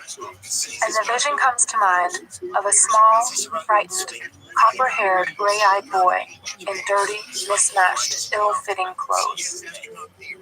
It does, I say without guile, because it's the truth.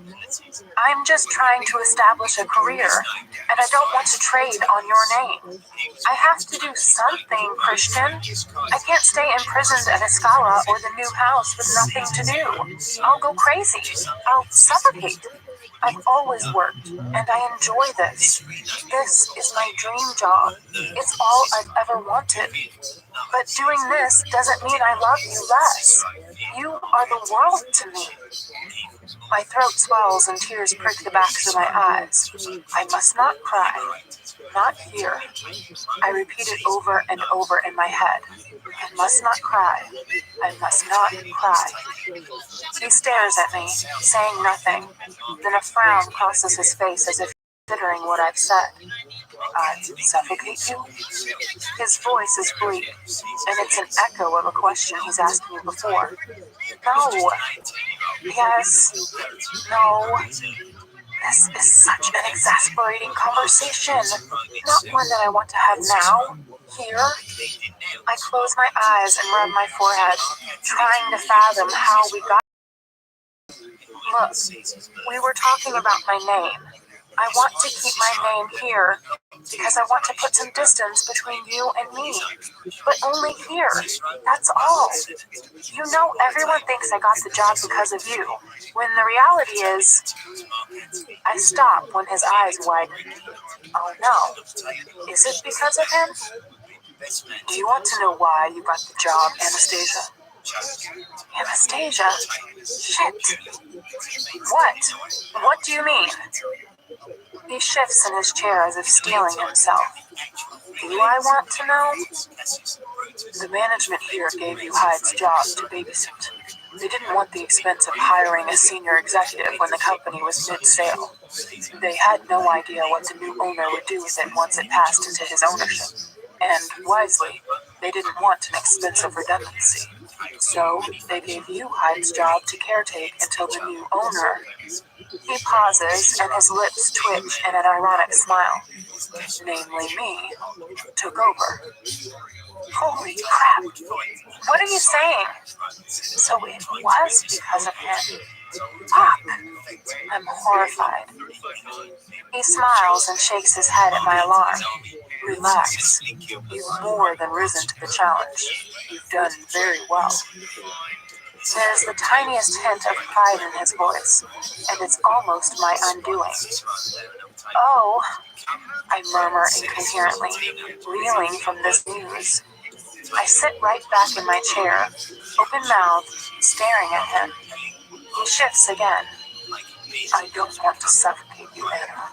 I don't want to put you in a gilded cage. Well, he pauses, his face darkening. Well, the rational part of me doesn't. And thoughtfully as his mind concocts some plan. Oh, where is he going with this? Christian looks up suddenly as if he's had a eureka moment. So, one of the reasons I'm here, apart from dealing with my errant wife, he says, narrowing his eyes, is to discuss what I'm going to do with this company. Errant wife? I am not errant, and I am not an asset. I scowl at Christian again, and the threat of tears subsides. So, what are your plans? I incline my head to one side, mirroring him, and I can't help my sarcastic tone. His lips twitch with the hint of a smile. Whoa, change of mood, again. How can I ever keep up with Mr. Mercurial? I'm changing the name of the company to Gray Publishing. Holy shit. And in a year's time, it will be yours.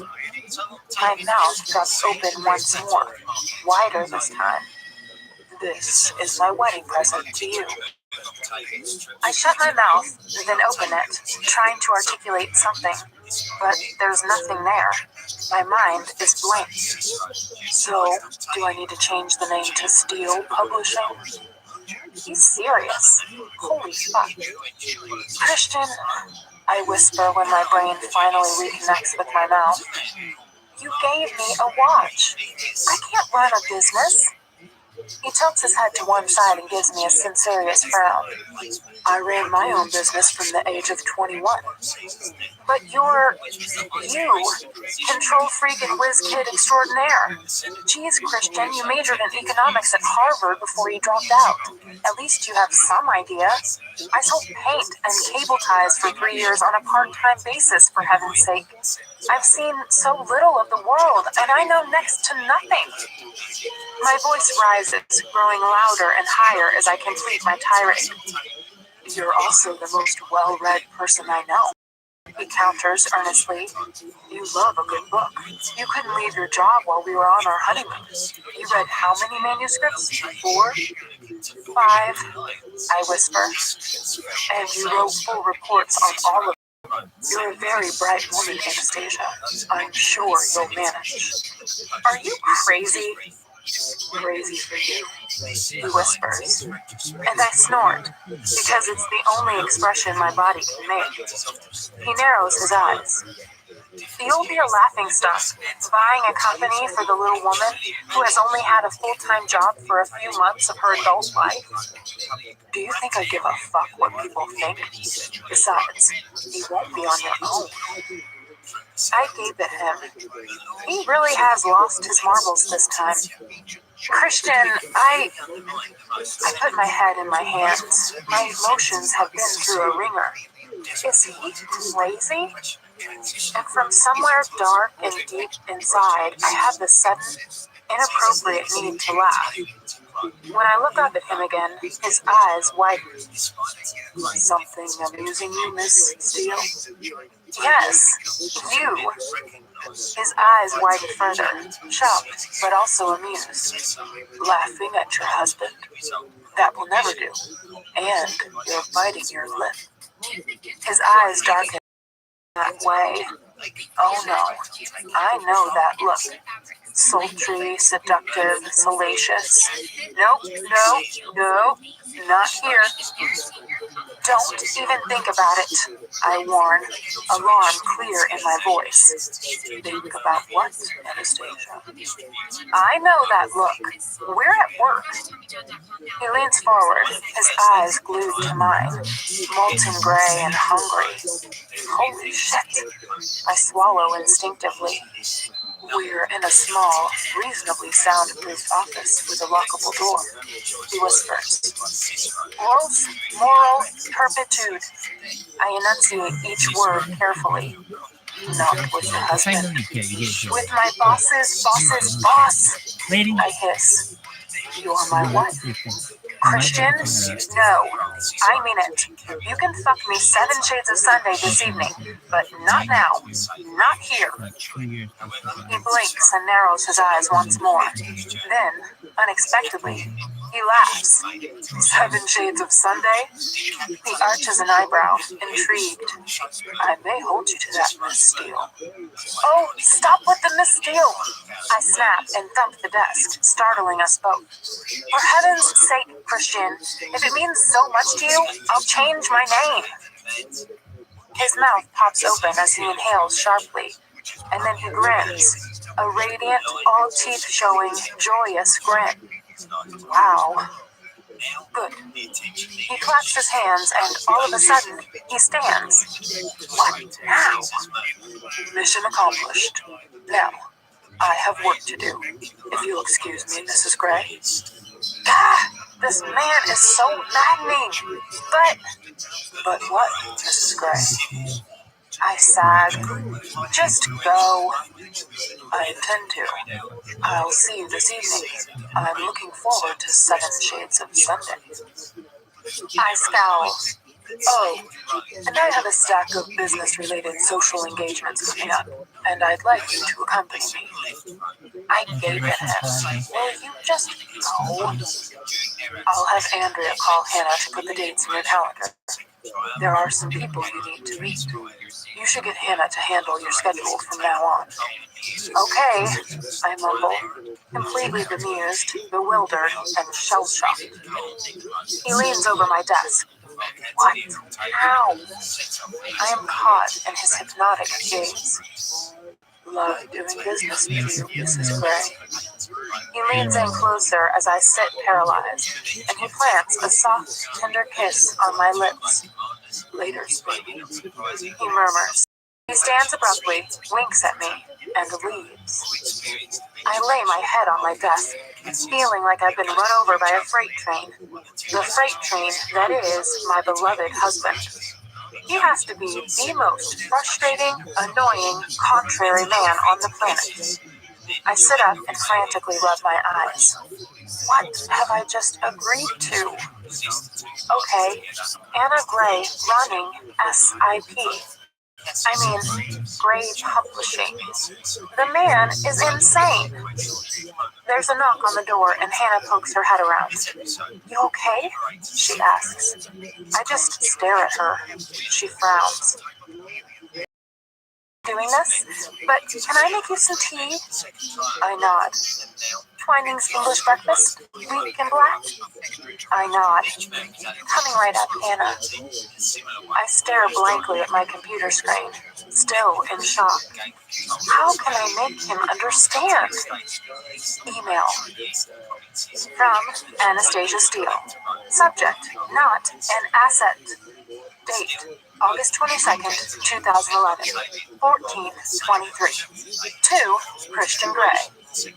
Mr. Gray, next time you come and see me, make an appointment so I can at least have some prior warning of your adolescent overbearing megalomania. Yours, Anastasia Gray. Please note name. Editor, SIP. From Christian Gray. Subject, Shades of Sunday.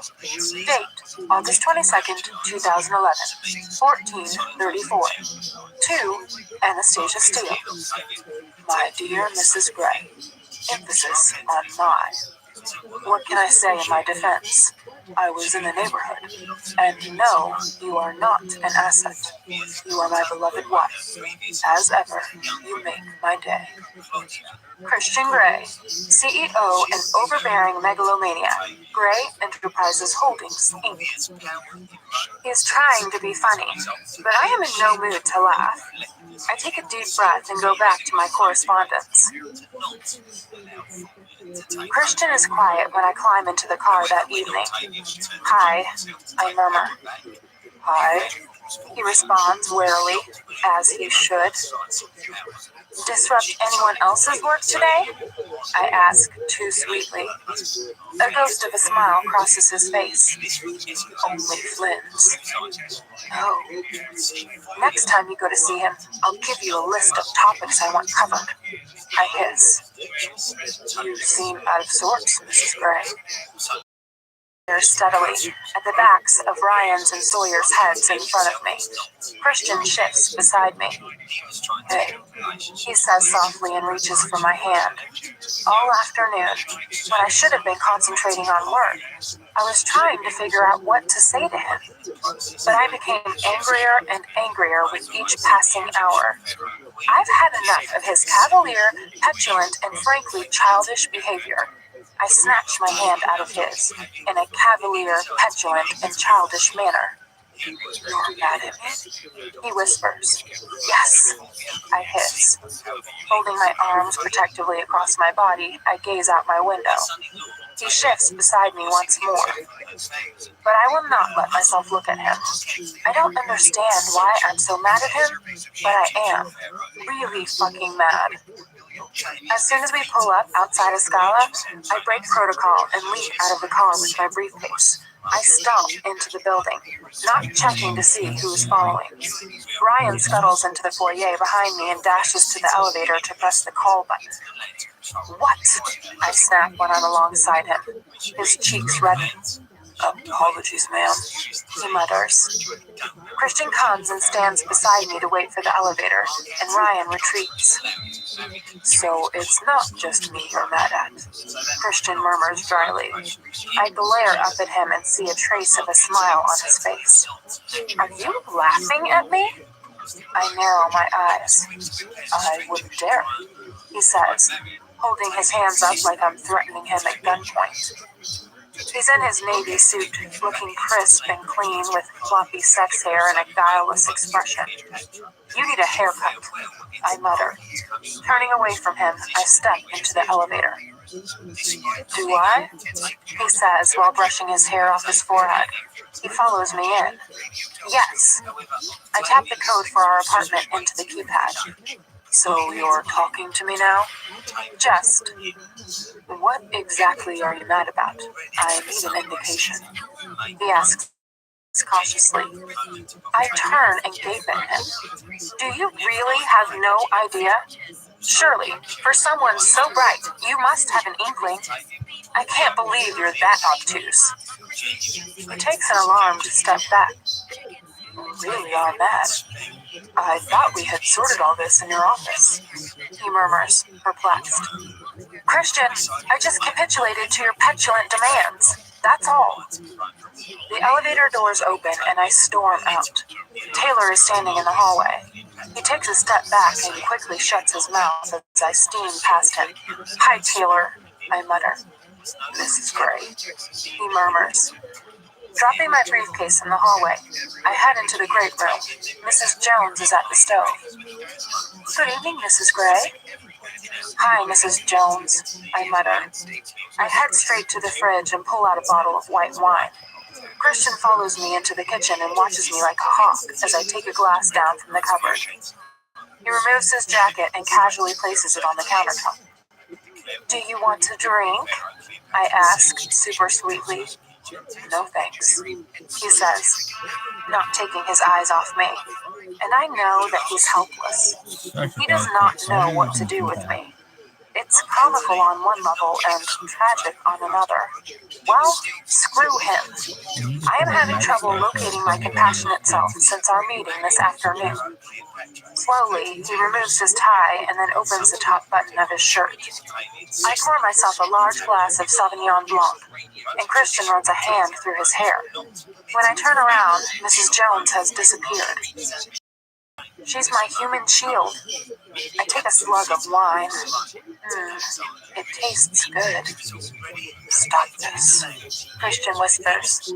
He takes the 2 steps between us, so he's standing in front of me. Gently, he tucks my hair behind my ear and caresses my earlobe with his fingertips, sending a shiver through me. Is this what I've missed all day? His touch?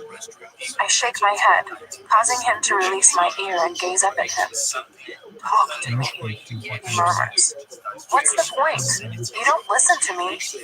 Yes, I do. You are one of the few people I do listen to. I take another swig of wine. Is this about your name? Yes and no. It's about how you dealt with the fact that I disagreed with you. I glare up at him, expecting him to be angered. His brow furrows. Anna, you know I have issues. It's hard for me to let go where you're concerned. You know that. But I'm not a child, and I'm not an asset. I know. He sighs. Then stop treating me as though I am. I whisper, imploring him. He brushes the backs of his fingers down my cheek and runs the tip of his thumb across my bottom lip. Don't be mad. You're so precious to me. Like a priceless asset. Like a child. He whispers, a somber, reverent expression on his face. His words distract me. Like a child. Precious like a child. A child would be precious to him. I'm neither of those things, Christian. I'm your wife. If you were hurt that I wasn't your name, you should have said. Hurt. He frowns deeply, and I know that he's exploring the possibility in his mind. He straightens suddenly, still frowning, and glances quickly at his wristwatch. The architect will be here in just under an hour. We should eat. Oh, no. I groan inwardly. He hasn't answered me, and now I have to deal with Gia Mateo. My shitty day just got shittier. I scowl at Christian. This discussion isn't finished, I mutter. What else is there to discuss? You could sell the company. Christian snorts. Sell it? Yes. Do you think I'd find a buyer in today's market? How much did it cost you? It was relatively cheap. His tone is guarded. So, if it folds? He smirks. We'll survive. But I won't let it fold, Anastasia. Not while you're there. And if I leave? And do what? I don't know. Something else? You've already said this is your dream job. And forgive me if I'm wrong, but I promise before God, Reverend Walsh, and a congregation of our nearest and dearest to cherish you, uphold your hopes and dreams, and keep you safe at my side. Quoting your wedding vows to me is not playing fair. I've never promised to play fair where you're concerned. Besides, he adds, you've wielded your vows at me like a weapon before. I scowl. This is true. Anastasia, if you're still angry with me, take it out on me in bed later. His voice is suddenly low and full of sensual longing. His eyes heated. What? Bed? How? He smiles indulgently down at my expression. Is he expecting me to tie him up? Holy crap. 7 Chance Sunday. He whispers, looking forward to it. Whoa. Gail, he shouts abruptly, and 4 seconds later, Mrs. Jones appears. Where was she? Taylor's office? Listening? Oh no. Mr. Gray? We'd like to meet now, please. Very good, sir. Christian doesn't take his eyes off me. He watches me vigilantly as if I'm some exotic creature about to bolt. I take a sip of my wine. I think I'll join you in a glass, he says, sighing, and runs a hand through his hair again. You are not going to finish? No. I gaze down at my barely touched plate of fettuccine to avoid Christian's darkening expression. Before he can say anything, I stand and clear our plates from the dining table. Gia will be with us shortly, I mutter. Christian's mouth twists in an unhappy scowl, but he says nothing. Mrs. Gray, says Mrs. Jones as I walk into the kitchen. Thank you. You didn't like it? She asks, concerned. It was fine. I'm just not hungry. Giving me a small, sympathetic smile, she turns to clear my plate and put everything in the dishwasher. I'm going to make a couple of calls, Christian announces, giving me an assessing look before he disappears into his study. I let out a sigh of relief and head to our bedroom. Dinner was awkward, I'm still mad at Christian, and he doesn't seem to think he's done anything wrong. Has he? My subconscious cocks an eyebrow at me and gazes benignly over her half-moon glasses. Yes, he has. He's made it even more awkward for me at work. He didn't wait to discuss this issue with me when we were in the relative privacy of our own home. How would he feel if I came barging into his office, laying down the law? And to cap it all, he wants to give me SIP. How the hell could I run a company? I know next to nothing about business. I gaze out at the Seattle skyline bathed in the pearly pink light of dusk. And, as usual, he wants to solve our differences in the bedroom. Foyer, playroom, TV room, kitchen countertop. Stop! Always comes back to sex with him. Sex is his coping mechanism. I wander into the bathroom and scowl at my reflection in the mirror. Coming back to the real world is hard. We managed to skate over all our differences while we were in our bubble, because we were so wrapped up in each other. But now, briefly I am dragged back to my wedding, remembering my concerns that day. Marry in haste. No, I mustn't think like this. I knew he was 50 Shades when I married him. I just have to hang in there and try to talk this through with him. I squint at myself in the mirror. I look pale, and now I have that woman to deal with. I'm wearing my gray pencil skirt and a sleeveless blouse. Right. My inner goddess gets out her harlot red nail polish. I undo 2 buttons, exposing a little cleavage. I wash my face, then carefully redo my makeup, applying more mascara than usual, and putting extra gloss on my lips. Bending down, I brush my hair vigorously from root to tip.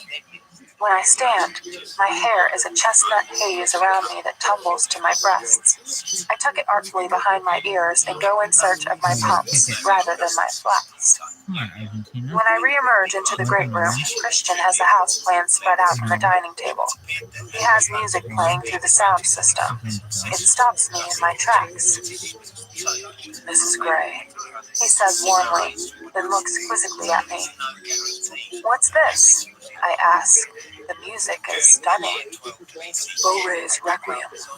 You look different, he says, distracted. Oh, I've not heard it before.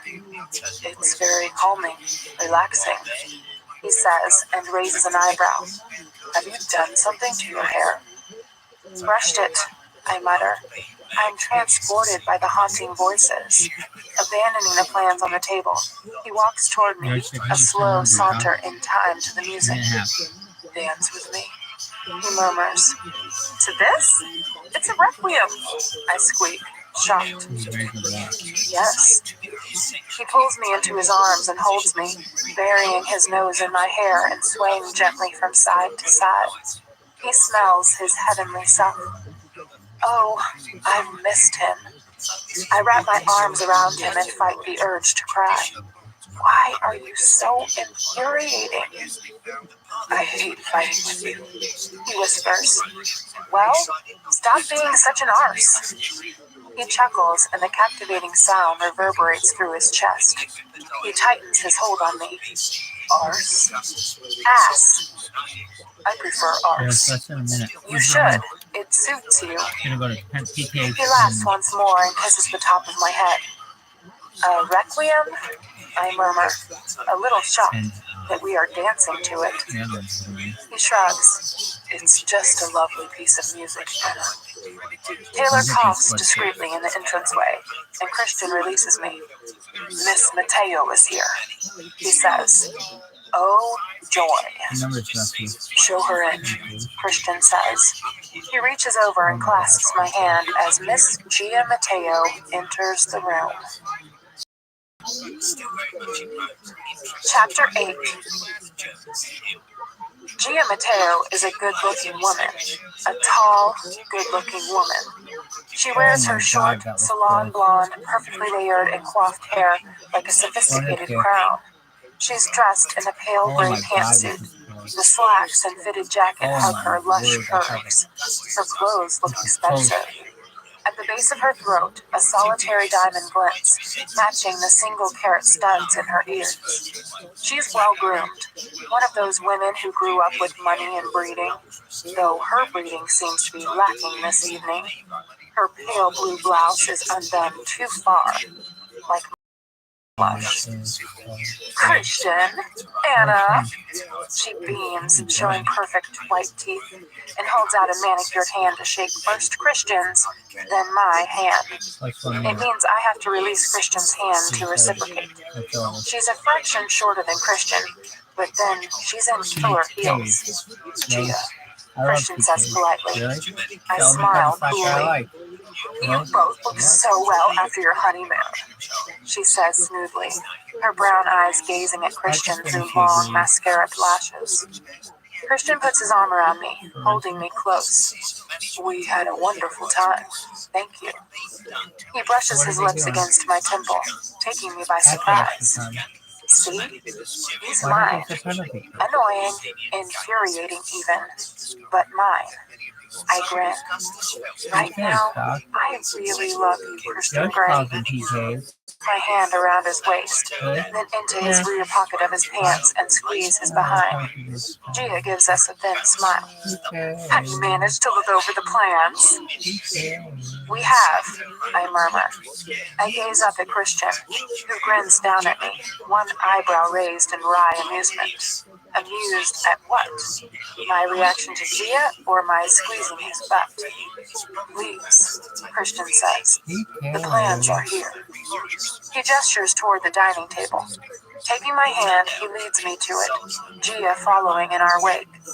I finally remember my manners. Would you like something to drink? I asked. A glass of wine? That would be lovely, Gia says. Dry white if you had it. Shit. Sauvignon Blanc. It's a dry white, isn't it? Reluctantly leaving my husband's side, I head over to the kitchen. I hear the iPod hiss as Christian switches off the music. Would you like some more wine, Christian? I call. Please, baby. He croons, grinning at me. Wow, you can be so swoon-worthy at times, yet so aggravating at others. Reaching up to open the cupboard, I'm aware his eyes are on me, and I'm gripped by the uncanny feeling that Christian and I are putting on a show, playing a game together.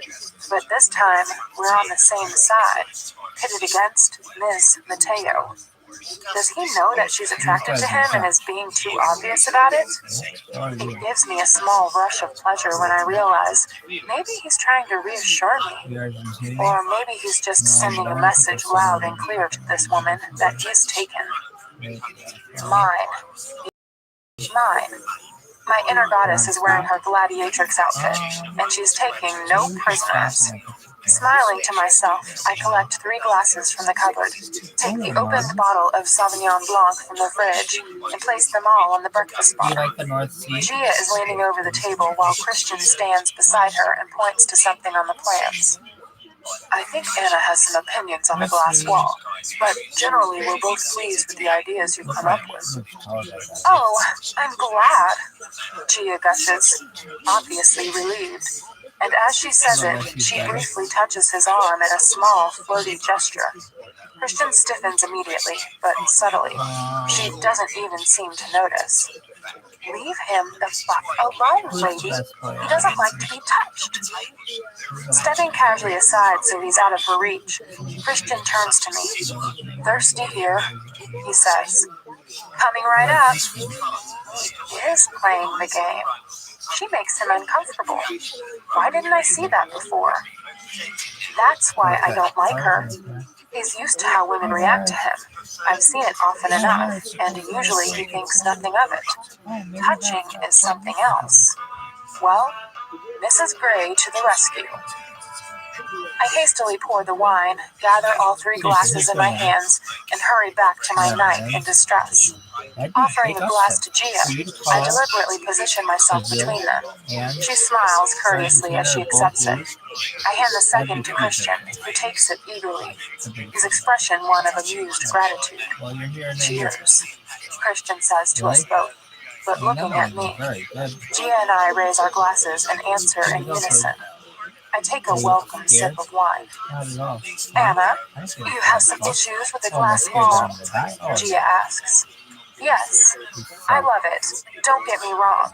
But I was hoping that we could incorporate it more organically into the house. After all, I fell in love with the house as it was, and I don't want to make any radical changes. I see. I just want the design to be sympathetic, you know? More in keeping with the original house. I glance up at Christian, who is gazing at me thoughtfully. No major renovations, he murmurs. No, I shake my head to emphasize my point. Like it as it is. Mostly, yes. I always knew it just needed some TLC. Christian's eyes glow warmly. Gia glances at the pair of us, and her cheeks pink. Okay, she says. I think I get where you're coming from, Anna. How about if we retain the glass wall, but have it open out onto a larger deck that's in keeping with the Mediterranean style? We have the stone terrace there already. We can put in pillars and matching stone, widely spaced so you'll still have the view. Add a glass roof or tile it as per the rest of the house. It'll also make a sheltered alfresco dining and seating area. Got to give the woman her due. She's good. Or we could incorporate a wood color of your choice into the glass doors. That might help to keep the Mediterranean spirit. She continues. Like the bright blue shutters in the south of France, I murmur to Christian, me intently. He takes a sip of wine and shrugs, very non-committal.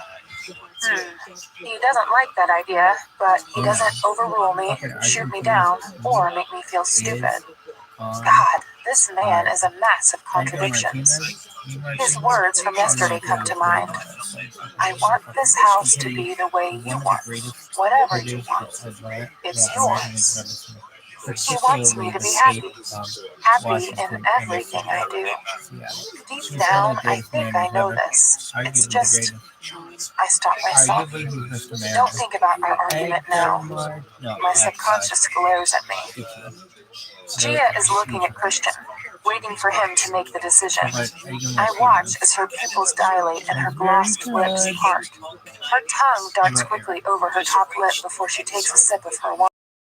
When I turn to Christian, he's still looking at me, not at her at all.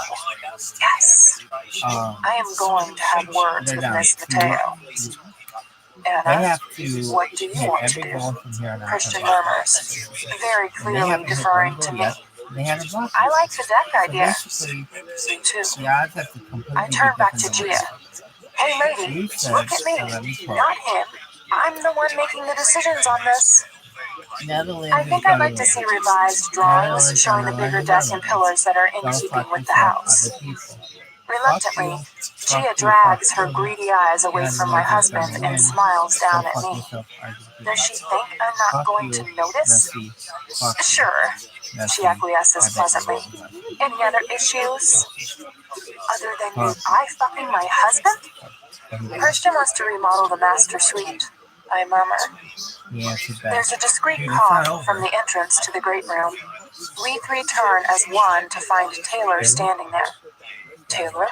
Christian asks. I need to confer with you on an urgent matter, Mr. Gray. Christian clasps my shoulders from behind. Mrs. Gray is in charge of this project. She has absolute carte blanche. Whatever she wants, it's hers. I completely trust her instincts. She's very shrewd. His voice alters subtly. In it, I hear pride and a veiled warning. A warning to Gia? He trusts my instincts? Oh, this man's exasperating. My instincts let him run roughshod over my feelings this afternoon. I shake my head in frustration, but I'm grateful that he's telling Miss Provocative and unfortunately good at her job just who's in charge. I caress his hand as it rests on my shoulder. If you'll excuse me. Christian squeezes my shoulders before following Taylor. I wonder idly what's going on. So, the master suite? Gia asks nervously. I gaze up at her, pausing for a moment to ensure that Christian and Taylor are out of earshot. Then, calling on all my inner strength and the fact that I've been seriously peaked for the last 5 hours, I let her have it. You're right to be nervous, Gia, because right now your work on this project hangs in the balance. But I'm sure we'll be fine as long as you keep your hands off my husband. She gasps. Otherwise, you're fired. Understand? I enunciate each word clearly. She blinks rapidly, utterly stunned.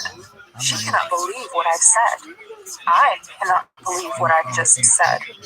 But I hold my ground, gazing impassively into her widening brown eyes. Don't back down. Don't back down. I've learned this maddening impassive expression from Christian, who does impassive like no one else. I know that renovating the Gray's main residence is a prestigious project for Gia's architectural firm, a resplendent feather in her cap. She can't lose this commission. And right now, I don't give a hoot that she's Elliot's friend. Anna, Mrs. Gray, I'm so sorry. I never... She blushes, unsure what else she can say. Let me be clear. My husband is not interested in you. Of course, she murmurs, the blood draining from her face. As I said, I just wanted to be clear. Mrs. Gray, I sincerely apologize if you think I have...